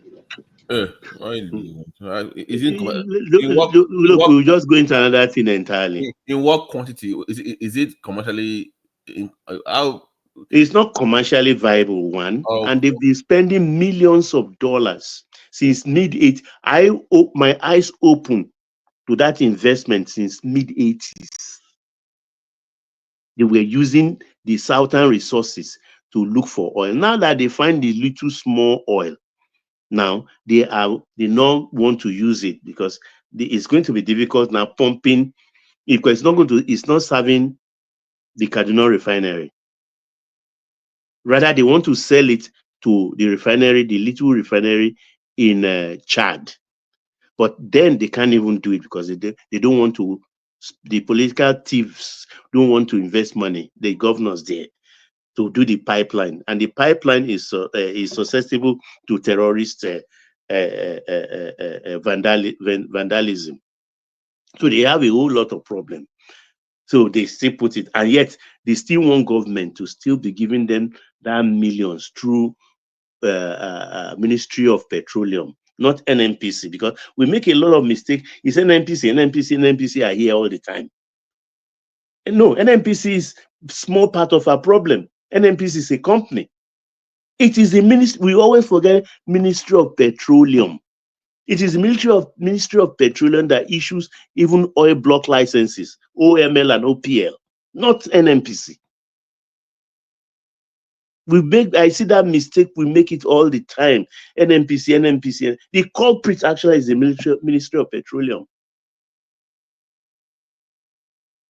They issue all the regulations. It's a regulatory body. The issue of licenses. But nobody is talking about them or complaining. That's why that what's his name now, Rashid or Shehu or something, could have the effrontery from that ministry to part of an MDA part out of it is NMDPRA to tell us Dangote refinery has not been licensed. It's from the ministry, it's not from NNPC. So these are the kind of structural problem we have in that country. The expenses are not documented. Everything they just structure. Why are you looking for oil that is not valid? Even the Kaduna refinery does not use certain blend, heavy oil. Nigeria's oil mostly is light sweet crude. It's light sweet crude. And that's, for your information, the heavy oil, their intention was to pipe in case Nigeria disintegrate, so that they can pipe and buy crude oil directly from Libya if they've not discovered sufficiency of heavy crude to feed the Kaduna refinery. So they have plans ahead. Okay. They have plans ahead. If not, does it make sense that, I mean, everybody here in secondary school, when you start economics, either in class 3 or class 4 in secondary school, when we talk about factors of industry, location of industry is part of it. And in part of one of the structures you talk about in location of industry is nearest to the source of raw material. Where is the raw material in Kaduna? Where is the raw material in Kaduna? So what is wrong in every refinery being situated in the south, where you have the raw material? So they plan ahead. They just use some false flag tactics to deceive us in the name of the equity and all the rest. What is equity in business? Fairness. So the fair thing to do is the cost of that refinery in Kaduna will have built 2 of that size in the south. 2 at once. That is what is fair. What is not equitable, what is not fair is taking down, putting pipe from that place. The cost of that pipe alone that is susceptible to damage, to vandalism, to leakage, to tapping, everything, where we going through forest and things we don't see every day. So the problem is too deep in that country. So you just need somebody since we are not in a hurry to separate, then somebody should rule us with iron fist. So, Baba, the move that Tinubu is making, it's starting to look like people have called it like it's trying to restructure the country in a way. Like it's like it's reconciling, is meeting. Now people say it's for political reasons. I think it's more than that. Because it's more than that. They are not saying it. If you can resolve the Ogoni issue now, start producing, and if it can fix that problem, that the LG thing where the money is paid to the LG councils, the hottest ticket in that place will be that ticket, that chairmanship. So they can then focus on that, and it's made other moves too. But as a region, when it comes to oil, what can they do? Because I think he called Wiki and what's the name of that guy, Fubara, right? Fubara. They had a meeting, right? Because what can they do? Like, because I was talking to, is it Kulota and one other guy, Aizon from that region, and he said there's a need for a port, and this is the point, key point, that insecurity and community dispute, land and all this kind of thing. And I said to him, I said, listen, Akwa Ibom has all these people have all this place close to the sea. If I'm a neighboring state up to the north, I need you to get your shit together. I need you to do that. I'll be putting pressure on you. I'm like, what do you need in your area? I will even work with you. But I don't see that collaboration in that area. They don't have anything that people want feel rembang, and like they don't get along that much in that south that much. That schism. It is the big men. Okay. It is the big men. I just told you when we started this discussion. It is the big men. They manipulate their people. There is sizable money for everything. Yeah, government also, they cheat them, no doubt about that. They don't get enough. Fine. But that's why I use the word, the small, tiny one they get to, don't get to the people. The elites in those communities, they just corner it, put it in their pocket, and seal their mouths. I just told you, ecological fund. Each community entitled to, governor will chop that one. And they collect them. The 13% derivation it shares out of, it goes to the governor's coffers straight. You get my point? But there is this 3% mainly supposed to go directly to the community through the local government. In those days, still it is the governor that will take it with their leaders, and they share it, and that's it. That is it. They will share it, and their people don't know because they are just blind. Because I wonder, like, that place should be like, in fact, like London. Don't just bend your mouth. Like London. We should all want to go to that place. Can you guys hear me? Yeah, we can hear you, Pato. Yeah, I'm wondering. It looks like the only solution that I can see on the table is maybe the country should just break up in a peaceful way, because I don't see any way where that revenue allocation formula can be changed, given the current political structure. They have more states among them. They have more local governments. So if you want to share with local government, you want to share with states. If you want to take it to National Assembly for vote, they have more rep. They seem to have. And what instrument do they use to get this advantage, Patoski? Military now. Population. So military won't load because they use that military to say, okay, they have more states than us. If we have equal number of states, if we have equal number of local government, we probably have equal rep, and we have equal senators. So when they take this to National Assembly, okay, let me ask you. It's not their fault now. Is the British? Okay, who allocated land? Numbers. This is the south. This is the south. This is the north. How did they divide the country into north and south? I don't even know for them, because this is one of the problems Tinubu faces when they say urbanization, because Kwara, totally, as far as I'm concerned, is Yoruba land, the southwest. But North Central, the Kogi side of it and some other element of it, is also Yoruba land. So when they distribute, for instance, now that means 6 states in the southwest plus Kwara and Kogi, the chances are the names of the appointees from Kwara and Kogi will be Yoruba names. And they said, okay, these are Yoruba people. Yorubas are too much in the government. But they forget that they are from North Central. that those two Yorubas, Baba, those why two people should bearing any Yoruba place, names are from North Central. why should any place below the Niger and Benue be classified as North in the first place? Ask them for me. No, but Simba, what I'm even asking is, even if they classify you as North, but if your rep vote in block as Southerners, will you not still get the number? It doesn't matter where they put you. No, you will not get the number. Geographically, but You will not. You will politically, not get. You will not that get means it. that means they have more states. That's what I'm saying. Those are the things that the British have Not by the killed. military, not by the British, by the No, military. Because the British, hold on, Before Simba, the they can no, explain. wait Wait, now. now hold on. The British did not create the state. State started with Gowon. Gowon created 12 states, Abibaba. Yeah.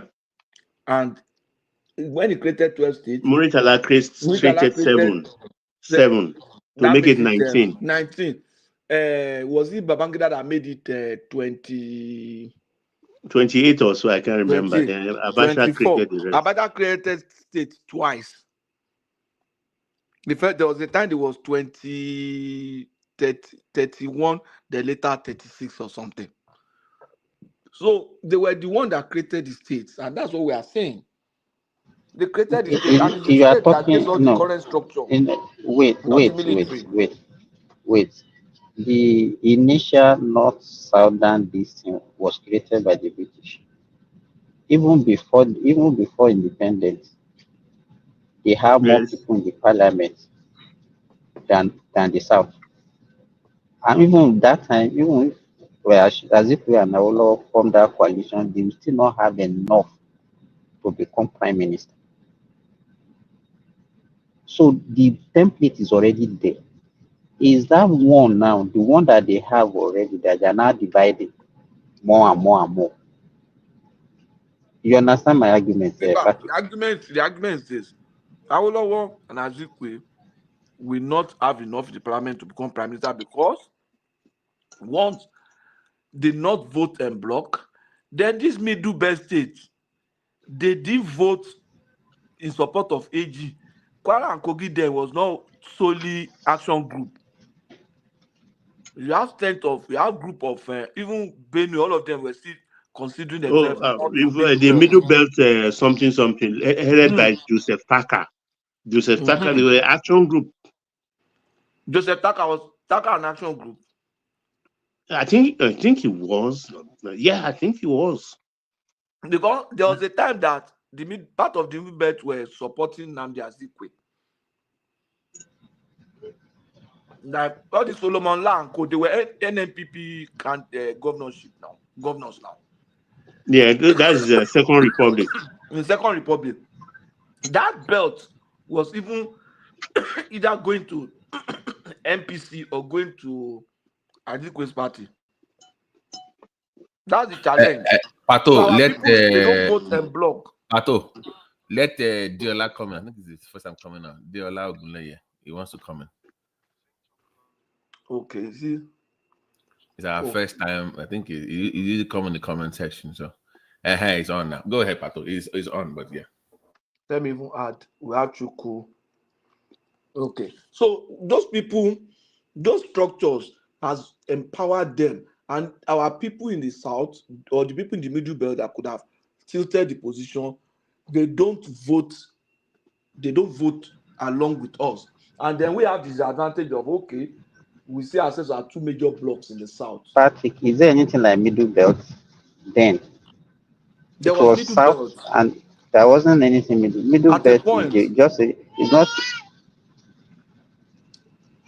the pre-colonial this thing. I mean, it was basically south north. The so-called middle belt is part of the north. Baba is there, can testify to that. Is whatever they are classified as north, that they are now divided into states and the local governments. They have that advantage already by allocating more land mass to the northern part of Nigeria than the south. So that is the advantage that they are giving them.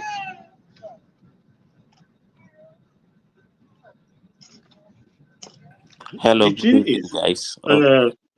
BT was, it was Prince Daddy asking what is wrong with diversity.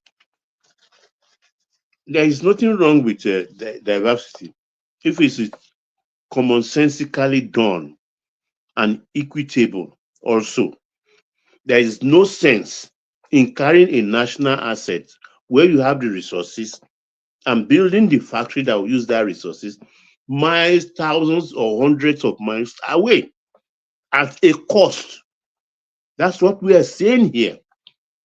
After all, they have all the flying schools, the battalions, and the everything in the north. Are we complaining?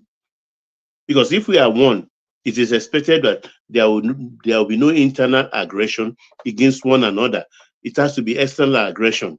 So if you have all the equipment, we will fight it. We will fight together using our country's equipment. It makes sense. So why do they like to acquire, just bring things, push things on the table on their own side to their own, on the center of the table to their own side of the table all the time, which even if it's not fair. That's all we're saying.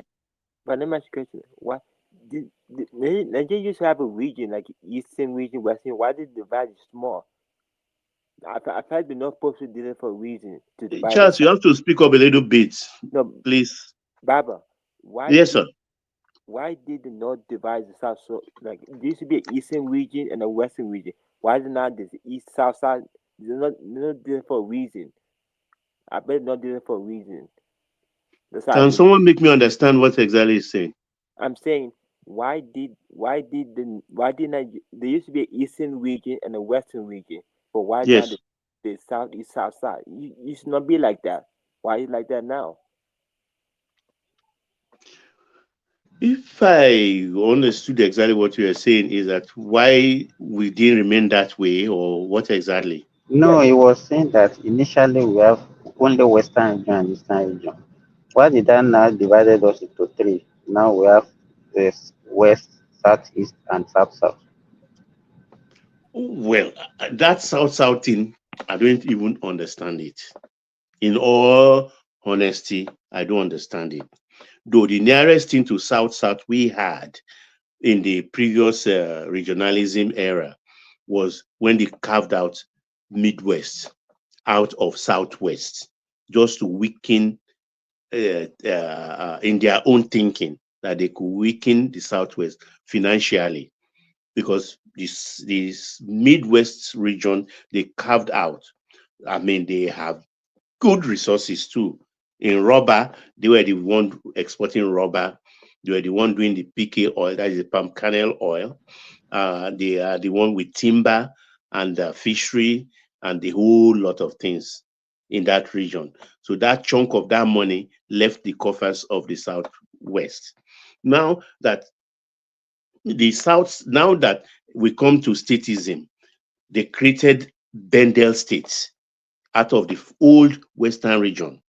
Bendel state, that is Benin and Delta. That is the Aniocha and Anioma Delta, with Ijo, Isoko, and the rest. They are Delta. Then at a point, they now even merge, they now separated the two. The Benin becomes Edo state, and that side of the Delta remains as this thing, Delta. So Benin had their headquarters in Benin, and Delta in Asaba, wrongfully, because it's supposed to be in Warri, because Warri has always been a hub of financial economic activity of that side, that province before. But Babangida took it to Asaba to favor the wife, because the wife is native of Asaba.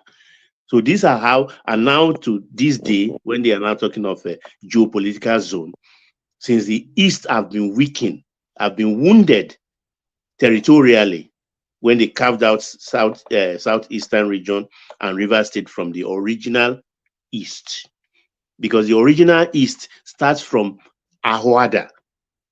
Ahwada is after Patani, and Southwest extended to Patani in today's Bayelsa.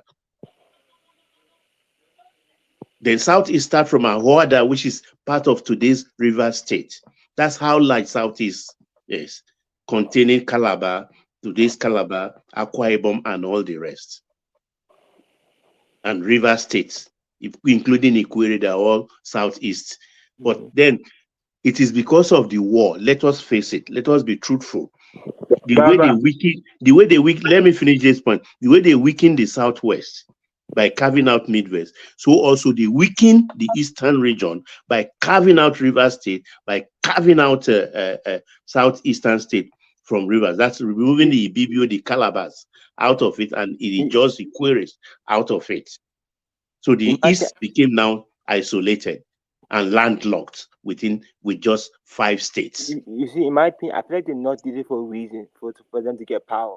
They know what they did. They not did it for a reason for them to get power. That's the truth.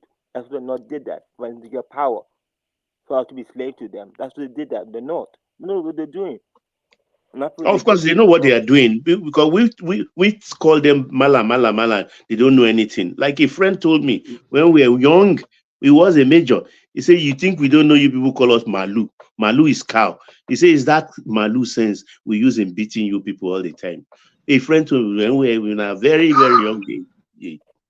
But so Baba, let me even tell you, they did the same thing to Kwara. Hold on, Simba. Baba, the... I didn't see you mentioning Igodo in all this your analysis, sir. You say I didn't mention what? I didn't mention Igodo. No, Wally, don't bring another one now. I beg you. Baba, if you look at the old Kwara states, Kwara states, when Babangida came, he carved out, when he created Kogi, he carved out part of the Kwara, the new Buza, where the Kandi Dam is, and all those, the areas that have resources in Kwara. He put some as part of present Niger and carve out some to Kogi. Yeah. So, because if Southwest want to lay claim to Kwara now, the better part of Kwara will be taken to the north. Yeah, of course. It's all in the bid. Look, they know what they are doing, whether military or civilian. The North, they know what they are doing. But at the end of the day, it's a game they are playing. They will never win, because I did not. Who is crying now? Who is crying today? They are the one crying. They are the one crying. Good evening, everyone. Good evening. Because it's not going to be easy again. Yeah, go ahead, please. Go ahead, please.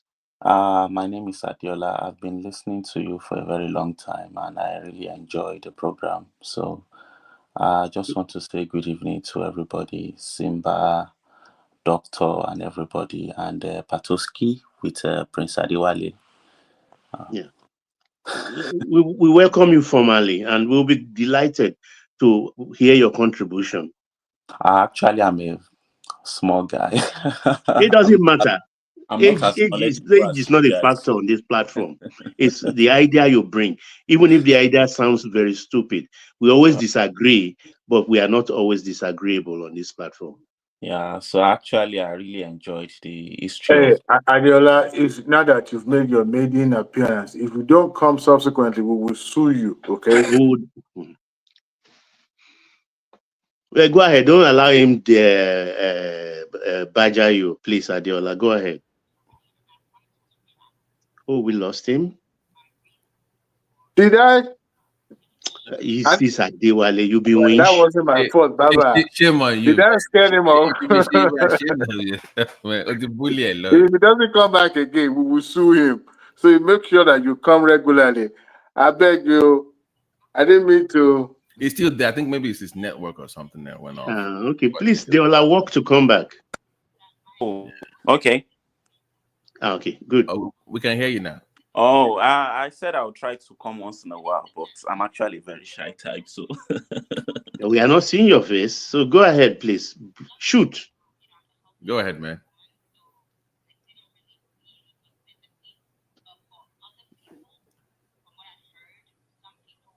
Deola, shoot. Go ahead. Oh, I just want to say I listened to the history of the Civil War you and Patoski discussed a few days ago. I really enjoyed it. It was very informative and it And really let me opened. score ourselves, Diola. We Yes. scored at least 80, 85. Believe me, no It's matter what, actually no matter what 100%. anybody say. Oh I'm my glad. God, it was very excellent. I really enjoyed it. I gained a lot.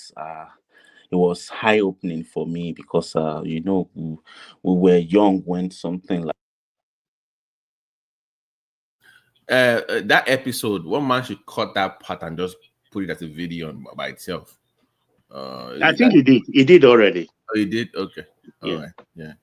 Yeah. We need more of that because I remember we had that profile thing and it kind of went into the history thing. And I did try to reach out to some 3 professors to come on the show of Yoruba history. I'm still working on it. It's very hard to bring people on this show. I swear to God, but yeah, I'm gonna drag. Do you know how many months I was listening in the background before I started typing comments? It's for some months before I now showed up. It takes time. Yeah, because about one of them just listened and he came in doing the basketballs. Our former guy that used to come here. What's his name?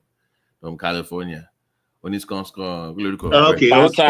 That's when he came, and you know how that went, and he's like, no, I can't show up to this kind of dance. It's like I'm not coming on. I'm like, wow, okay, so. It's good to enlighten ourselves. You understand? No man knows it all, but we just rub minds and lend our voice and paint a true picture of what happened. Because with the advent of the cyber spaces now, too many kind of narratives. I've had so many things that will draw my anger, and I will say, what? Because I did not read most of these things. I witnessed them. I saw them live. So it gives me an impetus to talk a little bit authoritatively of what I saw growing up. And that is the true narrative. But when people are now calling monkey dog for me at this age, I don't want to accept that. I don't want to accept that. The part I love the most was the rhetorical question you asked during the blockade of food to the southeast during the war. That am I going to be feeding someone I'm fighting? Something like that. It was very, very nice. Yeah, of course. Why should I? Yes, it might be, but this is that we are afraid of the past. Like that is that the reason why they don't want to teach history or go in depth anymore? History too. The Civil War, in my opinion, I think enough was British. Yeah. Okay. That's my opinion. What are we afraid of? Let me tell you the point.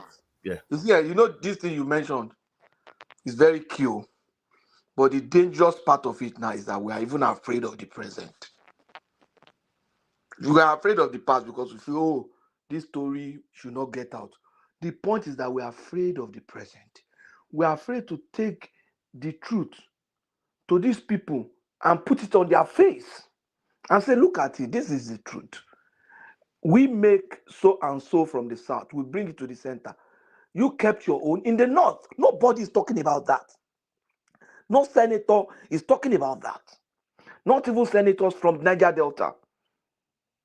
You understand what I'm saying? We say, okay, there's crisis and security issue in the north. We are afraid of taking it to them in National Assembly and say, this extremism is caused by the so-called Yerima Sharia. Nobody is talking about that. So we are not only afraid of the past, we are afraid of the present. And because we don't want to cause rancor. And I don't know why. If you don't cause rancor, how do you settle it? Exactly.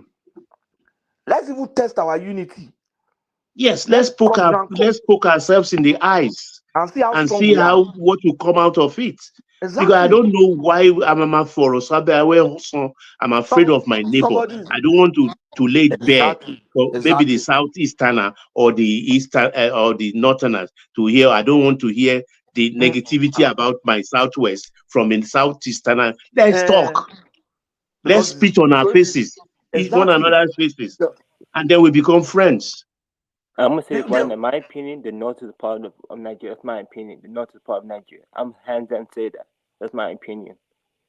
That the north is not part of Nigeria. No, the north is a part of Nigeria since time. The north is a part of Nigeria.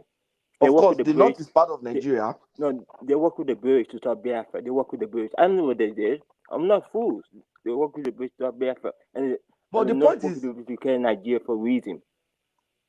You know, the point is that look at what is happening now in the south. We drink beer. We smoke cigarette. We do all those things. We collect VAT. We do debauchery, gambling, everything. We take those things and you take share of the revenue, but you don't take the share of the responsibility. And you said something good the other day, Patuski. I am a Southerner. I drink. I engage in debauchery. Then I carry my pack of beer in my pickup from Sokoto. I'm going to Abuja to enjoy myself. I got to Kaduna and you are saying, stopping me, flagging me, and breaking all the bottles of beer in my car. What's my business? I'm not a Muslim. You can't tackle me with Sharia. Why are you breaking my beer? That's what I want to drink. But we are not even. I say that Kaduna I'm passing through is it not my country? Exactly. I say, you know, look, when Tinubu was trying to go to Nigeria, then other people stopped him from going there. They said, no, Tinubu can't go to Nigeria. Who do you think they are? They can't stop Tinubu from doing the right thing. No, we are. I think just like Babati said, why are we afraid? Why are we afraid to take the truth? I think it's the debacle of the Civil War. It was a testing time. No, in all honesty, afraid. Everybody, we don't want to fight again. Everybody's weary. Baba, this is my own thinking. Okay. But Baba, I think, for example, as somebody in the center, look at Obasanjo that time. You don't want to offend these people because you don't want to lose political relevance. Look at when Yerima was bringing that thing. If Obasanjo had taken his stand, that thing would have taken root. Obasanjo said, don't worry, it will fizzle away. Just leave it as if fizzled away now. No. So people need to stand up and say, no, you can't do that. You can't do that. Yeah, I think you are right to an extent. I think there is a fear. You understand? There is a fear, and like I said earlier on when we started, I said when you take your counsel, he said, do not take your counsel from your fear. So we are taking counsel, advice from our fear to be mute. Baba, the only so why government should that be the case? The only government that we have since independence that has not been working for the Northerners is this Tinubu. Look at all this, even go on work for them. Everybody work for them. Work for them. So, of course. And that is why we are having the problem. And that is why restructure is not something you can put in their face. Because the little one of the local government, they fought it.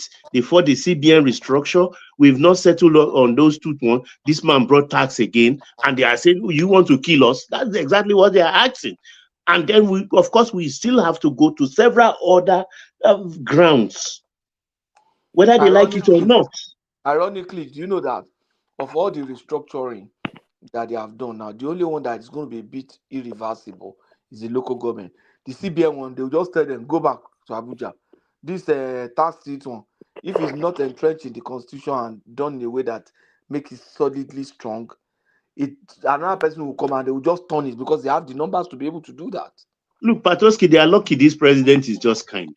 They will have left that thing to the vagaries of our judicial ruling. Let them rule. All states should keep their VAT. Charge even 20% if you want. If somebody don't want your state, let them go to another state and where the taxation is less.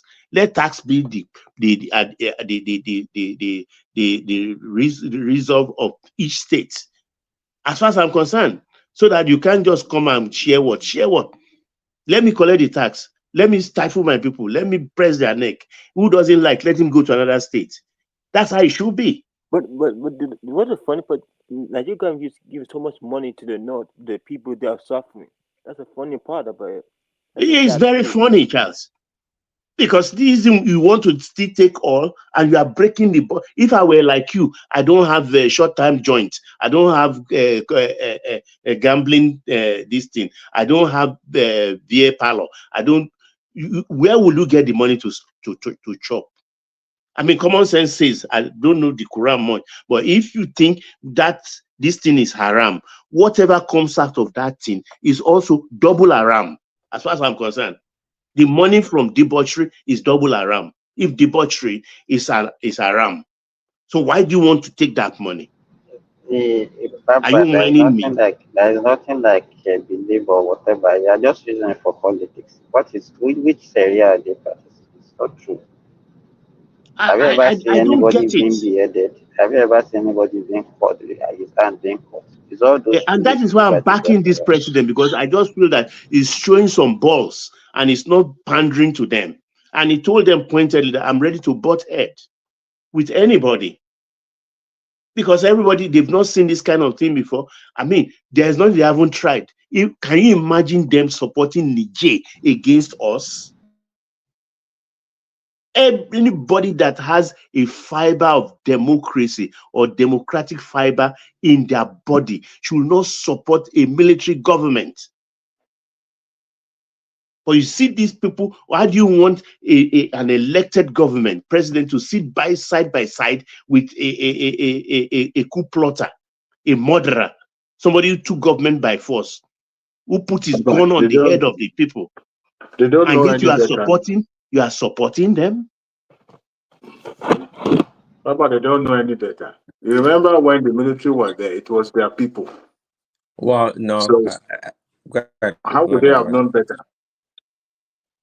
I find it strange, I tell you. I find it very strange, because it's like, I don't know how to explain it. We say we are in Nigeria, an enclave, because we discussed this thing before. It's at the heart of our election, our electioneering process. This is the cheating at the heart of it. People come there to vote, they go back. Too many things. Baba, let me ask you a question. We have military regime from 1983 to 1999. Well, anything like that. So why did he now come up with Obasanjo regime? It is strange. They just look anything that doesn't favor them. They look at what we call in street parlance, katakata, to scatter it. They are just rabble rousers, because that's the fear Patuski is talking about. We don't want to open our mouths and talk, because we don't want anything to destabilize the polity. But it is high time we did. We can't live life forever. We need to tell ourselves the truth. We have to sit at that table and have a conversation. Baba, we need to be open up to every possibility when we have that conversation. It's Exactly. like we can't have that Buhari of living is not negotiable, that nonsense. No, everything is on the table. It's really bunkum. How can you say our existence is non-negotiable? Who told you that? Who told them that? Who is saying that? It's settled in law. We cannot separate. Is it not something? What kind of doctrine is that? The Northerners are prone to violence, meaning that they're more than happy to use violence at any time, and they project that disposition. Therefore, the Southerners, we like parties and no one bear. So we're not that brave. We're not that brave to stand up to them. By the end of the day, I think I've said it before, I don't blame the Northerners. Actually, I like their moves. I like the way they operate. I love them. Baba, you said it earlier. People like perhaps Pansat and maybe Tony, the German, they talk down on the Northerners. But I've said it because of my experience that if you take the Northern leaders, the elites, and you match them up with the Southern elites, to me they're equally matched. I don't think you guys are much any smarter. In fact, if you look at the record, they appear to be more smarter than we are, actually. Because somehow, some way, they are able to coalesce and coerce their people to get things done. I respect them a lot. when people call them, Baba, you said somebody What told do you. when do you respect in people that are not progressive? I don't even know what you are talking about. Progressive according to your own definition, right? And you that you're progressive, what have you done? What have you done? Huh? So you I mean, respect the leaders that are you can impopular. hold on. See, this is the why are you arrogance. always this Hold on, jump? hold on. Let me line. This is the arrogance I'm talking about, and Simba just Arrogant simplified about it. what? Adwale, you're a Democrat. Let me talk, please. You see, Simba, the arrogance I'm talking about, you just exemplified that right now. You call them what, backward people, or you see, this is the thing. But when it comes to negotiation, actually, getting things done, they are the one that have the ability to organize on Whatever, get things wait, done. whatever they have negotiated and got, what benefit is it to their people? That's the question I'm asking you. No, see what benefit to that people. See, okay, this is another part of it. See, the northern leaders, they are equally as greedy as the southern leaders. That for sure. Because if you look at it, if you, with all the wealth and all the resources that they have, yeah, they could have done a lot for their people. But I know back in the 90s or 80s, late 80s, Kaduna was a beautiful state. I don't know about right now. There were beautiful roads. They have buildings. I mean, it was a beautiful place. And perhaps back then, the most beautiful northern state was Kaduna. They had all the amenities. I mean, they did. Their road was like, perhaps way better than American and London roads. I tell you that. But again, have they done enough for their people? No. But the difference, though, the reason why it appears that we in the South are any better is because we not really industrious per se, but we are independent. See, our culture and the way we do things has less dependency on the government. And I said it before. Nigerian government don't take care of Nigerians. It's Nigerian people that take care of themselves. Nigerian government is incapable of taking care of Nigerians. If that were the case, where are they going to get the money from and the resources? The people are independent, especially in the South. We talk about the apprenticeship with the Southeasterners, the Igbos, and the Yorubas they have there. So people do things by themselves. But in the North, that culture maybe intertwined with the religion and perhaps other culture and traditional ways of life don't allow them to explore in business and this other, they don't expand as we do, just like in travel. Otumba Chief Daddy, the point I think people are making is that we nobody's saying that, but the entire North don't believe that like we previously thought.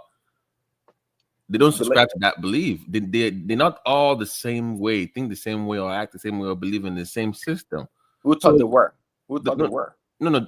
I mean, most people, unfortunately, when they discuss the North, they always use that black. Well, it's because of our arrogancy. It's our problem that it's like ignorance. That you think the North is just one space that everybody. It's our arrogancy. Well, we felt just Sima just did. You just group them together and dismiss them. They're a bunch of malams, a bunch of abokis. Sima said that.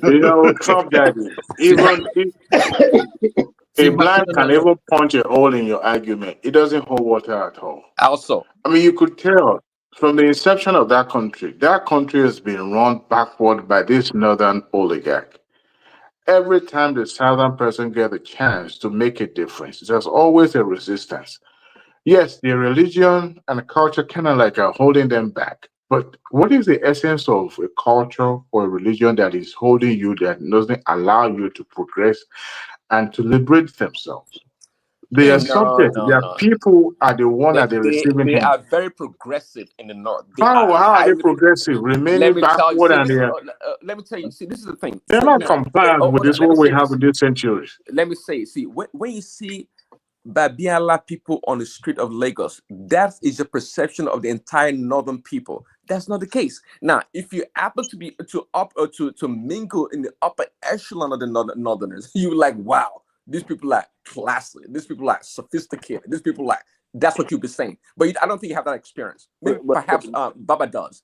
These people, the people, their leaders or the elites that are educated and well exposed.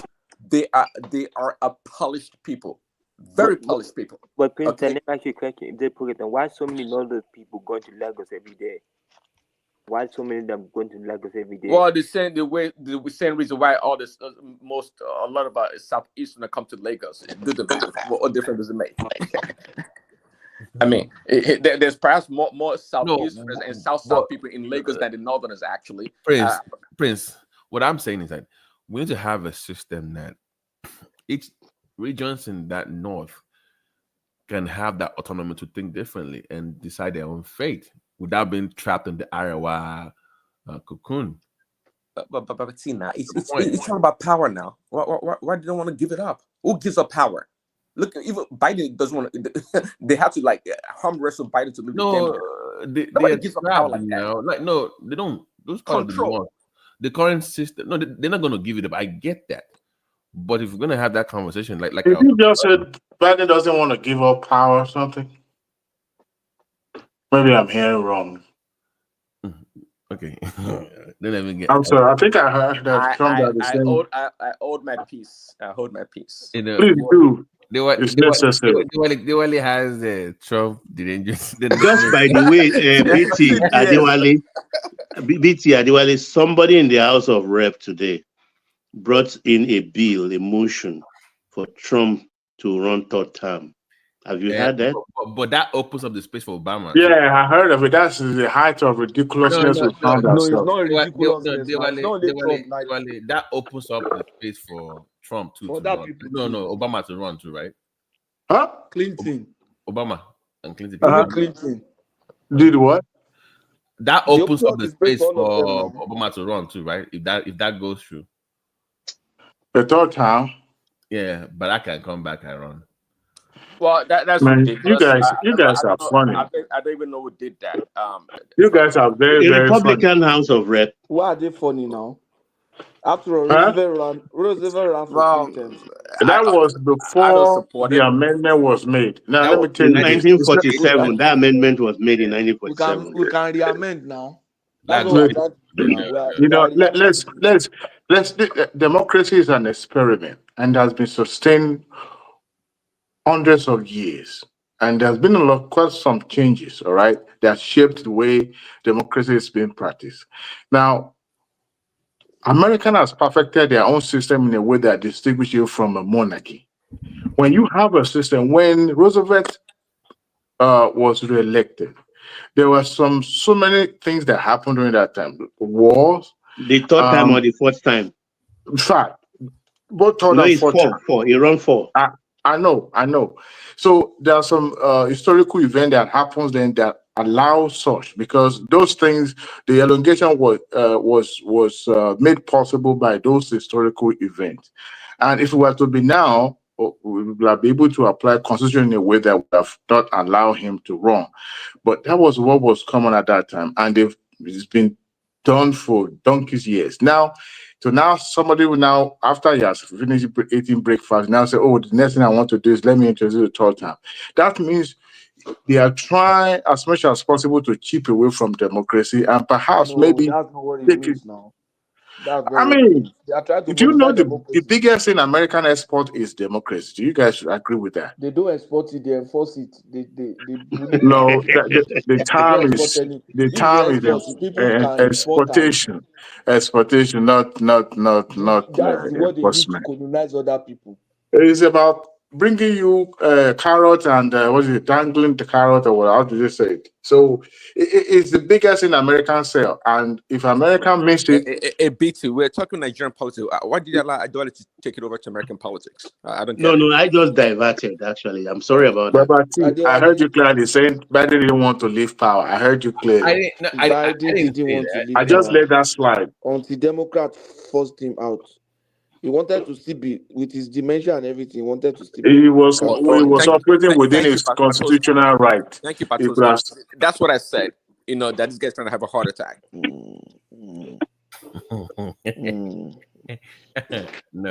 But how come Biden become? I think he's getting better now.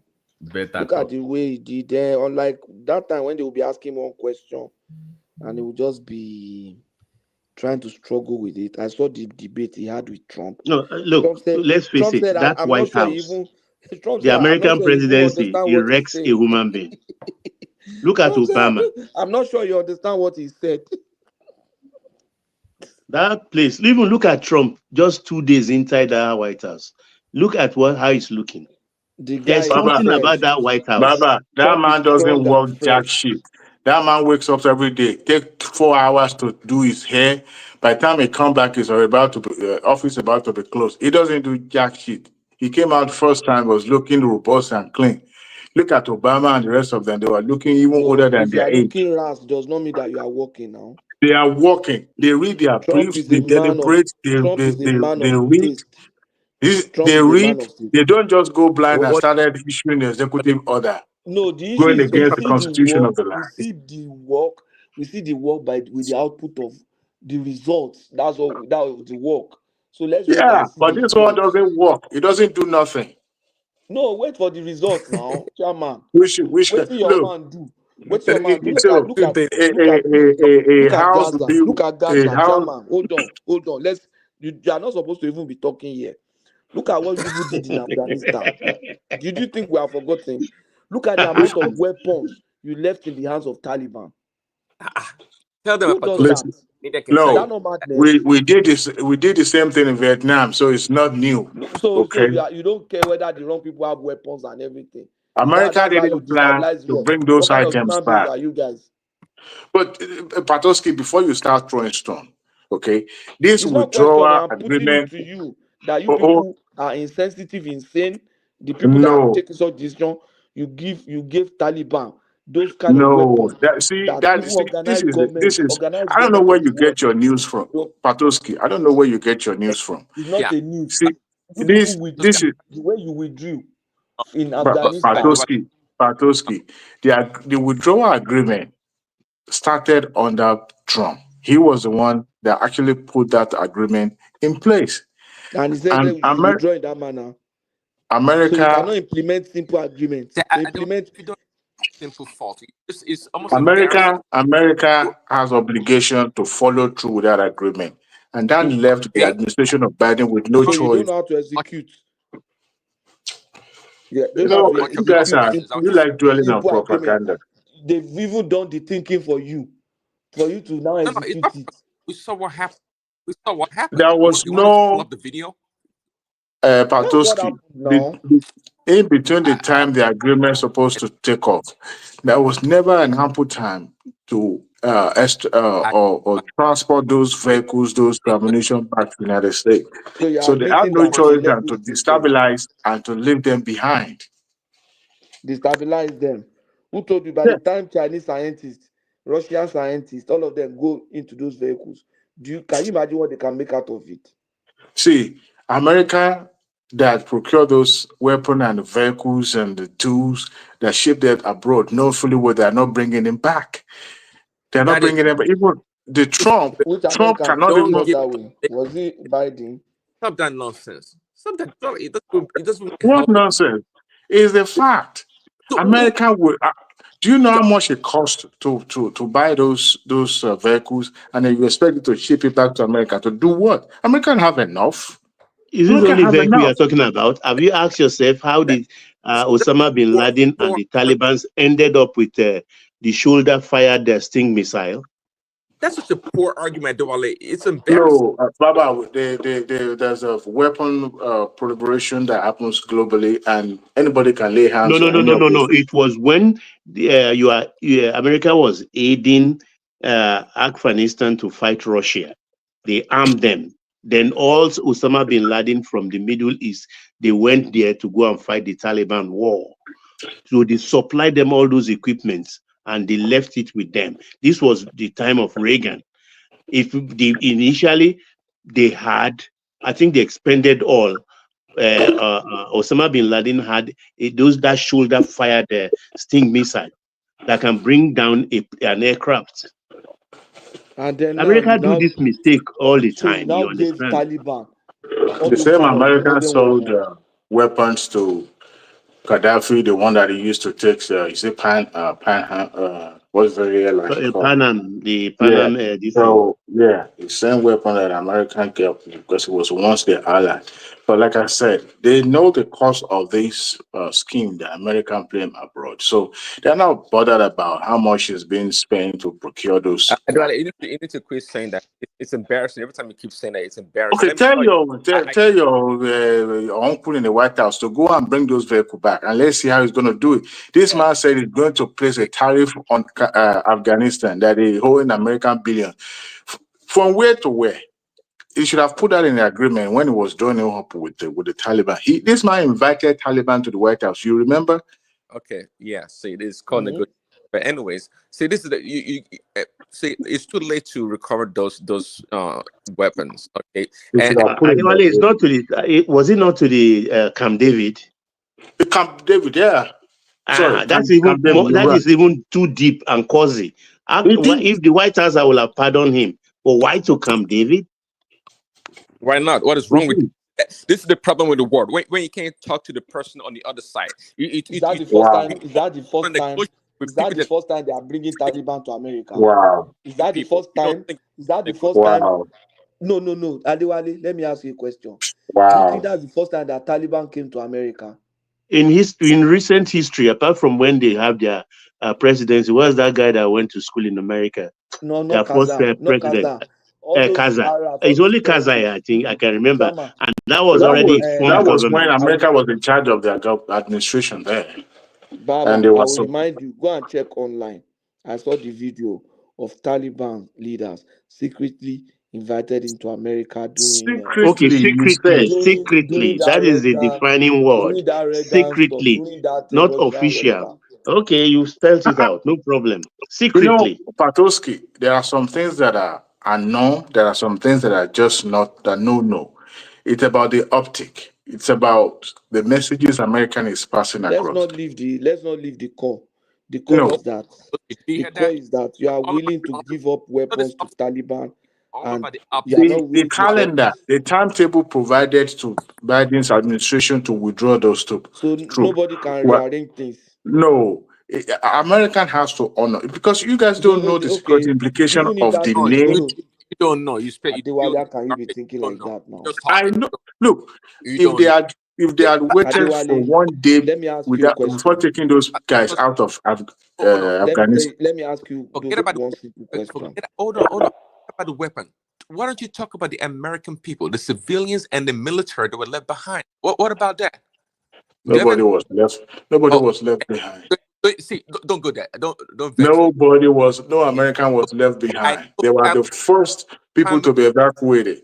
I know. Not this propaganda, you guys. It was those who worked for them that were left behind. Okay, see, I know people. Okay, not my family. You know people. I had people back there that were left behind. They were held in that is not true. Give us their names. Give us who they are. Maybe not full identity, but let us know who they are. American were the first people to be evacuated from Afghanistan. All about optics. I get it. No substance. I get it. And you know the funniest thing, if Biden had waited just 1 day, those guys would have struck and the result would have been so catastrophic. And that was the reason why Biden had no choice. That is nobody is weak. Not your liberal propaganda. America has a strong, large military base in Afghanistan, a huge one. Yeah. And they can reinforce if they wanted to. So that lazy argument, they would have struck with what? In your little cocoon, in your liberal cocoon. That's what you guys talk about. It's a lie. It's garbage. It's not true. You're not talking about your Lord and Savior now in house where White House said it's going to stop Ukraine and Russia war on day 1. How many days today now? Today is day 4, right? We're still what is happening in Gaza now? What is happening in Gaza? Is Hamas not sitting up now? It happens on the watch of Biden, not Trump. Leave that one. Everybody knows that. That happened because Trump gave them 4 years. So that's the only consolation. The 4 years will soon be over. Why didn't it happen long before? Which one? Why didn't it happen long before? You say it happened that you But Pato, what would this need to do that? Because I've heard from some folks that what's her name? Michelle Obama might run in the next 4 years. Why do you guys always dwell on rumor? Why? This woman, I say, has never been interested in politics. Why? Let her continue to run. She said it several times that she's never liked politics. She will get there. By the time she keep running, she will get there. You guys like rumor too much. They don't have any candidates in Don't watch entertainment tonight or again. So Okay. I cannot believe the Obama Aniston story too, right? Huh? Never mind. Baba T, I was watching. I was watching. What is it Obama called? just finished Obama just finished third term now. Huh, I hear me. That's true. Obama just finished third term. That's true. Last was it this week? Just finished third term this week now. Obama's wife will never contest for election in America. You know, I was watching this. What's his name? Megan Kelly on a podcast show. And guess what they were discussing? They were discussing Michelle Obama about the rumor that there's a problem in the paradise and failure not to attend what's her name? Carter's burial and then the Trump inaugurations. And I'm like, okay, this same Trump refused to attend Biden's inauguration, then you expect her to go to Biden's inauguration? Of course, she's a human being. She can be also sick. So you expect her to be everywhere her husband is. They're no longer in a public office. And these are the things that shouldn't even be discussed in the public. And I don't expect the likes of Patowski. I mean, I can excuse Trump daddy, you know. That's what she likes to listen to. About the rumor about when somebody is, you know, attending or contesting. Those are rumor and shouldn't even be entertained at all. Well, we'll see what happened after the 4 years. Groceries prices hasn't come down yet. Baba T. Leave that one. If you leave that one, we put you one. It's just starting. Okay, he said on day one. Day one. This is the day 4. Day 4. Groceries prices not yet come down. So what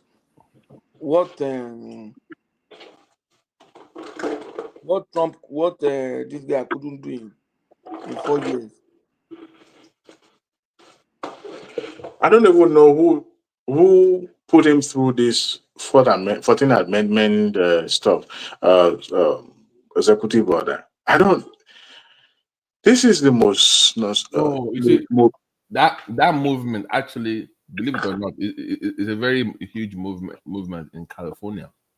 They are against both legal and illegal. They are both against that. So that's 1 year. They don't want people to become foreigners in their country. But that is the most moronic idea I've ever heard anybody putting forward. If you're going to do something of such, you engage Did you see Vivek's interview? Huh? Vivek. Yeah, man, that's stupid. They asked him about they're like, wait a minute, your own parents, when you were born in America, but your dad and your mom were not citizens yet. So does that mean, you know, they say if you're not a citizen, that's Trump. So can you know Vivek one now? So we'll go in America by Trump's definition, you know. But talking about Trump, was he a citizen when Baba was born? No, Baba T, what do you mean about Vivek's? No, Vivek was asked about I think it was during the campaign. You know, the bill was that only an American citizen can, you know, at least one of the things has to be American citizens for you to be American, even if you're born in. That's what the Trump was, right? So it turned out that Vivek was born. His father only had a green card, and his mom, I think, was still trying to process her papers at the time he was born. And what is wrong with green card? What is wrong? But what they are proposing is that one of them has to be an American citizen for you to be American. Well, legal residents of America. No. He says he wanted to be legal, but the extreme is saying that you have to be at least American, even if that's the difference. So he says legal. They're saying that no, one has to be American for it to be American. Well, okay, obtaining your green card or in the process of becoming a citizen, is that not part of becoming a citizen? What is wrong with that? But you're not citizen yet. That's the point. Well, that is kind of ridiculous stipulation. Exactly, but that's what the extreme right wants. No, that's garbage. And by the way, because they want because what affects the printer directly. So we change the tune. Oh, did he bribe? Oh, did he bribe immediately? No, What affects them? You go change tune. I heard some argument regarding this so-called the birth citizenship. I've heard a lot of this, and if you really trace the argument or the roots of this law, it was actually there to protect American slaves, the black slaves I'm talking about mostly. Actually, that's what it was meant to be. Because back then, when the slaves were emancipated, actually, they did not have citizenship right. They were not American citizens. They were not. They were absolutely not. Did you know that? So it's the law they have to pass or amend the law to make sure that blacks and their offsprings become American citizens, because the Democrats in the South were trying to deny them that right, because it is because it is true. They were hold on, Prince Daddy. Prince Daddy. Prince Daddy. Yeah. The question that should have been asked is, why did the framer of the Constitution or the technical writer fail to put it in there when that amendment was made, even though to protect the slave? Why did they fail to actually specifically write it down that one of your parent must be an American? You remember when this amendment was made was because, you're right, the Democrats in the southern part of the country were kind of like not wanting to let go. I think there were like 2 or 3 states that actually refused to ratify that amendment, but though it still passed. Now, in a way, the Constitution was put there. There's no ambiguity in that clause.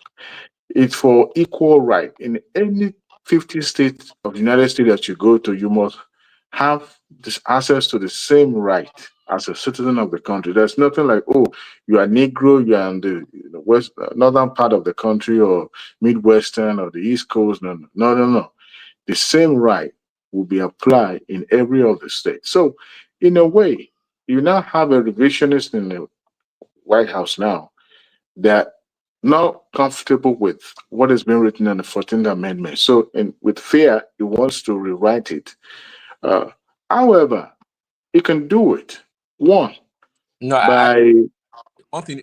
Do you acknowledge, though? Do you acknowledge in your heart of hearts that there are users of this law? That what? That there are abusers of this law. Absolutely. There's no law that is perfect. If the law is perfect, nobody will offend. Okay, you see what I'm saying? Well, so that's what it's trying to correct. See, we're not trying to put anybody I'm not saying he cannot make the correction, but you will go through the proper channel to make sure that what you are doing is not illegal or drag or necessary for so long. It's like dissipating the energy on something that would not yield anything. What you should have done is to approach. No, you're wrong. We know that. So you think the executive order will be much more effective? Oh, no, let me land. See, we know executive orders are not laws. Come a Democrat next 4 years, they can overturn every one of them, like Biden, Trump is doing right now. So you don't have to wait today.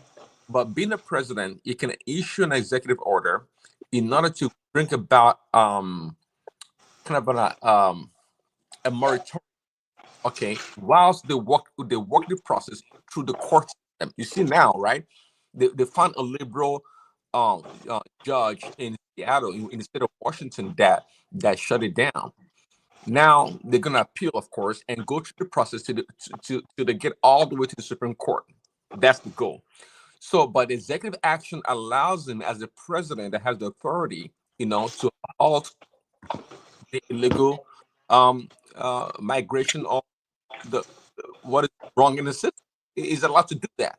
Well, this is not the first time a case like this will come up. There has been a precedent to this. So, in as much as we want to believe in this new order, I want to believe that it wasn't well guided. It wasn't well put through in a way by those who would have, maybe go through a different channel to achieve this. No, it's not one bullet. No, kills. We are not in a monarchy system. Okay, there are some element of executive power that cannot usurp the functions of other arms of government. Absolutely, you talk from both sides of the mouth. It was Biden's administration that changed the law that allowed people to cross the border and not to be and were not persecuted. Biden acted within the confine of the law. The law provides. Hold on. When the refugee comes to the port of entry, okay, under the Geneva Convention, in which America was a signatory, America was obligated to admit those who are seeking. Hold on, that are seeking for asylum. Now, they have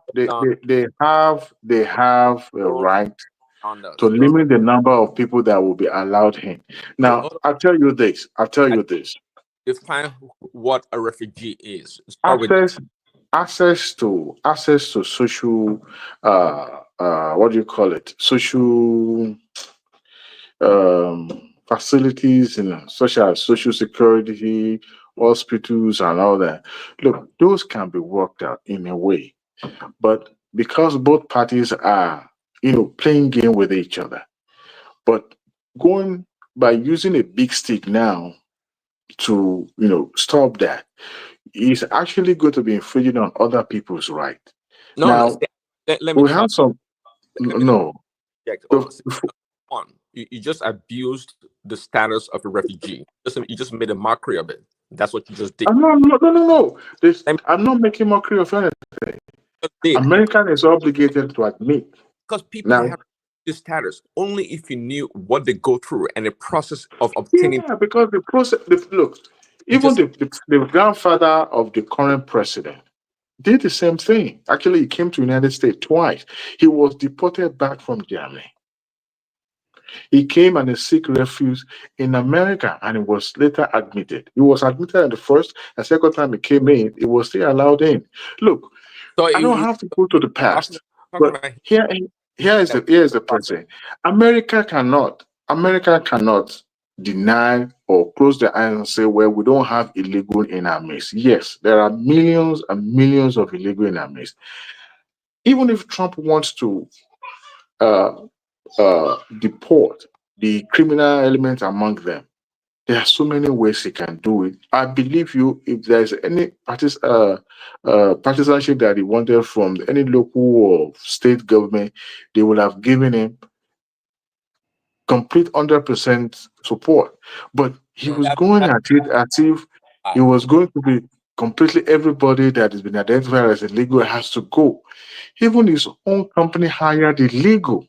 This is how deep this thing has eaten deep into the system in America. And I tell you this, if he let's say he's able to succeed by deporting all the illegals, I bet you American economy will collapse. As a matter of fact, it doesn't even collapse. With the little number that is targeting, the American economy will feel the absence of those workers.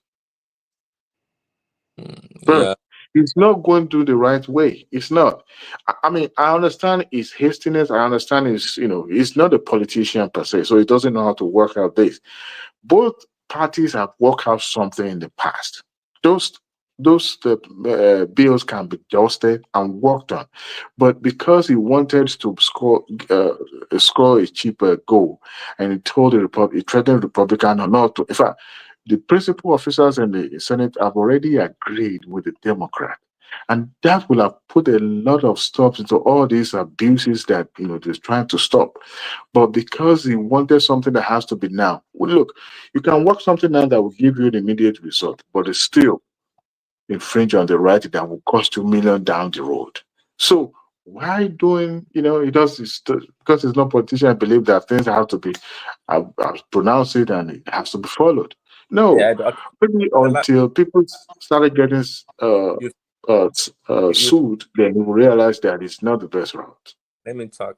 So if you fit in the audience with a bunch of trash, garbage, you know what you're saying is not true. All of a sudden, the Democrats have become a party of cooperation. They want to work with the Republicans. When did that start? But I'm not really concerned about that. It's all, you two are playing politics. So I know you're a politician too in your community. But here's the thing, though. Again, I'd like to take you back to how do you define or explain who a refugee is? Because you just made a mockery of it, and I'm serious when I said it. Because only if you knew what people that obtain the refugee status go through, you won't talk the way you're talking. Okay, you won't talk. And by the way, most people that come into a country as a refugee, they tend to obtain that status before they come in, especially to the Western world. Now, when they had, for example, maybe the war in let's call in Somalia, in the Christianized, more like Sudan, the Christianized Sudan, the southern part, and people migrated to other countries like Kenya and whatnot. The UN was there. Sometimes you can create what you call an encampment or a place where people can come in in order to be processed. Because you came to a country doesn't make you a refugee. They come to a place because of the war in their country. They process those people and get them documented. Okay, in the hope of getting them to their final place of destination, which is usually the Western world. Look, I don't think any African country accepts or even encourage refugees to come to their country. With 54 countries, that's how shameful we are. But anyways, they have to go to the West, and all of them, from the Eritrean to the Somalians or the Sudanese, they all obtained their documents to travel to the West. And they spend time. They just didn't get up and travel. They had to stay there for maybe multiple years in order to have that status, and before they travel. And because you cross the border anyway, doesn't mean you get the refugee status. They don't do that. They have to vet you and background check or whatever they can do to determine finally that, okay, we make you a refugee, and they give you that status. So don't make a mockery of people that actually suffered, in order to get that status, and compare them to people that just crossed the border, and you think they deserve the same rights. It's the same thing we're talking about. These people that come here to birth their children. How is it any fair that people just come in, give birth and go back and have equal rights as people that work here, pay Trump tax? Daddy, First Daddy, do you know that the influence of Italian around 1930 something to the United States was based on the premises on political prosecutions, economic problem, and they were allowed into the North America. Do you know the reason why? Because they are white people. They are not Hispanic. They are not Negro. So they consider them. They consider them a higher IQ species, so they can be admitted. Even while they were in America, guess what? The Americans still went ahead, mocked them, subjected them to a lot of ridiculousness. Okay, and today we can't even differentiate which one is Italian, which one is Irish, which one is this. And those who came from Ireland at that time didn't come because they wanted to explore the new world. No, they came because they felt persecuted. They felt that they were going through hardship. As a matter of fact, there was a depression when some of them came to the United States, including Trump maternal side. So people came seeking asylum not just for political prosecution. Some came as a result of what they're going through. Anybody can claim, as long as your right is being infringed and you are faithful for your life. Now, going by the definition of refugee, like I said, American is obligated to admit, but they could decide the number that they wanted to admit. They cannot admit more than they can, take here. But the point is that there's a procedure. As it is today, if you approach the border of the United States of America, you will be you will be given audience, but the information you provide will be the one which America will be able to identify your identity. Establish that first, then it will start processing.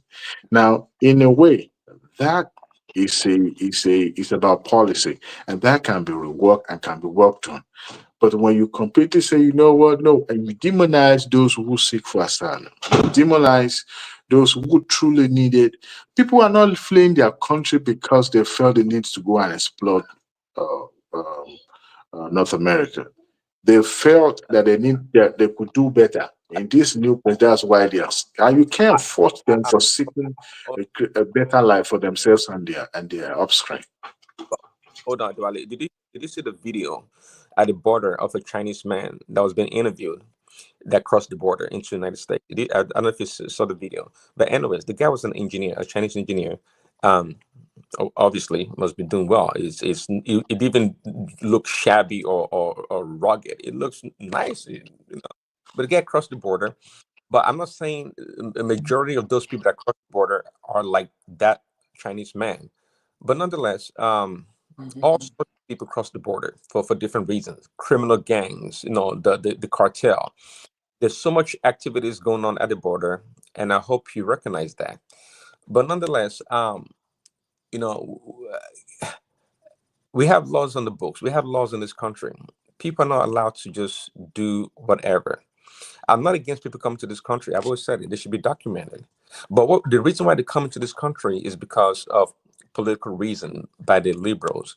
You're trying to dilute the votes of the American people by showing favor to aliens and illegal people, hoping in the future as they become citizens, they will vote for your party and shift the balance of power eventually. We know the political game. We know the political game. There's no doubt about that. And I know you're not going to deny it. On the economic side, well, quite frankly, I don't see the real benefit. I like people to be documented to work, because if you don't document people and you have them work in a place in the country, they are going to depress the wages. They're going to provide unsafe working conditions for the people, for everyone, okay? And they will not be getting the rightful benefit that they deserve. All what is going to happen is that the business people, the rich people or whatever, would make more profit and keep it to themselves. It's not like you're going to pass it on, and I don't know why they should, because you don't have that obligation. It's supply and demand and whatever the economy says.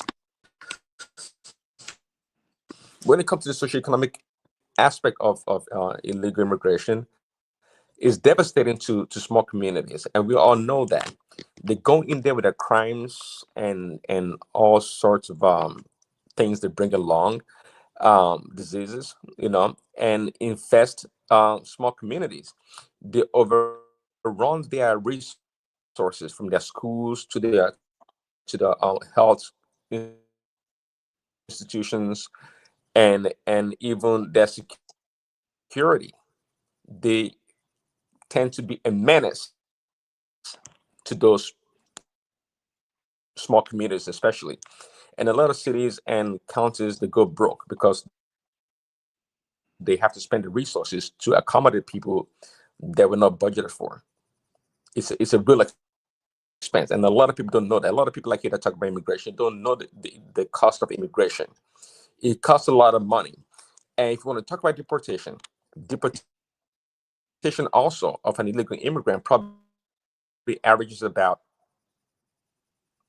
$30,000 to $50,000. Imagine that, to deport an illegal immigrant. It can average up to $30,000 to $50,000.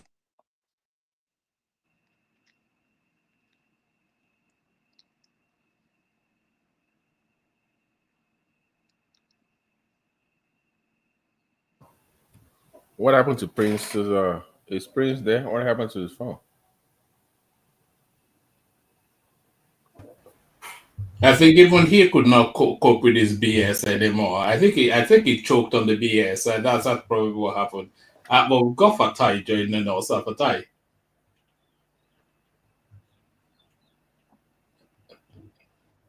Even Prince could not. He stopped believing in himself and talking. Look at that! Unbelievable stuff. Really. Prince, did you mute yourself or something? He's not muted. He literally choked on the words. Wow. Okay. No. I'm here. Can you hear me? What happened to your? We couldn't hear you. Oh, I've been talking all along. Wait a minute, I choke on my words. Look at one man. Can anybody hear me now? Yeah, we can. No, I was talking all along. Damn, I didn't know. The phone could not take it anymore. The phone had to put you on timeout for a minute, man. Well, one man said I choke on my word. No, I was blabbing all along. Actually, I mean, I don't even know where I stopped. You know, I'm not sure where I stopped. And I was saying some really good stuff, man. Okay, let me try again. If you guys can still hear me, I was talking about the political angle of illegal immigration, how Adewale and his people want to use it as a weapon to dilute the voting pattern in this country. That's the goal. They don't really care about those people. They just want to bring them into the country and dump them into the different parts of the country. And I was talking about the real cost of immigration. There's a real cost to immigration, a really expensive one. And I said it averages about $30,000 to $50,000 to deport an illegal immigrant.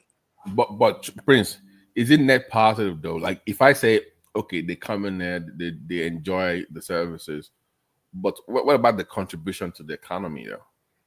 Can we? Can you say like it's net positive? No, see, but you know, I'm only asking. I'm just asking. I don't know. Well, at this rate and the practice of our immigration, it's a big net negative. There's nothing positive about it. There's nothing. I just explained to you. See, people, you know, in supply chain or even in anything, you tend to look at total cost of a thing to determine its true value. You don't look at one aspect of it and determine it to be a fair value of it. Now, if we're talking about immigrants coming in and they're contributing to the economy, okay, fine. Are those immigrants coming in? Are they coming in with their own personal doctors? Are they coming in with their own personal, you know, education materials and teachers? No, they're not coming in. They're coming in, okay, especially those that will be employed illegally. Those people are going to depress the wages in this country. It's a simple economic term.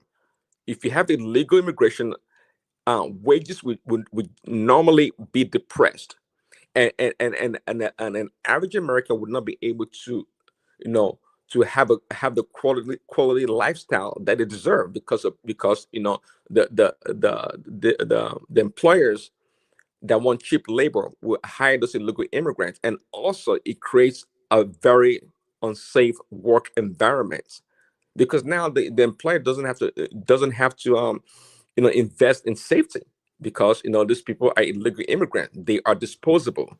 In a fair country, in a society, we don't want people to be disposable, illegal or legal.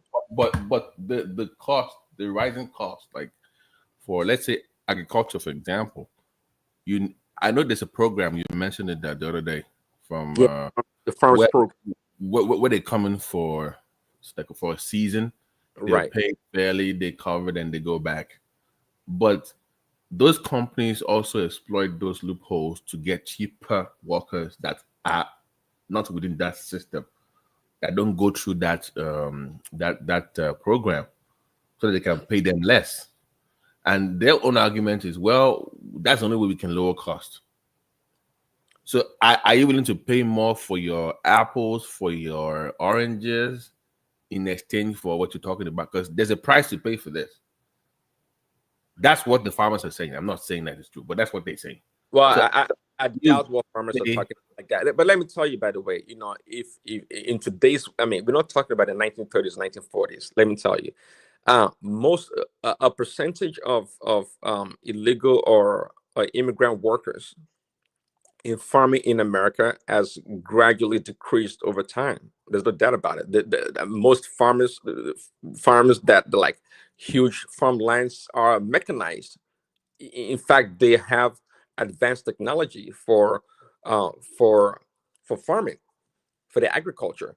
But in the case of employers, farmers saying that, oh, it's it makes things expensive. I don't think so, because it's a structured way. It's a structured way. You, And, do you and know if you the know, reason why Trump company's management decided to hire illegal? Do you know the hold on, reason why? Baba T, you know that farmers in America, they enjoy, perhaps apart from the defense contractors, the second largest largesse in this country. They get a Subsidies. lot of benefits. They get Subsidies. subsidies, exactly. They get a lot of it. So I mean, see, they have no excuse. As for the farmers there, they have no excuse at all. Um, and they are always, even the black farmers, they are always if they lose due to weather condition or whatever, they can file a claim and the government will pay them. They don't even have to struggle. They pay them. But I get that. Even with that low cost, if you can lower that cost further, you will do it. It's just an issue No, of business. this is not the way it works. It can't just be. It's not all about cost. I just said it. It's all about total cost of ownership. It's not about. See, you don't lower the cost. No. I'm saying in terms of, like, if I'm paying for this migrant workers that are registered, if I'm paying them $11 an hour, and somebody crosses the border and say, I make goods, I will do it for $4 or $5, I will hire him. No, see, I wouldn't say, because no, it's just the nature of business, right? If you can get it for cheap, I will pay that person. They're breaking the law. Apart from breaking you see, I'm with you. They are breaking the law, but the law, the system is looking away from them. They know what they're doing. See, I think if you want to talk about extreme greediness, then you can see what you're saying. See, when these people get on the program of bringing in migrant workers, they get a lot of tax incentives. They do. They bring in these workers. Hold on, BT. If you have a payroll in America, if you hire an employee, you have to pay taxes on that employee in addition to whatever that employee has to pay to the IRS. But these people don't get to do that. You know something called E-Verify? That's what the employers are mandated to use to verify the identity and employable status of their workers. So to say that they employ the legal workers so that they can have access to incentive is completely not true. I didn't say that. You heard me wrong. I don't know what you meant by what you just said. I didn't say that. But I was making a point to Babati that, for example, if they hire these migrant workers, they don't pay. These people, the farmers will not pay payroll taxes. They're not going to pay it. And also, depending on the community that they operate, they don't get to pay for a lot of benefit. The healthcare benefit, they don't get to pay them. And some other benefit that they have to pay, they don't have to pay them, because you know why? It's a structured program. The government comes in and make available healthcare for those people. Now it's off the payroll of that farmer or the employer. How much greedy do you want to be? How much greed do you want to save money? So everything's provided for those people. All they're trying to do is that, hey, you have legal migrant workers documented to work, and that's it. The cost is Prince, unfortunately for your point, even if you lower my cost to $1, if I can take 10 cents from that, I will still do it. It's called greed. You cannot emulate greed from the system the way it's built. Apologies. Patoski, I'm not sure if you're there or not. So sorry, apologies. People are piling up in the backstage and you're not letting them in. Please let them in.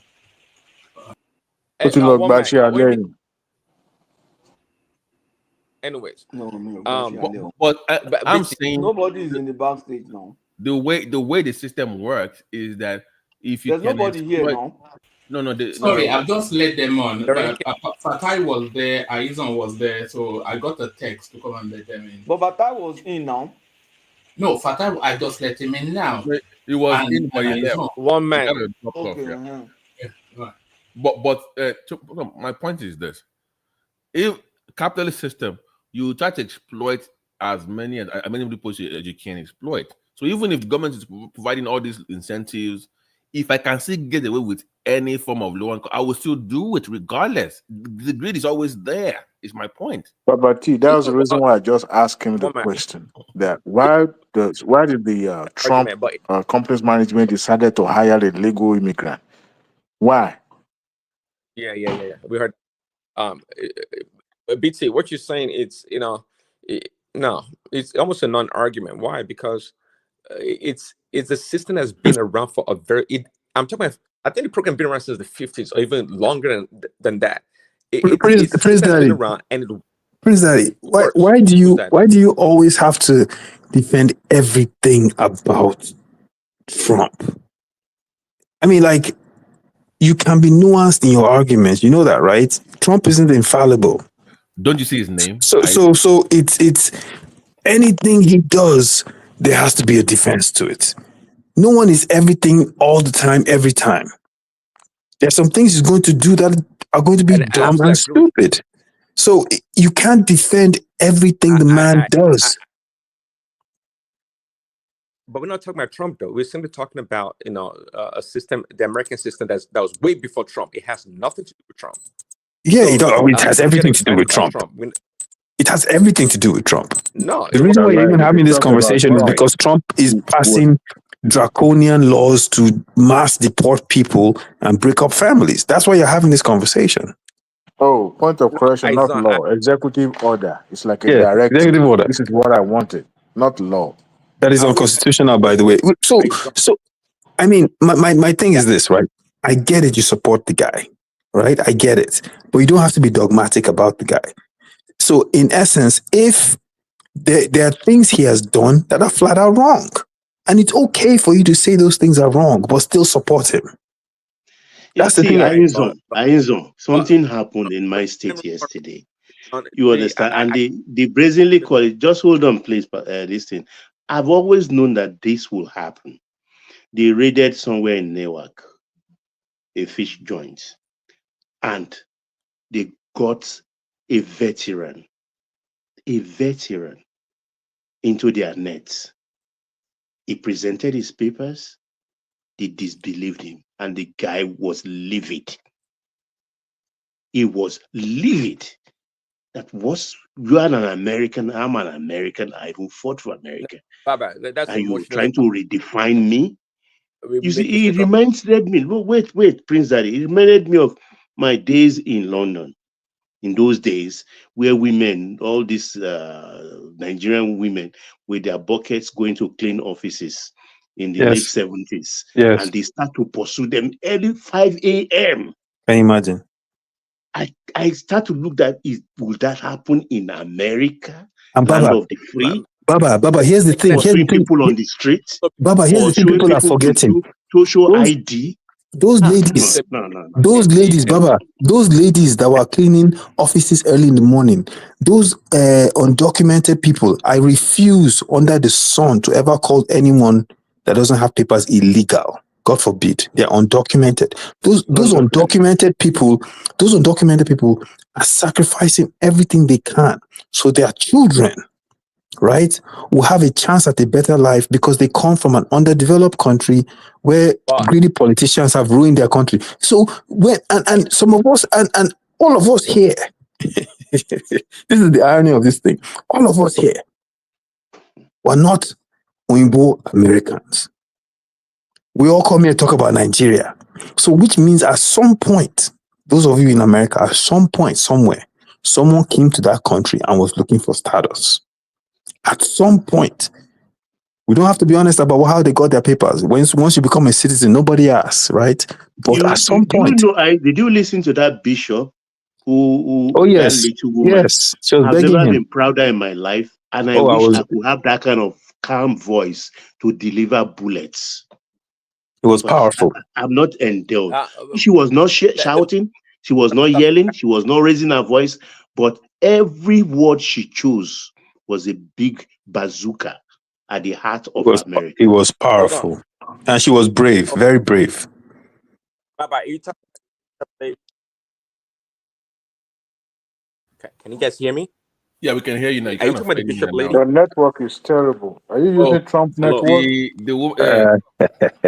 They're discussing it was the woman bishop that was talking about that was doing Trump's thing in the church. Yeah, that so bishop. calm. Okay, There was that kind of voice, but you could see the effect. I wish I can acquire that kind of name and voice. She's crazy though. She was nuts. I'm sorry. She wasn't.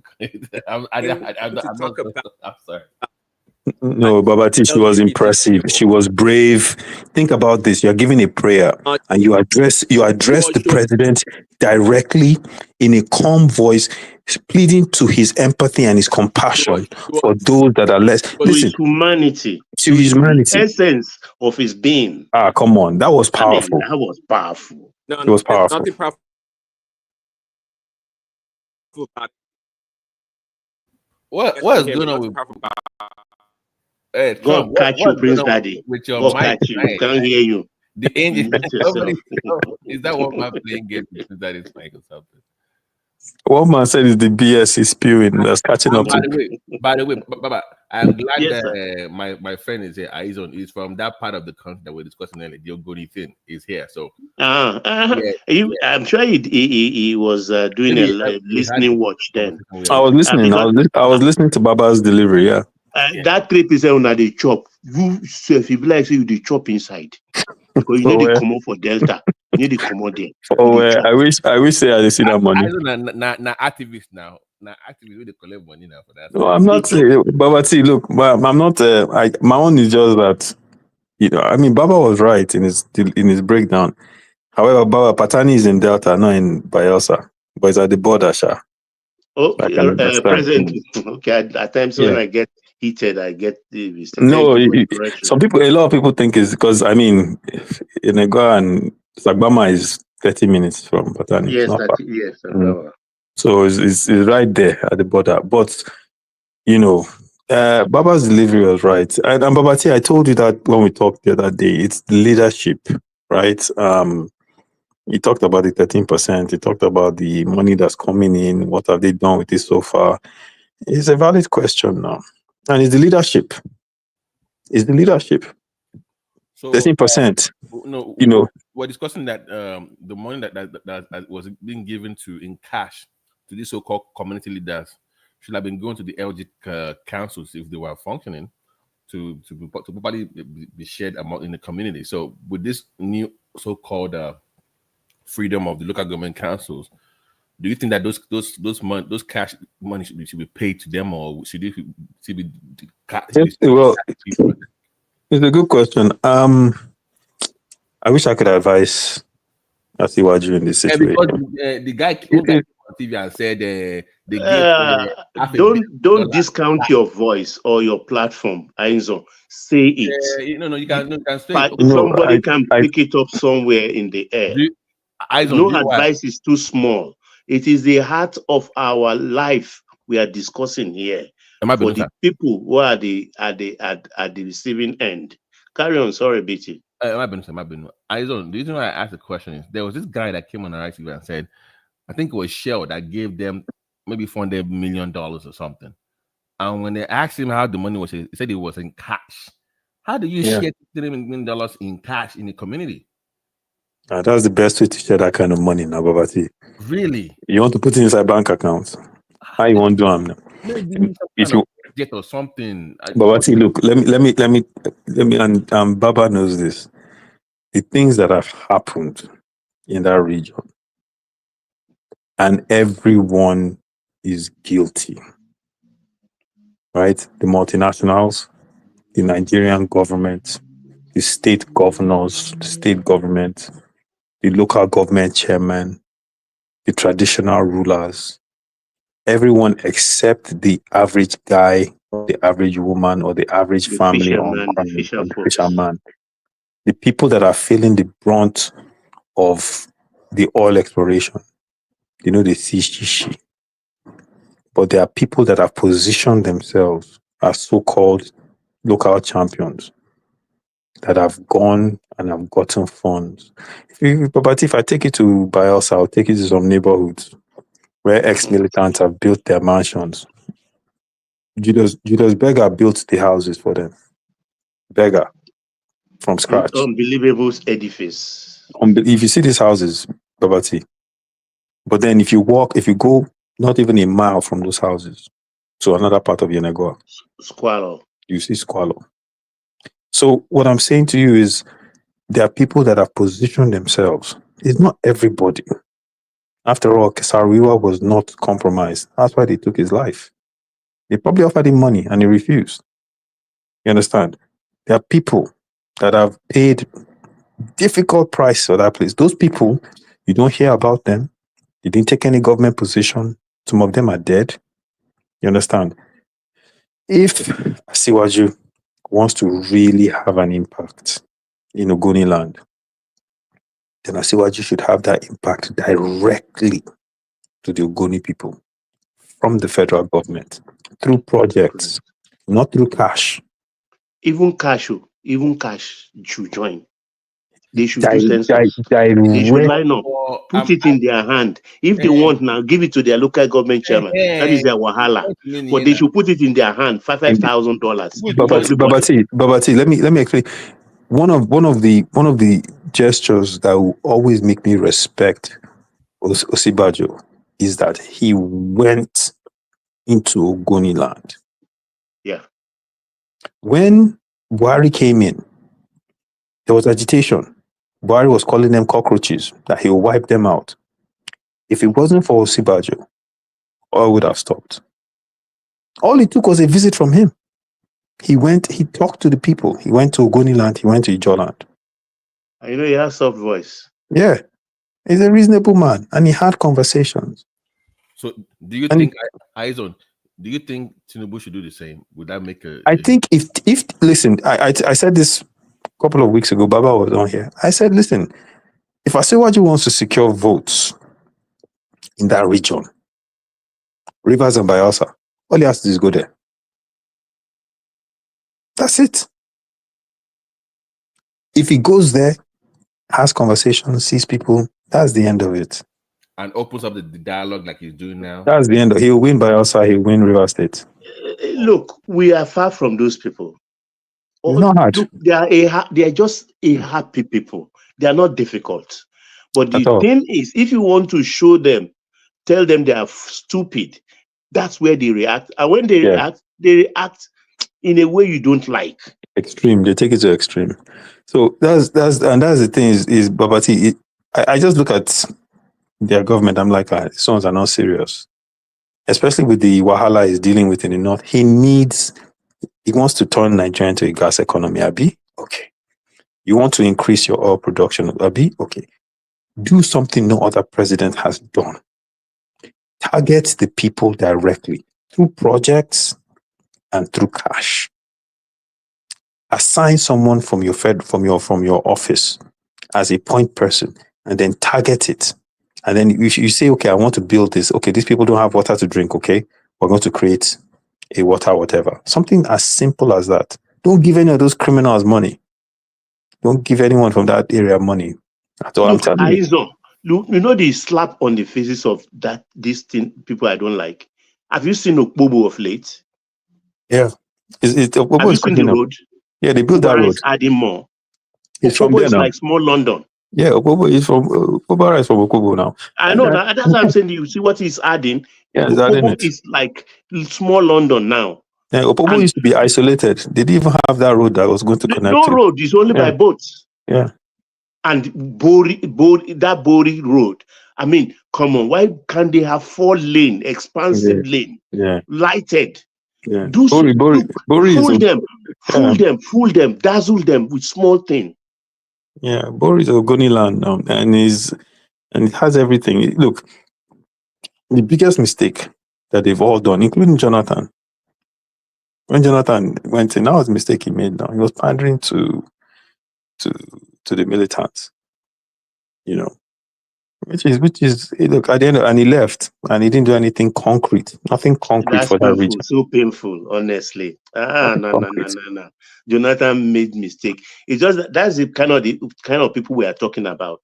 Yeah. If it's another ethnic group, they will not allow Jonathan to stay amongst them again. Yeah, because for that 6 years, he has opportunity to do some beautiful things. But For that small what went space. wrong, sir? Look, No, let me be blunt. We've chosen to be blunt. The Igbo people covered his face. Oh, he surrounded him. No, I won't say that. No, at all. I think Jonathan was afraid. Like you see what Asiwaju is doing, how he's appointing Yorubas to a lot of positions. Tinubu is bold. I didn't support him. I can criticize him, but I will acknowledge he has balls. You understand? I will give him that much. In his first term, he's not guaranteed that these people will support him. And he's doing these moves. Jonathan was afraid. And Jonathan was hoping that he would get that second term. Even the conference that he had. I'm always happy to engage you. So I'm sorry if I'm No, it's okay. It's okay, Oga. Go ahead. See, these people, how many oil well licenses Jonathan gave that time? I don't like mentioning him, but if he issued 6, 4 was from the East then. I know those who got licenses. Mm-hmm. Then, why didn't he give it to his people? What will happen? You say fear. Which fear? Wouldn't he have covered himself in glory if he had surrounded himself with his own people? Yeah, I know what went down during that period. Yeah, Jonathan was. The thing is, there are people I've met in Yenagoa that knew Jonathan before he even became deputy governor. You understand? And they look at it, and till today they can't believe that this man became president. Let me just put it like that to you. Luckiest man in the world. In the world. There are people in that region that know how to wield power. And if they had smelled that office, that was part of the reason why I fell out with Amechi was because Amechi criticized him about that Yenagoa Port Harcourt road. So how can you be president and this road that connects these two major places is still... It was the truth now. Yeah, it's a death trap. So how can you... It's a federal road. So how can you be president? So they criticized him, and then he started when fighting. that road was okay? Do you know that period? Yeah, no, I don't know. If I leave Maryland 12 midnight, we refuel with my driver in Benin, Sakuba Road, this thing there. Then we take the remaining fuel. No. We spend just how many hours do we get? Before dawn, I was already in Hotel Presidential, getting ready to go to the port. Beautiful road. Hotel Presidential. beautiful road. Yeah. No, these things like no. No, but when Jonathan was in office, something happened to Bielsa. When Jonathan was in office, let me tell you a story. I was going to Yenagoa, so I flew into Port Harcourt. So at the time, one of my relatives was heavy in IYC. So he sent his guys to come and pick me up. And it was getting dark, So they picked me up and we're going on that road to Yenagoa. And the road there, that road is a death trap. And these guys were speeding on the road, potholes, two-way traffic, just terrible. So, and it started getting really dark. So I said to them, guys, I beg, this one is getting dark. How will we take them now? Make them know, because I was at that time the kidnapping and stuff. So I was like, so as I said that I was worried about kidnapping. These guys just started laughing. Baba, they were laughing for at least 10 minutes.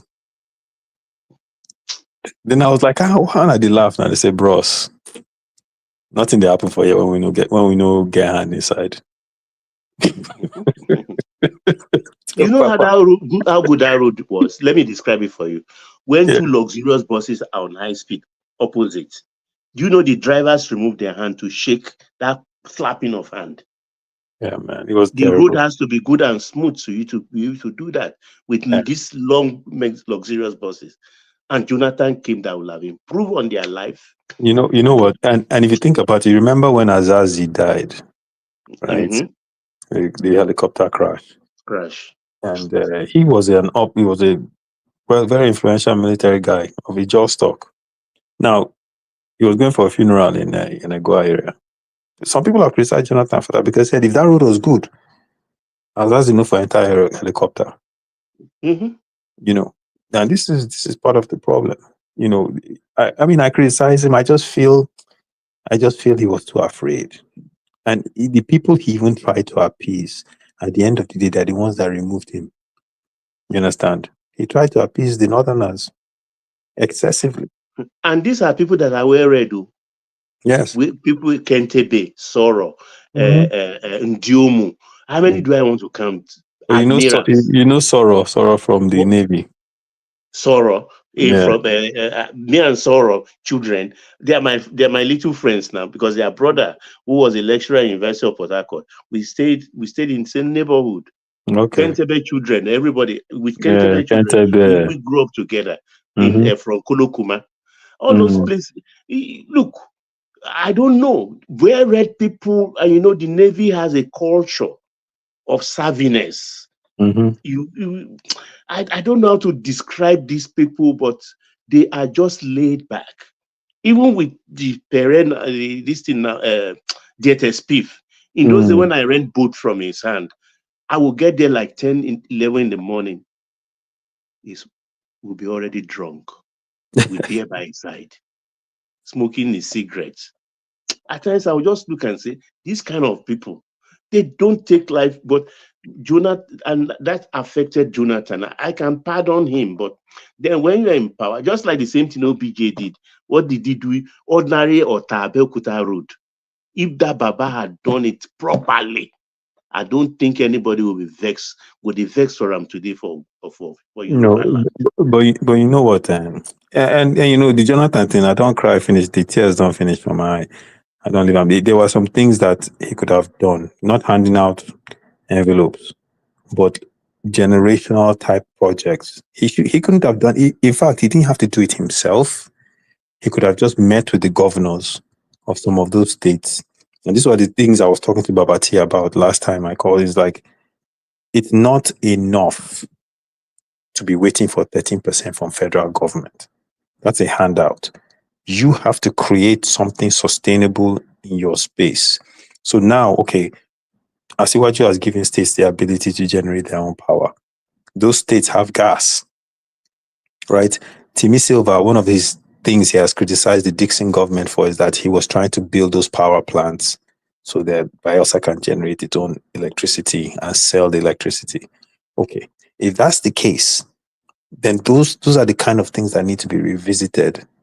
But instead of just doing it, give ownership to all the communities where they have shares in the company you create. And this same thing applies to the Ogoni land. So for Tinubu, you want to drill oil, fine. I don't know who you're giving the contract to or which company is going to be drilling the oil in Ogoni land, right? But whomever it is, make the community own a part of whatever that deal is. So that every household in that community, you take their names, you register them, I don't care what you have to do. They get shares. So they all own the success of that pipeline. Baba, it changes everything. It changes. I'm even going ahead of you. Apart from that, I know what goes on there. I know the devastation. They should count them. Go street to street. House. Let everybody sit down in their house.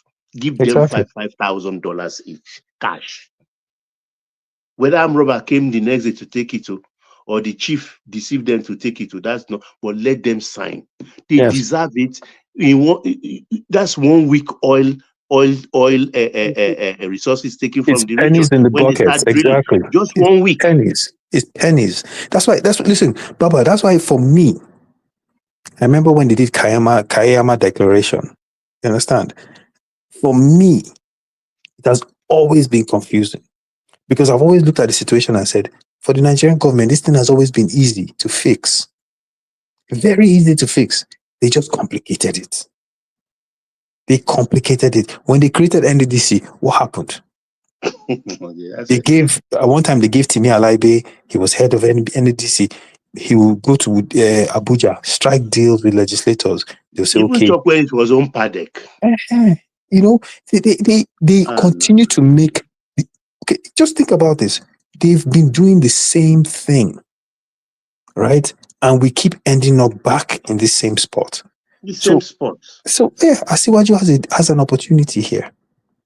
The first thing, one, make sure you get a competent person to actually do the cleanup. Because even if you give that 5,000 to every household, you put money in all their pockets, right? At the end of the day, the eyes watching in this world, and they don't even have to be Nigerian eyes, will say that cleanup was not done. So he needs to get competent hands to handle it. I heard you say that. Getting some periwinkle now, and some vegetables are growing gradually. Yeah, but he needs to But get. if they must allow them to start drilling before they do at least 80% cleanup, chances are that they will not continue effectively. But I know there will be less spillage because of the present day technology.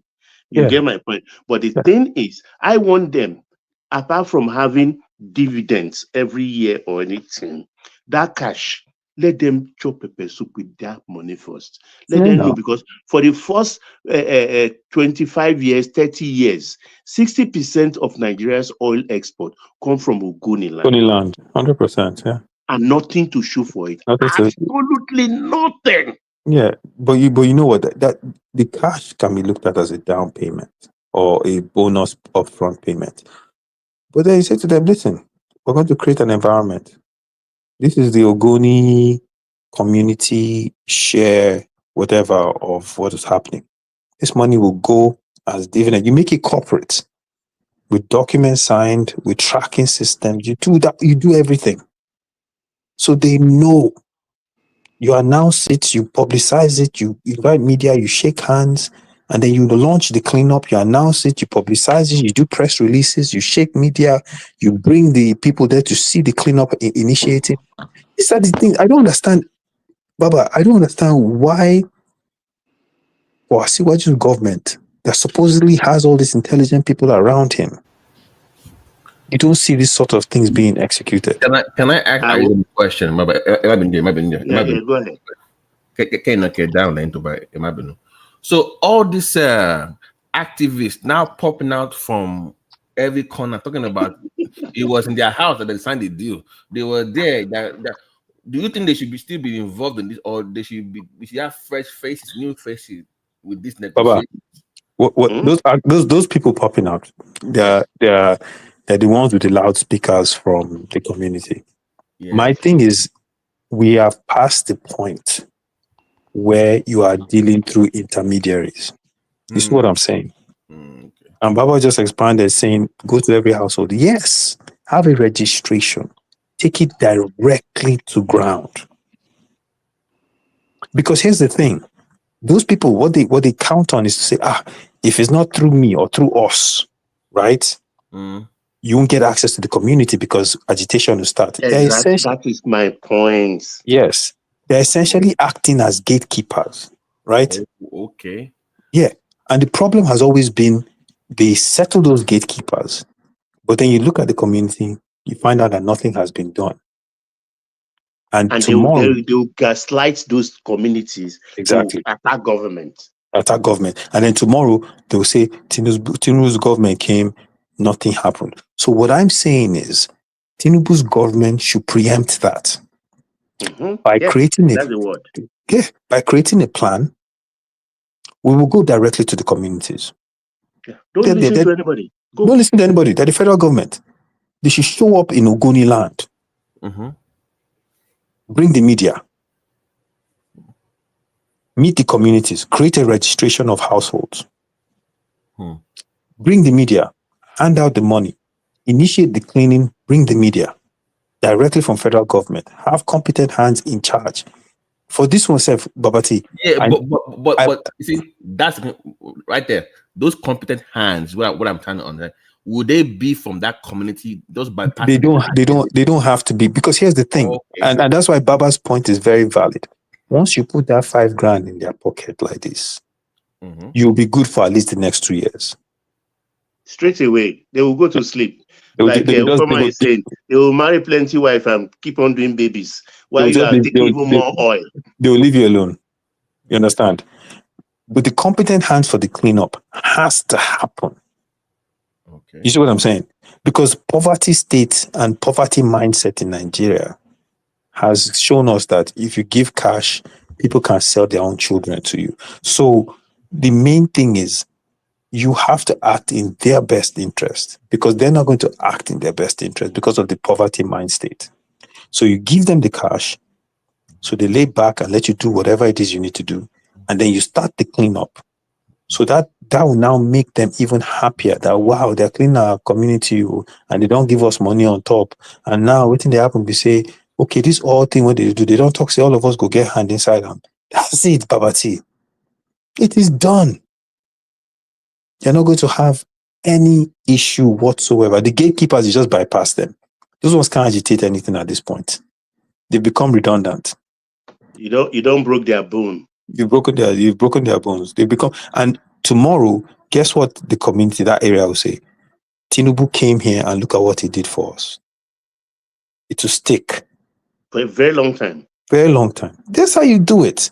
I've always been looking at this thing and just shaking my head. You understand? It will stick. So that's, if anyone in the government is listening, that's what they should do. That's what they should do. That's honestly. What they should do. Don't leave the people empty-handed. Do not do it. Put money in their hand. In their hands. I know them. Put money in their hand and you are good to go for 2 years, 3 years. Yeah. Because we've been doing the same thing, Babati. Whether it was NDDC, he said Ompadek, same thing. They create these entities or they find these individuals, they put money through them, and then you look back, nothing happens. And me, when be Yoruba man, I was winning Ompadek contract. Me, through Muna people. Yes, sir. But what I'm saying, it's even the boldness to even come out when everybody knows you've robbed your own people blind. Like, we know, like you didn't deliver the funds, but you still have the effort to come on TV and talking about. You know their conscience, Nigerians. Like, I don't get it. Like, you robbed your own people, and you see here, you want to rob them some more. Babati, look, in Nigeria, people have their motives, especially when they feel like a budget is being created for something, and you never know where a lot of people stand. And the other thing I will say is this: the funny thing about this situation is there are some real activists, Babati, that don't collect shishi from anybody, that do work to clean up their environment. In fact, some of them going with rain boots and gloves, and they gather people to clean rivers. I've seen Babati. Tell the panelists, they say we ride Rolls Royce on road. Have you seen yacht? Plenty yacht in the Niger Delta. Kai. See boats, speed boats like this, you go run. But Babati, I'm telling you, but those guys, those are not the guys you see on Arise. You understand? Those are not the guys. You don't see them over there, no. There are people that, in fact, there's so many of them, not just in the Ogoni community. There are a lot of communities. But you don't what about people that are giving them platform? These people that you're talking about, what are the people that are giving them platform to talk with Nigeria? Yeah, it's because those ones that have taken money before, they have resources now.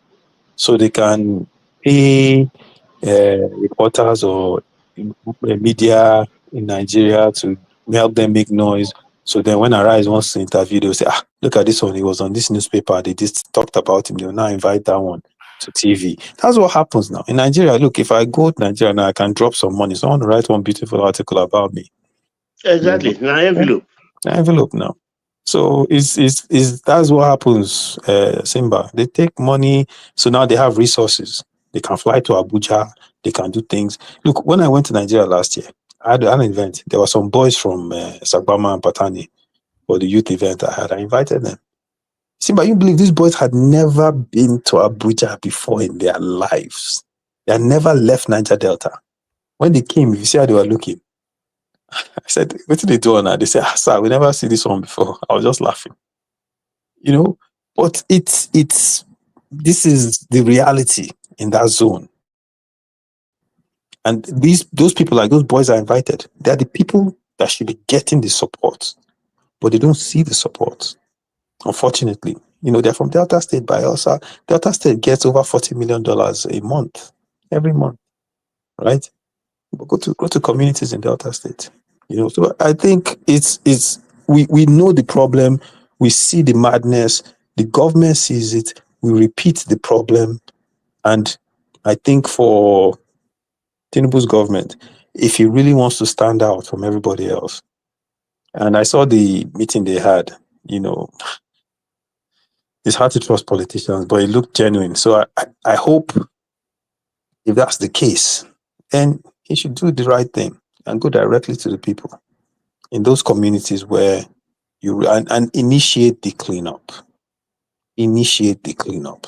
So tomorrow, that 5,000 you've given them, if their land, their soil, if they've tested the soil and they see that you can now grow food on it, that 5,000 you don't give them, they can use it to start a farm. They can use it to And you know the harvest. most dangerous part of the elites I don't like? The chop and claim out ones who pretend. Yeah. There is one character in Ogoni land. Everybody loves him. Well, I can see through him. It's lucky we know him, not sir? to not no. I will know. But if you listen to me carefully, you will know too. Okay. This a guy who barely escaped that hangman's news when the Ogoni 8 were killed. Nobody knows today that he is part of board of NNPC. He's part of board of NNPC. He was also in that meeting prominently. I know who you're talking about. He's part of NNPC board. Yeah, he's part of it. You said no. He's part of NNPC board. Go check. Chopping and very small, well respected, but I said, look at. You know what, Baba? When they first started talking of this thing, I went into Google and I went to look up who the senator was for that region, for Kana local government. Kana. Yeah.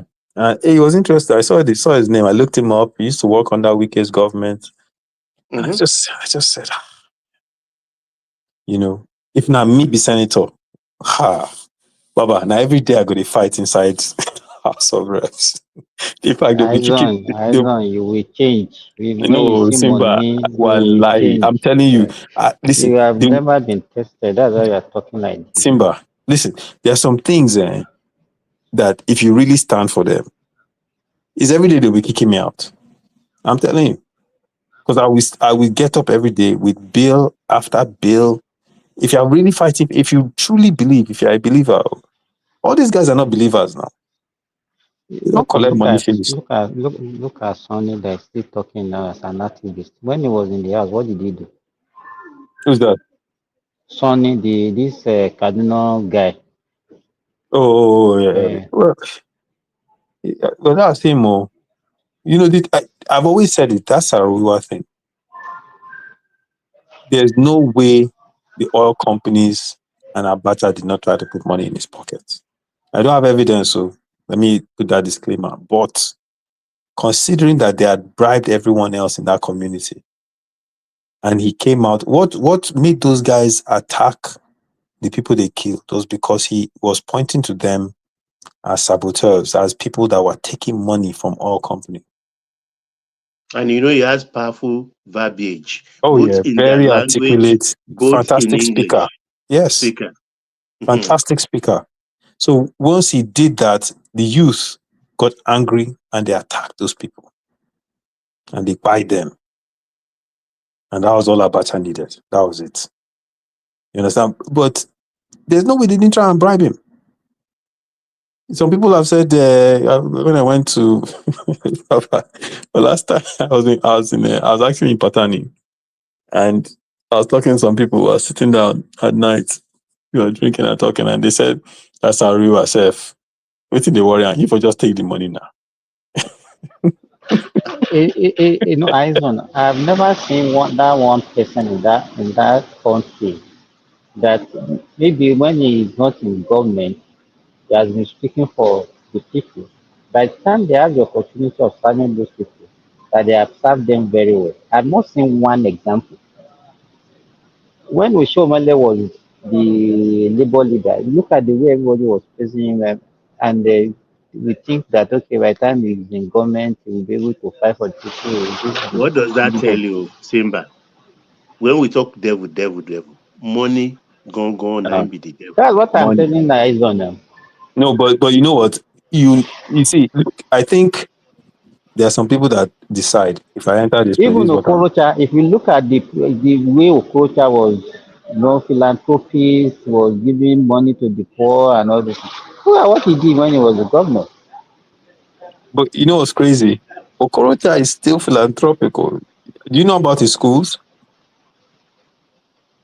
Okorocha has So one of the. you are stealing people's money to serve the same people. Oh, no, I'm just saying. I'm saying like if I'm not defending Okorocha, but I'm saying like he has these schools, and I found out this when I was in Nigeria that bring in students from all over West Africa for free. Very good schools or good buildings, everything. I didn't even know about it. When I saw it, I was shocked. He's been doing that since the 90s now. He used to have a show on AIT back then where for like every 30 minutes, like once a week, you just see across Nigeria, all these schools just. Yeah. He built for free. Simba, these children don't pay. Long before he was governor. He provides them with everything. Yeah. I was impressed. He has the students from Gambia, Senegal, Nigerian students from all over Nigeria. I was shocked. Now, of course, if you talk to people from Imo States, they will tell you how terrible it was. But he lost me when he started building statues and Ministry of Happiness. I'm like, this guy, that's where he lost me. I'm like, what? and he bought that guy from SA, South Africa, my poster or whatever for statue. I'm like, what is this guy doing? Like, that's when I'm like, I'm out. And Imo State is another state. So people are talking about that. Imo State has huge gas reserves. Huge. They have the lowest. They did the IGR or whatever. They had the lowest for last year. They were last on the table. Last. And they have about I think it's 4 billion or something like that. 4 billion. Dead last in the whole country. And they got about 200 and something from the federal government. They generated 4 and they got about 200 and something. Can you imagine?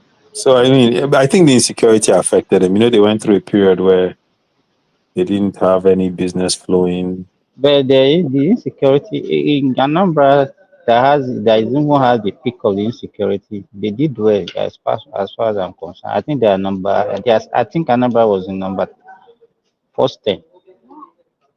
Still,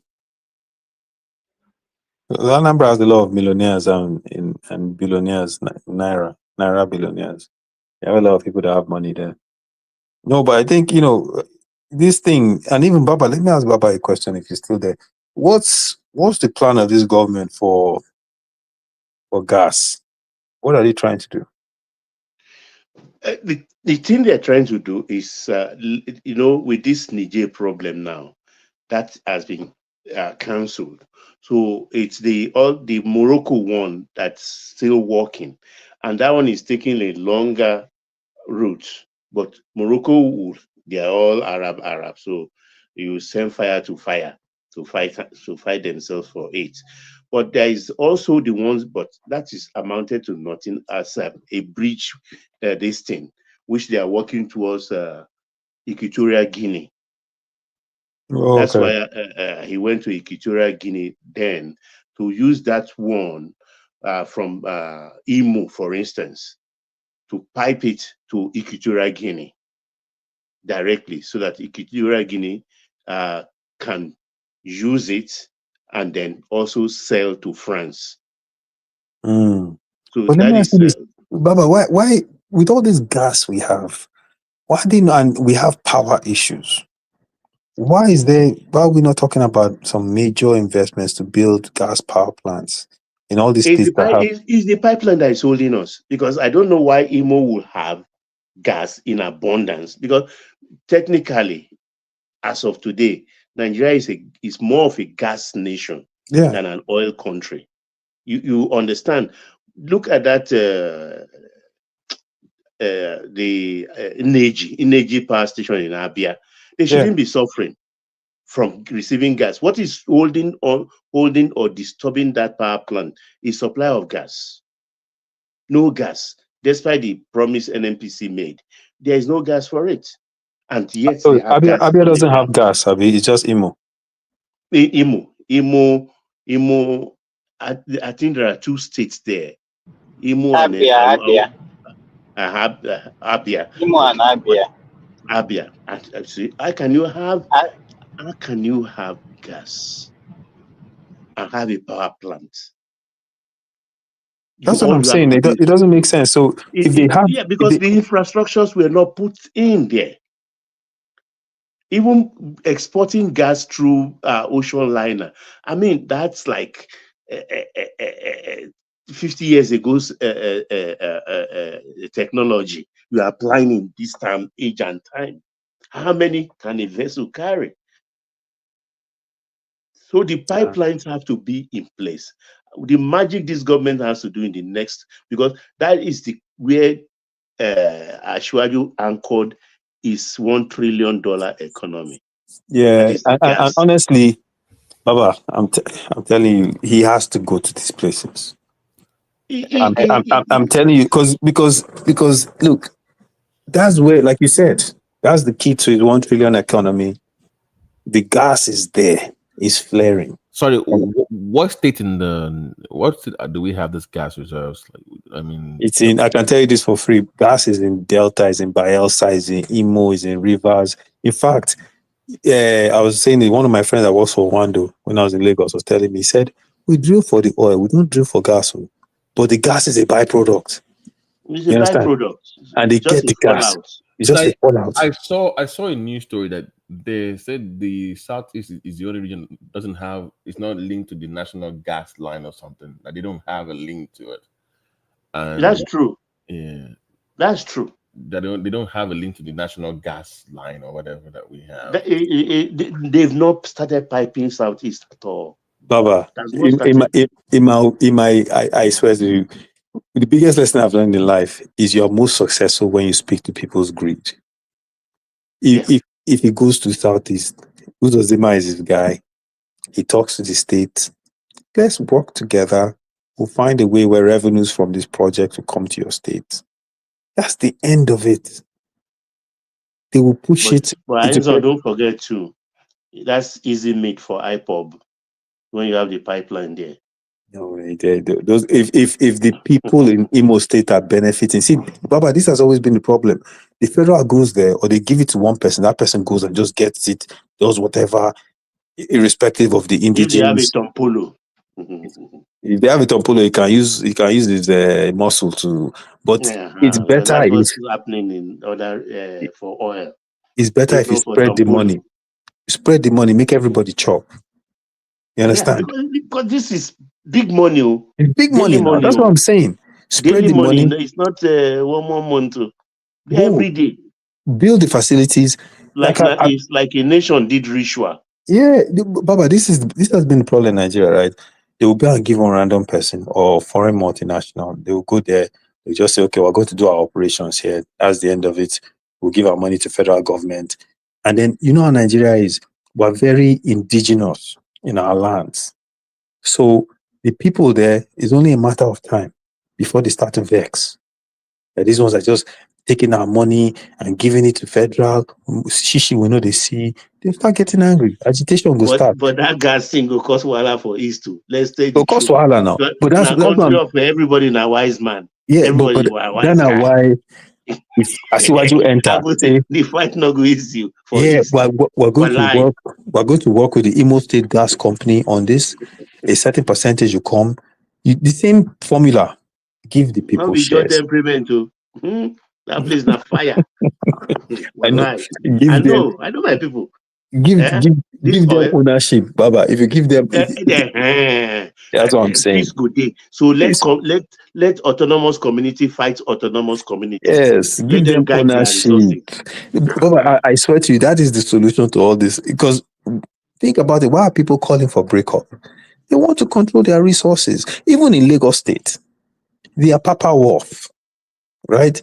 A portion of that should be coming to the state and the indigenous people in the state. It shouldn't just all go to. We don't build our own. No worry, Enzo. You see, One day we'll go stay. you see. But that's what I'm saying now. It's if you speak to people's greed and you say, okay, federal go chop, when I go chop, that's it. In the Nigerian palace, they are fine. But the one when we say you go say, oh no, they can't collect within there on our land, and I no go see any money inside. That's what starts the fight. That's what starts the agitation. So, but I'm telling you, but if Tinubu creates that plan, goes there, talks, we're going to transform, creates it. That's the end of it. I think he will go, Enzo, but not now. I can't guarantee in the next 10 months. But somewhere along the line, Ashwaju will show up. He has to. He has to. What I've seen in him, he wants to achieve what he said. And you are not watching a certain O&O. What is happening in that instrument? I'll call O&O an instrument. So it's not just having political interest. He has business interest. He will show up. I guarantee you. He will show up. It's needed. It's needed O&O is because one of the richest oil company now. I know. I was following them. In Africa, sometime maybe in under 2 years. Yeah. They've blown up. Thanks. From Stone Brook company. Thanks to Tinubu. Almost bankrupt in the when they fight here every day. They fight there, they laugh now. Baba go sit down for Paris for 2 weeks. He finished that Ajip thing when Jonathan and Buhari no fit do for 10 years. He finished them in 2 weeks. He come back here, clean mouth. Now see they make gree, and they look and they laugh. Cha. I know good chop. And they will continue chopping unless they take you celebrate 90, I mean 82 which they say. He don't bounce back, make on a day there. But Baba, Tinubu was in the east, right? If Enugu was, right? Yeah, Enugu 2 weeks or 10 days ago. They don't have anything gas over there, right? Do they? I don't think they have anything in Enugu, do they? No, but that Enugu governor don't try. He's doing good work. Mba is working.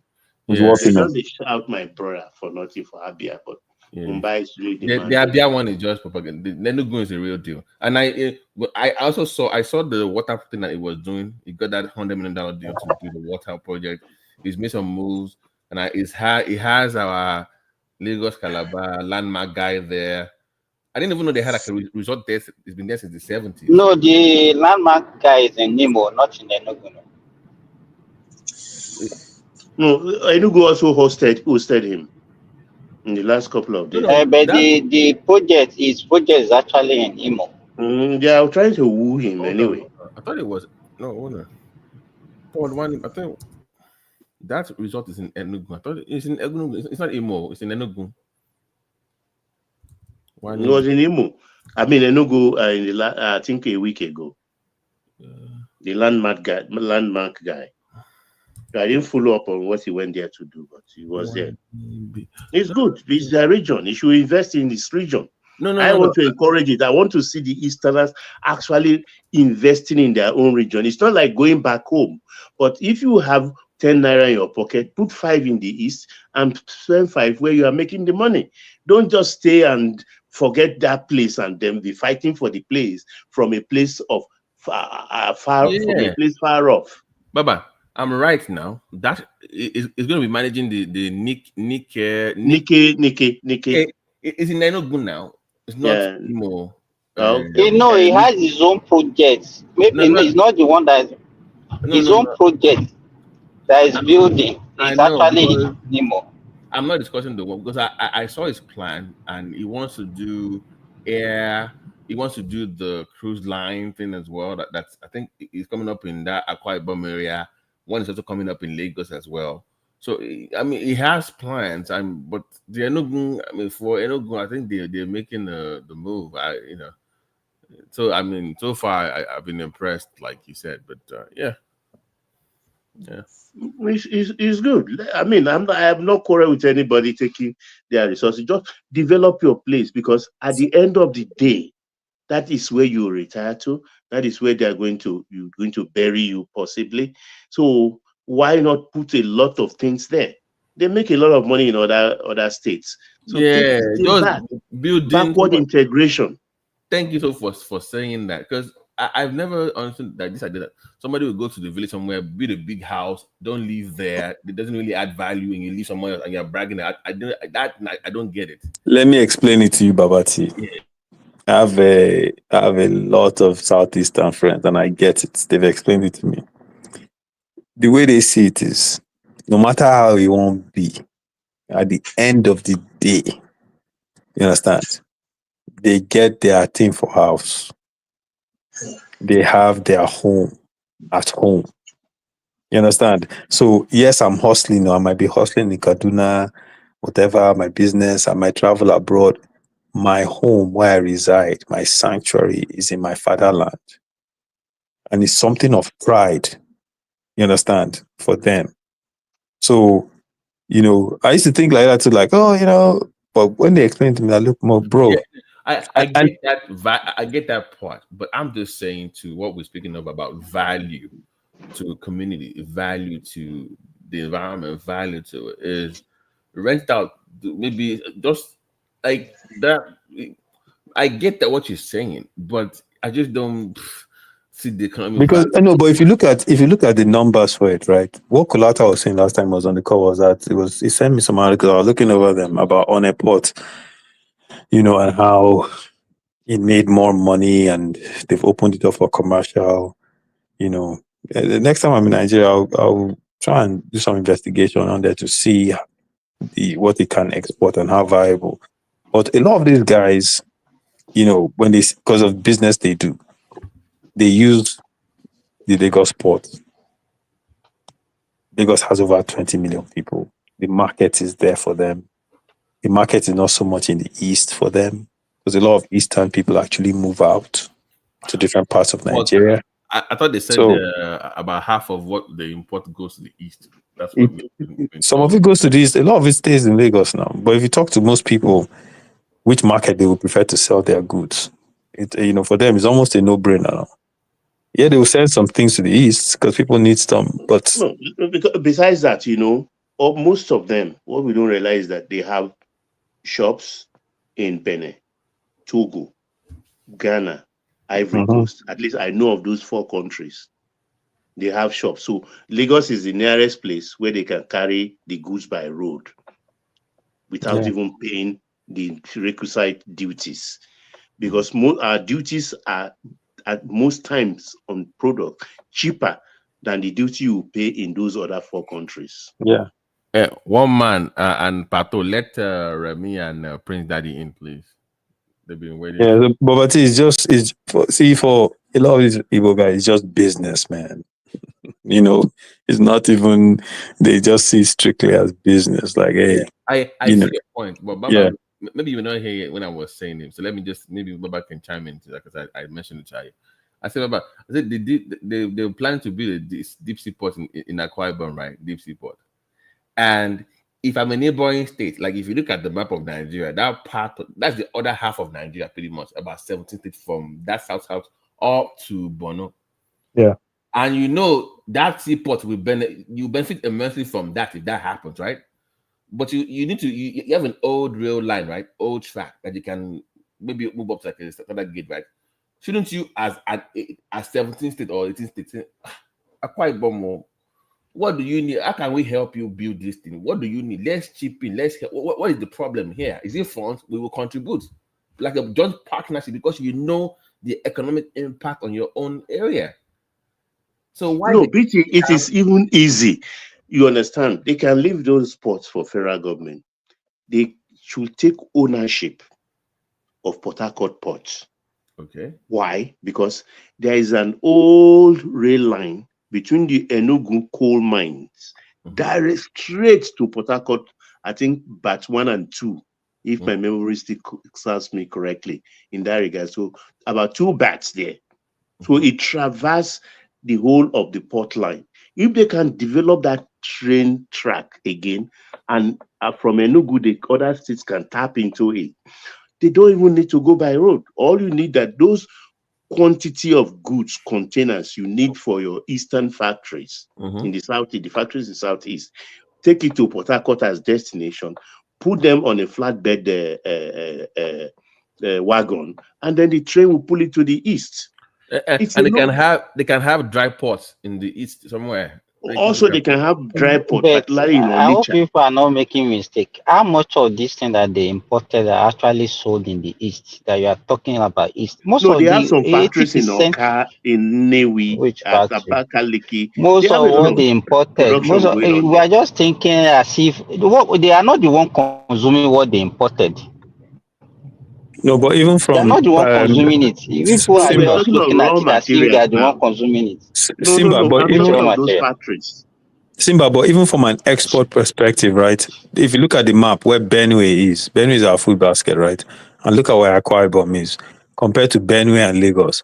If there's a functioning port in Akwa Ibom, to Babati's point, imagine if all the food that we say goes to waste in Benue, it now creates some transportation system that runs from Akwa Ibom through Abia, Ebonyi, Benue, Nasarawa, Plateau, all the way to Borno and Yobe.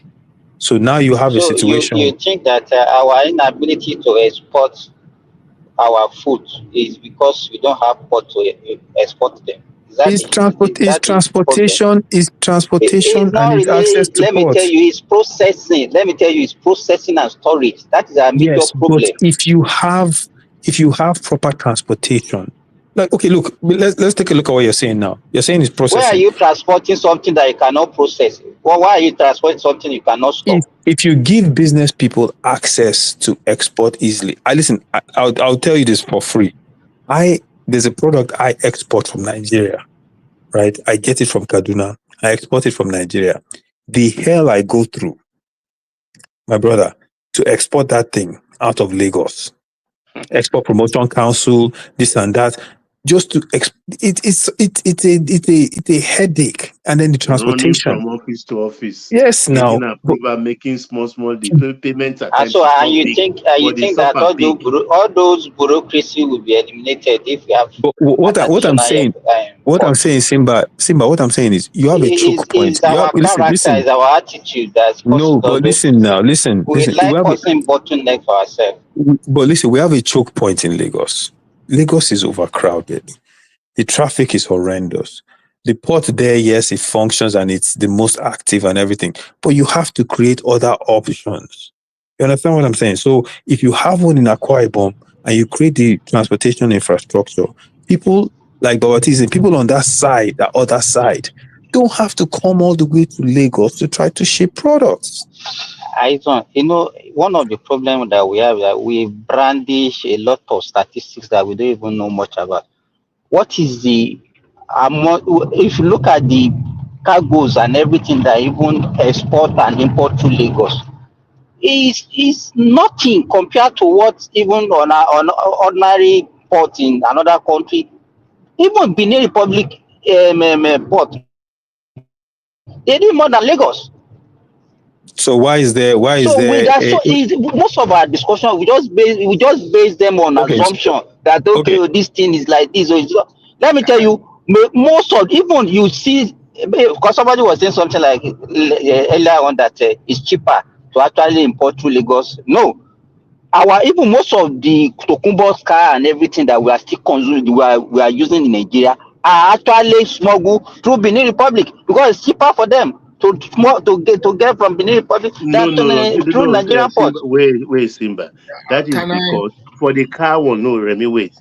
It is because those cars are determined to be in transit. So that Cotonou port or the Togo port is a free port.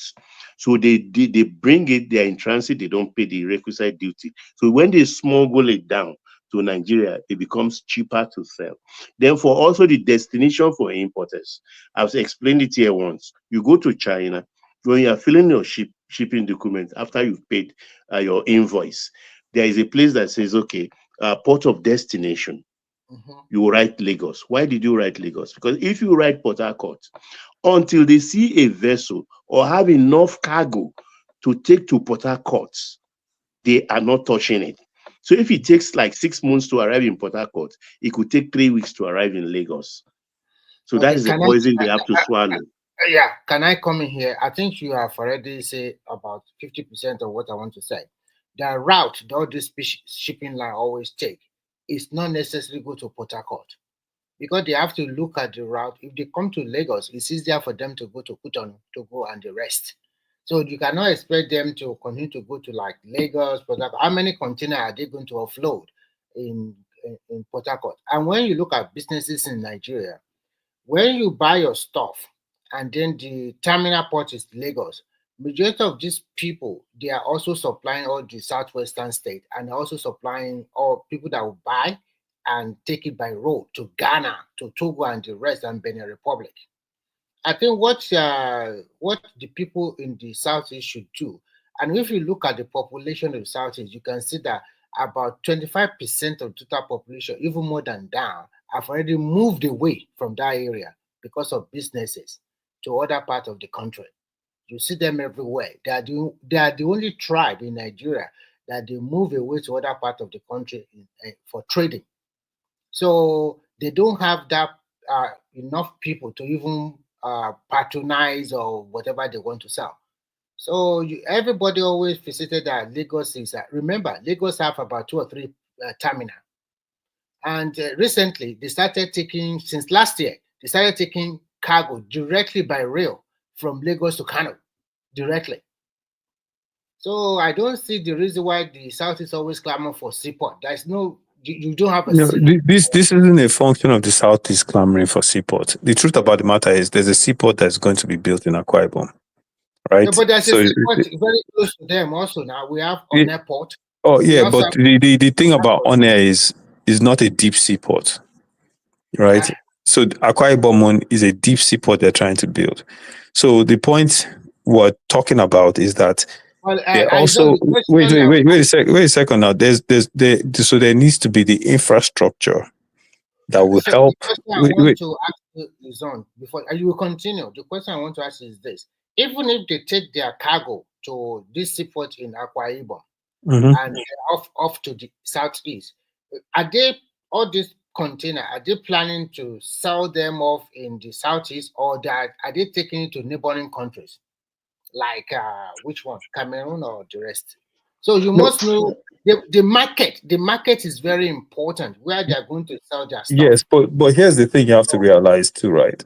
Yes. A lot of stuff is manufactured in the Southeast, right? You have Aba, you have things with people that do stuff. You have Innocent, you have like what? Like what? What are those stuff that are being manufactured? Those are manufacturers hub in the east. They don't need. Baba, they do shoes. What are they manufacturing in those things? They do shoes. They do clothing. They do spare parts. No, Baba. They fabricate spare parts. I know. Baba, I'm surprised. Do you live in Nigeria? Do you guys live in Nigeria? You're asking what they manufacture in Southeast. So wait. The thing is this. Wait. The thing is this. There's a whole section of Nigeria on that side.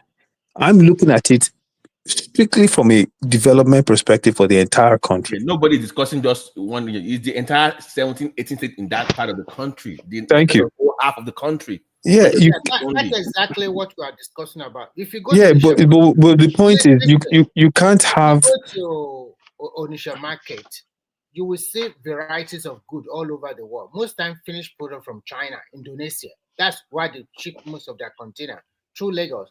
And then people from the southwest or any part of Nigeria go to Onitsha to go and buy ready-made clothes like baby wear, baby, what do you call it? All kind of stuff.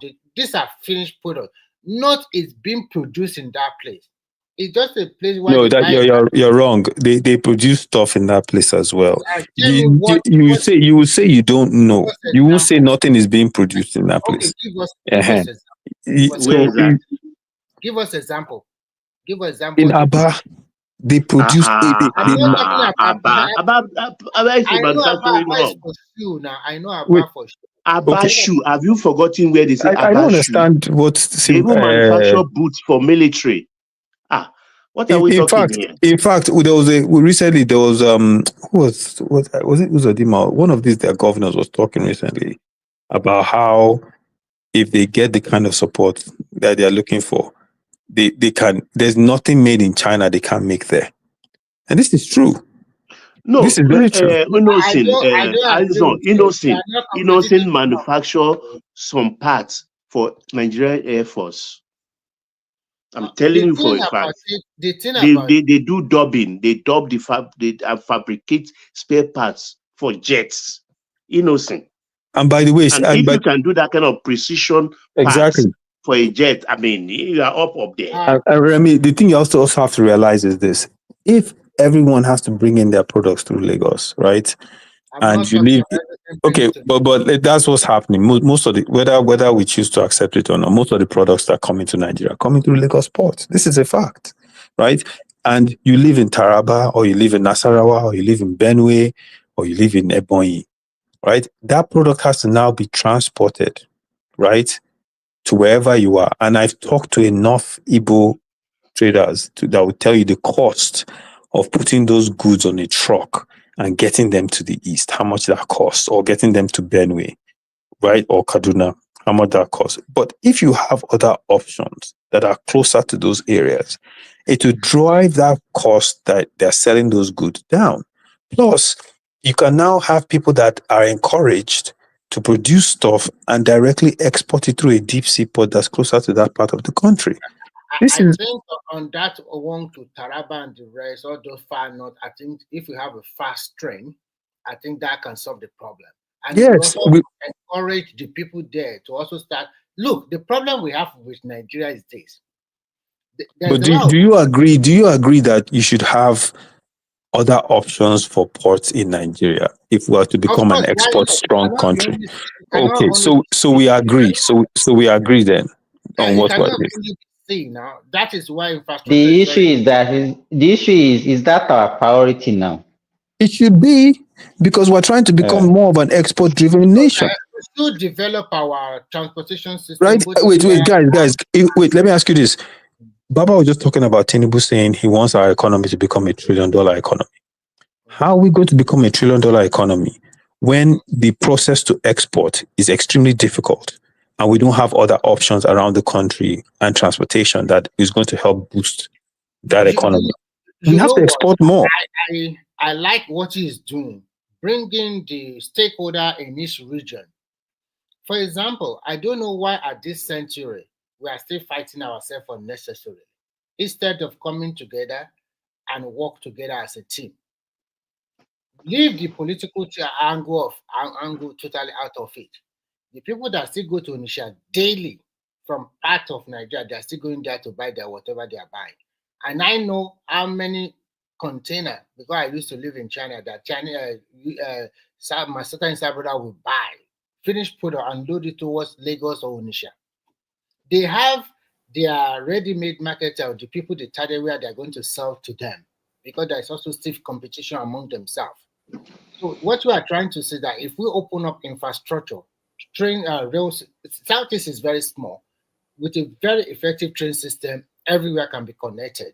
Yeah, but I mean, what I'm saying is sometimes you need to build to open up new markets. Yes, exactly. When you say, they need to have full traffic before you build, sometimes you building the train opens up that market. Exactly. But the problem, another issue we're having in that country is that we have many docile governors. The federal government cannot be doing everything for you. We talk about only that unfortunately we are not practicing that total resource control. Everybody have to go to Abuja and collect money. Let's assume that every state bear their own common or whatever. Aren't they going to work hard and create an environment for that? Look, Remy, they are just not thinking outside the box. The Lagos they envy today, the Lekki port, do you know it's by concession? It's BC. the Badagry one is going to be basic. But when the Lagos State start yielding now, they start making money out of it. They like already they're even thinking they are being envious. But you take a lot of brain. You are talking about is still manageable. You can see more and more foreign investors trooping into Lagos, looking at opportunity. Yeah, because of the facilities available. So they continue to expand the facility. I'm telling you, in the next 2 years, they will come up with their green and purple line again, making it 4. What is our state doing? The projects will pay itself at the end of the day, even if you borrow. What are they doing? I find it very amusing. And when you talk about Rucha Okorada last time, I knew his secondary school he built in Ibadan. Very good school, very good model school. And if you are a poor kid, you don't have school to go, they will take you in. Sometimes they give them hostel, they feed them. They taught them very well. It's a good initiative. But when this guy became the governor, it's another person entirely. It's like you just continue to swallow all the money. It's unbelievable. Didn't you see when he was going, even carrying carpets? A billionaire. He's a billionaire before he became a governor, sir. Of course. So, Baba, you know, he grew up in the north. He speaks Hausa fluently. That's why they call Okuro. What did they call it? He's like he has his mentality of a northerner all his life. And he's more Hausa than Hausa.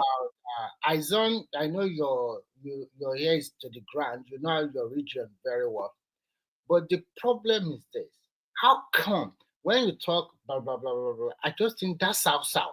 You're supposed to be like El Dorado, especially Delta and Bayelsa. The money you collected every month is in how many? What is the total population of all the people living in Bayelsa, and the total population of all the people living in Delta? If you look at it very well, they're supposed to pay a very good, even above the threshold of what the federal government is saying is paying. Remy, but I'll give them one of these. Nature is not kind to them. Yes, but you have the money. Why can't you build up upon the? No, what I'm trying to say is that the cost of 1 kilometer of road in, let's say, Ogun State, which is dry land, or your state, cannot give you 1 kilometer of road in Bayelsa. What is redouble in Delta, right? And they are getting almost 2.5, almost 2.5. So where are they spending the money on? Why are they not use that oil money to attract more investment? Why are they not doing a lot of stuff? Why is it like pardon me, everything just about Remy, I'll say this to you. I think you're asking me a question. I'll say this to you. You're right. There's the money that has come in, and we're just talking about this, it has gone to people at the top in those regions, and it hasn't gone to the people, right? In all those regions. That's what we're talking about. If he wants to do the Ogoni thing, he has to go directly to the people, right? But that is essentially a microcosm of larger Nigeria. Yeah, please take this question along. You understand? Wait, let me finish. Let me make the point.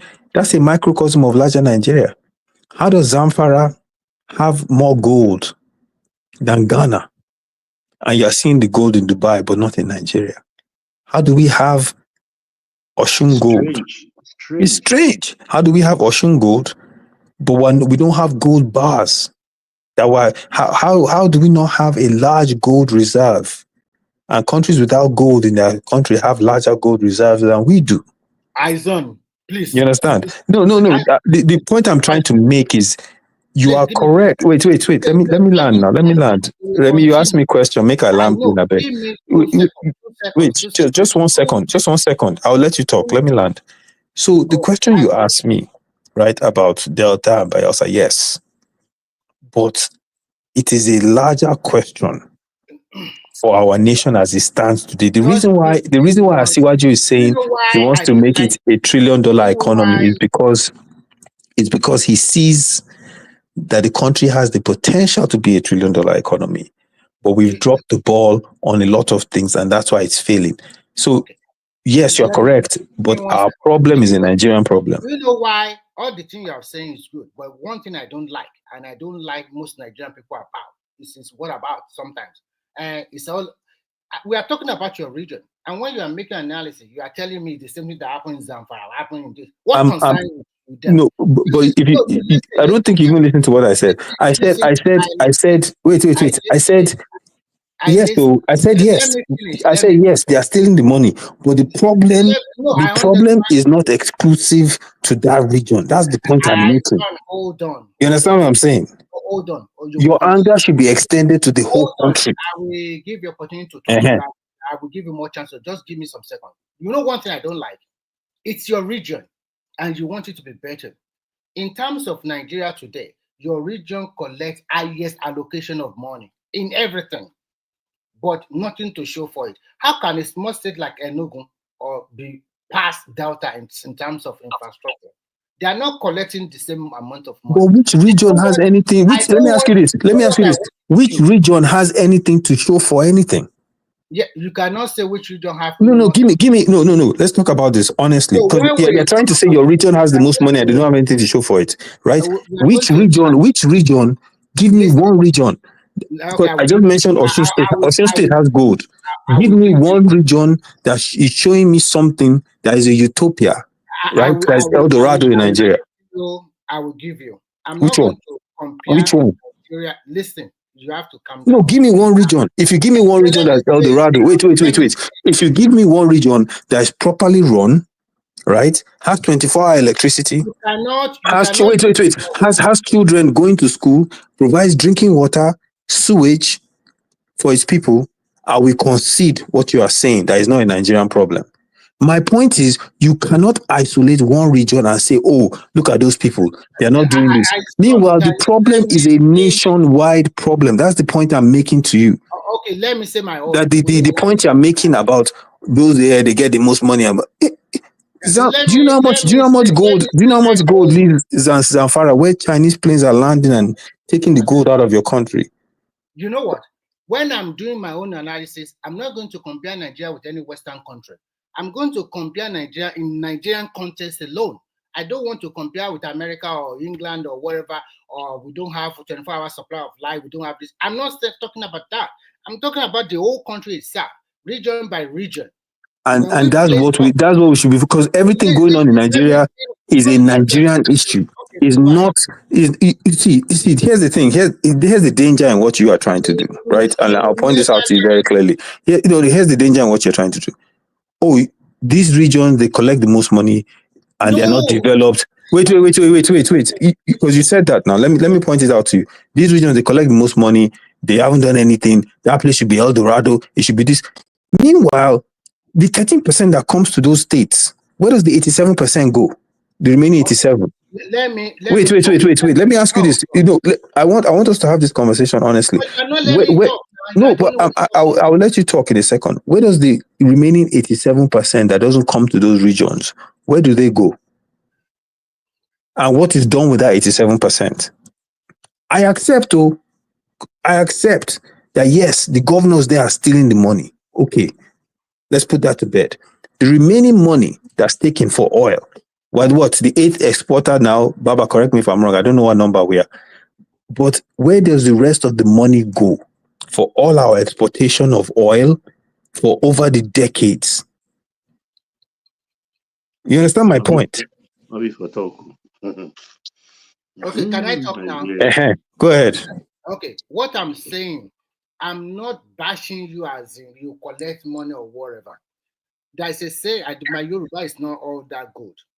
But if there are 6 children and they give you money and they give the senior one the highest amount of money, the father does not care what the smallest person uses the money for. When the father calls, you tell you, what do you use your money to do? And you are now telling the father, can't you see your last born, the way you spend the money, or your second born, the way you spend the money? If I'm a father, I will not be interested in that. I want to see, what did you use your own to do? I don't care about the rest of your brothers. Everybody was given something to do. And when you compare and contrast in Nigeria, there are some smaller states with little allocation performing it better than your region, which is not supposed to be, considering the amount of money. So what I'm trying to say is that I don't want you to compare and contrast. What I want you to be totally know is that, okay, this is my region. These are the things we can do to stop our problem. why is it only Lagos and Ogun State attract investment? That people want to locate factory, they will think about Ogun State. People want to do this, they will think about Lagos most time. And there's a lot of factory in Ogun State too, manufacturing plant, because of the natural resources. There's oil and gas in your region, plentiful. Why are people not going there? This is a very good opportunity for us to invest in this place. What do you mean people are not going there? How do you think they get how do you think they get the oil and gas out? If they are going there like before, most of I'm asking now because if they weren't going there, wait. If they weren't going there, then Nigeria will be bankrupt. How do you think they're getting the oil and gas? Why do you think? Wait. Why do you think Tantita is an entity now that's even making money in the first place? Okay. You know what Tantita is? Is what I'm trying to say is, no, I'm asking you because see, Remy, this is the thing. If you're going to provide an analysis, you have to provide an accurate one. You understand what I'm saying? I am not quoting statistics here. I'm not saying you're quoting statistics. You are trying to listen to yourself. You're saying, oh, why is it that Lagos and Ogun State are the only places that people want to invest in? How come your place has oil? How come they're not coming to get... Wait. How come they're not trying to get oil from your place? But they are getting oil from my place. Right? That's why they're giving us 13%. Right? They are getting gas from my place. You know what? You see what I'm saying? So your analysis is not accurate. And the point I'm trying to make to you... Wait. The point I'm trying to make to you, you're saying, oh, it should be El Dorado. But what I'm trying to explain to you is that, wait. I'm trying to explain to you that I am conceding that the governors or whomever are taking that money and is not reaching the people. I've considered that fact already. But the larger question I have for you, which you are failing to concede, is that the remaining 87% out of the 100, which, by the way, should stay in that delta and those places that have those, 100% should stay there. If we had regionalism, that's what will happen, right? Okay. So we are set. Wait. We're settling for 13. We're letting the government take the 87. Okay, I am conceding to you that the corruption, which is a Nigerian corruption, is preventing the people from getting that money.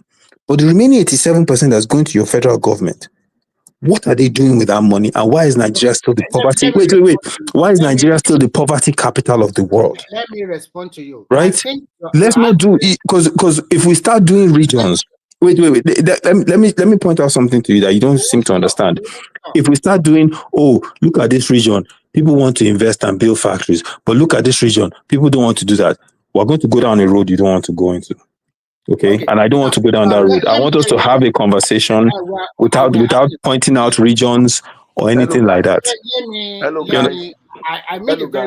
Sorry. You understand what I'm saying?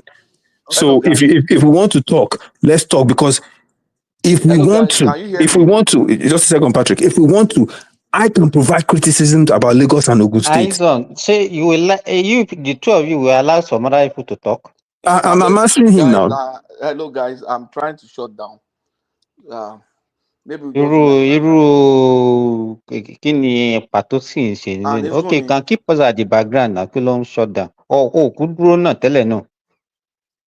Okay. I keep on see background for 2 hours. Odins will over shut down. Once you if you shut down, I will sue you. Made kine I wanted to tell you people to take round. I will sue you if you shut down. Okay, you that you are working. You guys are doing night shift. I don't tire. If you want to go sleep, Jerry. You are using us to do night shift here. I say if you want to go sleep. Okay. In the afternoon, you know you have night shift. I'm not here to bash. No, Patoski, keep us at the background there. I'm trying. Let me see if I can do that. I don't even know how woman does. Good for you. Oh, tell my shit not before a gunner. So, I'm not here to bash.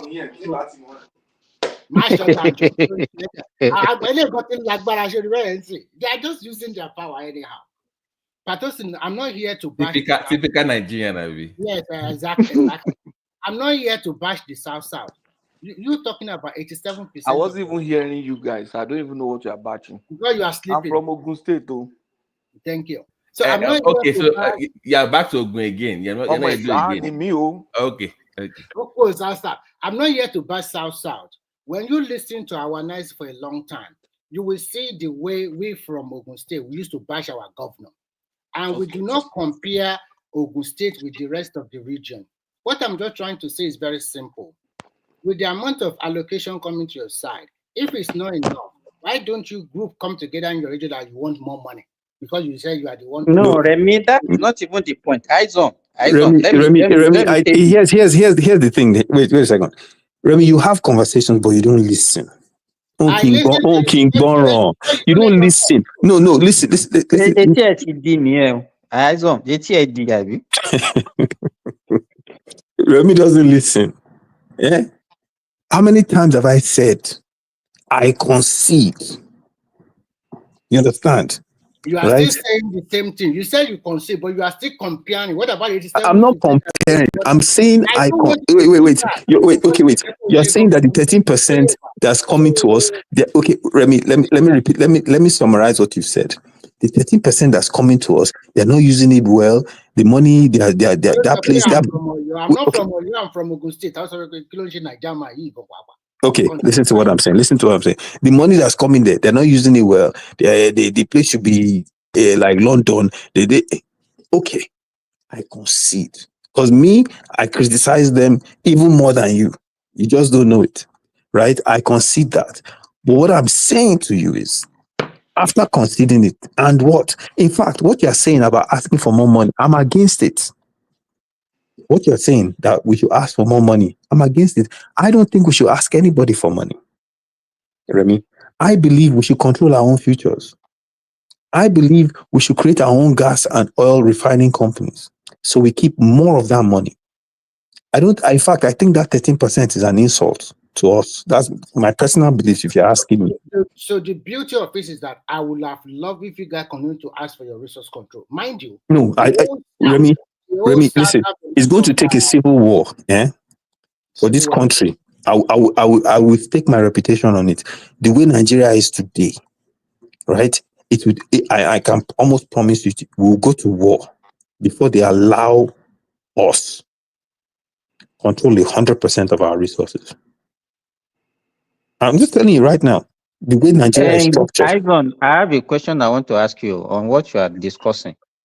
You are talking about, Remy is asking you a question, and you are saying, okay, what about the remaining 87% that goes to the federal government? Is that not your question? No, Remy was stating. No, because you are trying to deflect. Remy, no. Let's Simba, let's not do that. Remy was stating. That's why I say you people don't listen to anything. Remy was stating what we all know, that they are stealing money in the Niger Delta. That will not be news now, Simba. Why can't we discuss that one? Why are you not extending? No, but what I'm saying to him is, we all know that. I was just talking about Obaba now, and how Tinubu should approach the Ogoni issue because of the corruption in the area. But what I am saying is that whatever corruption you see in that region, it is a small part of the larger corruption in the whole country. In fact, I will go as far as to say that corruption in Niger Delta is small yam compared to what happens in Abuja. Just saying the same thing, but I am saying the same thing because the source of the problem, you have to look at the root cause of everything now. Okay. Let me explain to you something. Let me explain something. When NDDC gets its money, do you know how many people they settle in Abuja before that money comes down to Niger Delta?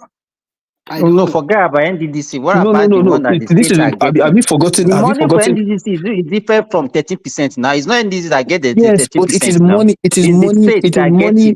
Yes, Simba. Do they settle people to get their money? But Simba, it is money meant for development in the region now. And if you are giving, we are talking about the 13%. The 13% did not go. If you are giving part of that money to people in Abuja just so they can appropriate your money, then it has defeated the purpose of the money in the first place. Have you forgotten off your mic? Have you forgotten off your mic when Akpabi was going to expose all of them? NDDC. We are talking about states. So what I'm saying is, what I'm saying about states. Even states. States. Okay, the state corruption. The 13% derivation goes to states. It doesn't go to NDDC. Okay, Simba, what do you want me to say about the states that you want to hear? That they're corrupt? You know what he's saying is that, okay, let's say even if they are sharing the money equally, forget about the 13%, that the amount of money based on what is allocated to each of these Niger Delta states, that look at the money, look at what they are using the money for. There's nothing, it's not, you can't compare the money that they are getting with the level of development that you see. That's what he's saying. So that is what he wanted you to discuss. Not about, okay, no, I agree, but go to, it's also happening in other areas. No, we Simba, can I discuss don't know. each area based on their own merits. Listen, I don't know what you and Remy want me to do. You want me to jump into your, should I turn on my camera so you can see me dobale? I say I agree. I agree. What do you want me to do? I agree with the fact that there's corruption. That's why I say I concede. What do you want me to do? The other issue is we also overestimate. Hold on. We also overestimate what you even get from that oil. How much do we even get from the oil that we are thinking that Nigeria is a oil-rich state, oil-rich country? How much oil do we produce in Nigeria? How much do we make from the oil compared to the size of that country?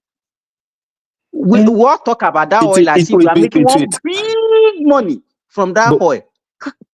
Here's what I'll say. It might not be much, right? But it's enough for them to share to all the states to the point If you are a father, hold on. Wait. No. Let me land the plane and then you come in. It's enough for them to share to all the states to the point where you can share 1 naira. You say anybody can share any amount of money. It's not mean that it's enough. Don't use that enough. To the point where all these states don't want to work anymore. If the money was peanuts, guess what? They will go and find work to do. They don't want to work anymore. Come on now, we all know how many states are we all know how many states are charity cases. We all know how many states don't have any kind of industry. Civil servant states. Presently, what are you talking about now? No, wait. How much of the oil money do you think is in the fact now? Not at all. Even non-oil export is even more than oil now. It is okay. So you know what? If that's the case, you know what? If that was the case, Tinubu won't be meeting with Ogoni right now. No. What? No. Let's talk about it. If that was the case, no.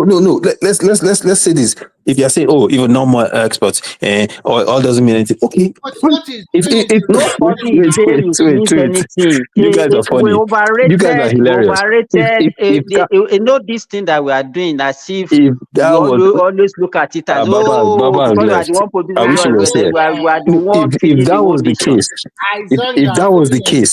that was the case, then you know what? Nigeria would have let us control our resources a long time ago. If that was the case.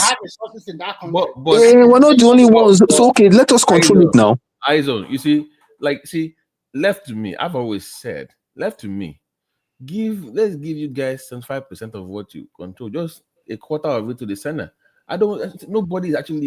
Nobody's against that. Abi, especially since we're not giving anything, there's not much that is going to the federal coffers. So let us get our stuff in peace. No, and we can chop it in peace. No, don't be petty. No, I'm saying now that's what they were saying. Now they're trying to belittle it like it doesn't mean anything. If that is the case, then hold on, Izone. Let's speak facts here. But it's overrated. That's what okay. If that is the case, then we will control our resources. Meanwhile, Simba, what you should be saying is thank you, because if not for our oil, that your Kwara state, nothing will do there. We're the ones feeding you, and you should be thanking us. That's what should be happening now. Whichever state you're from, you're not from Lagos. Are you from Lagos? You're not from Lagos, so therefore you're dependent on our oil. Hold on. Our oil is feeding you. Hold on now. Let's establish that. Hold on now. See, this is why I get on you. See, sometimes you start very well and you just get off the rail towards the end of the whole thing. Arrogant. He's always arrogant. No, because at the end of the day, listen, Babati, you can try to be civil. Babati, listen, you can try to be civil, but when people want to take it to another place, we can go there together. You understand? We will go there together very well. But you like I have time tonight. We will go there together comfortably. What I'm saying, if you want to belittle the fact that people I know personally have sacrificed their communities and their livelihood so you people can have money in your community. And you are coming here to talk about the money they let you have does not mean anything. We'll go finish here today. All of us will finish here today. I want to go and carry gun. No, I'm explaining to you now. Here's the reason. Most states in Nigeria, if they know what they were doing, would survive without your oil. That's the fact. But if they knew, hold on, they would have done well without the oil. They have what it takes to actually survive on their own. But I'm saying that the ideal sharing formula, you keep most of whatever you want to come, keep most of your oil is fine. But let's not make it look like they will not survive without you. They will have died off, or no, they will be fine. Don't mind, Aizo. Well, you know, Baba T, look, my thing is my thing is simple. If listen, I'm not saying they won't be fine. No, they were fine before they were fine. They were fine before they found oil in Olobiri. They were fine before they found oil in Olobiri. So what I am saying, Baba T, is since they are going to be fine and they are so self-sufficient, we might as well go ahead and change it right now. Let us control our oil, because the sacrifices that are being made in those communities, so all those states can have their allocation, those people don't even appreciate it, right? That's what we all want now. So what I'm saying, and Babati, in all fairness to you, right, you haven't seen these communities. I have. You see what I'm saying? So what I'm saying is that those communities, we're talking about Ogoni cleanup, where they're not able to plant anything anymore, right? The Olobiri, where oil was first found in Nigeria, if you go there today, you'll be shocked, right? So all the other states get allocation from the money coming from here, right? So it's okay. What I'm saying is, since those people will be fine, since they'll be, I'm not arguing with you now. We are concerned about what is happening there. That was why we're asking you questions. I'm saying, Remy said that the place should be El Dorado. I said I agree. He said that they are stealing the money. I said I agree. I said, but the problem there is not alone to that part of the region. The problem is a Nigerian problem. Because 87 the issue is don't let us, what we don't want here, let us discuss it. Is your region. I cannot be discussing my state now and I say, okay, the problem is because don't discuss it because it's all over the country. No, that's what we are telling you. But what are we discussing, Simba? Are we discussing a solution? Are we trying to point? Are we trying to point out that? Are we trying to point out that? No. We are looking at the solution. Why is it like that? What are the solutions? How can we bring this place up? Doing you against the Okon. That's what we are doing. No, but what I'm saying, Babati, is we were talking about this. I was discussing this with you and Baba. Anytime people raise issue about a certain area, Horizon, we have discussed Ogun State, we are discussing Lagos, we are anywhere we are discussing. We don't want a situation whereby we want development in Nigeria. Simba, there's another so thing don't let us be say, okay, no, it's not only peculiar to us, so it's all over the place. No, that's not what we want. What I am trying to explain. Let's talk about the solution. Let's talk about the solution. But let me point out something to you. Let me say this, and you continue, please, Aizon. One thing you should know is this: all the oil found in your region, and there's a lot of mismanagement, not taking care of the environment. Your people are almost 30 to 40% corporate, because they also supported them using your community like that. They collected bribe, they collected a lot of money meant for development were swallowed by all your people. So when you are blaming Nigerian as a government and those international oil companies, put blame on your own people too, please. So don't always come here and don't be too much entitled. You are too much entitled that you are the only region feeding Nigeria. Before oil, Nigeria rely on other parts of the country. They never complain too. Okay. And those money is used to build all those oil. So Babati, you say I start well and I finish whatever, and I should tolerate this kind of talk, Abi. That we're entitled, that my people are to blame. Meanwhile, my people are the ones bearing the brunt of Nigeria's Let me ask you, exploration, you are right? from that region. And I Okay, should what do you tolerate think? that from Remy. Is that what you're telling me? Forget about that. The issue No, is, that's what you're let telling us me. analyze the Okay, no. problem and then find the solution. We'll analyze the problem. I have to respond to him. I have to Gentlemen, respond to him. Okay. Gentlemen, I have to respond to him before I analyze the problem. Hello, gentlemen. Hello, gentlemen. Please, it's midnight here, and we have done about almost 7 hours. So maybe we'll just have to start rounding off now. Okay, I'll round up. Let me just say this, Pato. A couple of things you said. Number one, where do you get the information that 30 or 40% of the people that live there are responsible for anything? Are we the ones that give the all concessions to all multinationals? Are we the ones that get most of the money? Are we the ones that gave the money they used to build Abuja? So you come here and talk absolute nonsense. You don't even know anything. I doubt you have even been to any part of the Niger Delta. And you come here and start blaming the people, your people were the people that got corrupt and took money from government. They are less than 1% of the population. But you want to come here and stereotype the people saying that 30 or 40%. You understand? I don't know what you say. You're from Ogun State. If I say Ogun State people are the most corrupt in Nigeria, is that something that you would tolerate? Just open your mouth and talk absolute. You open your mouth and talk absolute bullshit. Total fucking bullshit. So how can you come here and open your mouth and then tell me that we are entitled?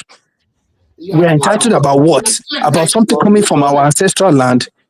Remy, all due respect, but fuck you. You're a piece of shit. You don't have to tolerate it. You don't have to tolerate it, Pato. You're a piece of shit. I said it twice. Motherfuck you. Calm down. Thank you. No, Pato, listen to what he said now. Listen to what he said. Who in the hell tolerates that kind of nonsense from anyone? He stereotypes the whole people and then talks about they are entitled. Meanwhile, those same people are suffering all pollution in their environment. No, he never finish. He never finish. Okay. In fact, I'm just getting started. No, don't get started. I'm rounding down. Talking about 30 or 40% of those people are culpable. That's okay. And we're entitled. I said you are entitled. The money you have in Ogun State were the ones feeding you. Myself, I won't carry my own aluta come now. Sorry, Ola, we are late. We're feeding your family in Ogun State and you're opening your mouth to talk. I'm going to put us in the background, Patoski. You can finish it. You can just end it and we will be in the background. Don't kick us out. Just end it. I'm in the background. Put me back on. I'm feeding your family in Ogun State. Hey, this is juvenile, man. You have any? No, it's not juvenile. It's not juvenile. You didn't think it was juvenile when he was saying that 30 or 40% of the people I came from are entitled. No, this is wrong.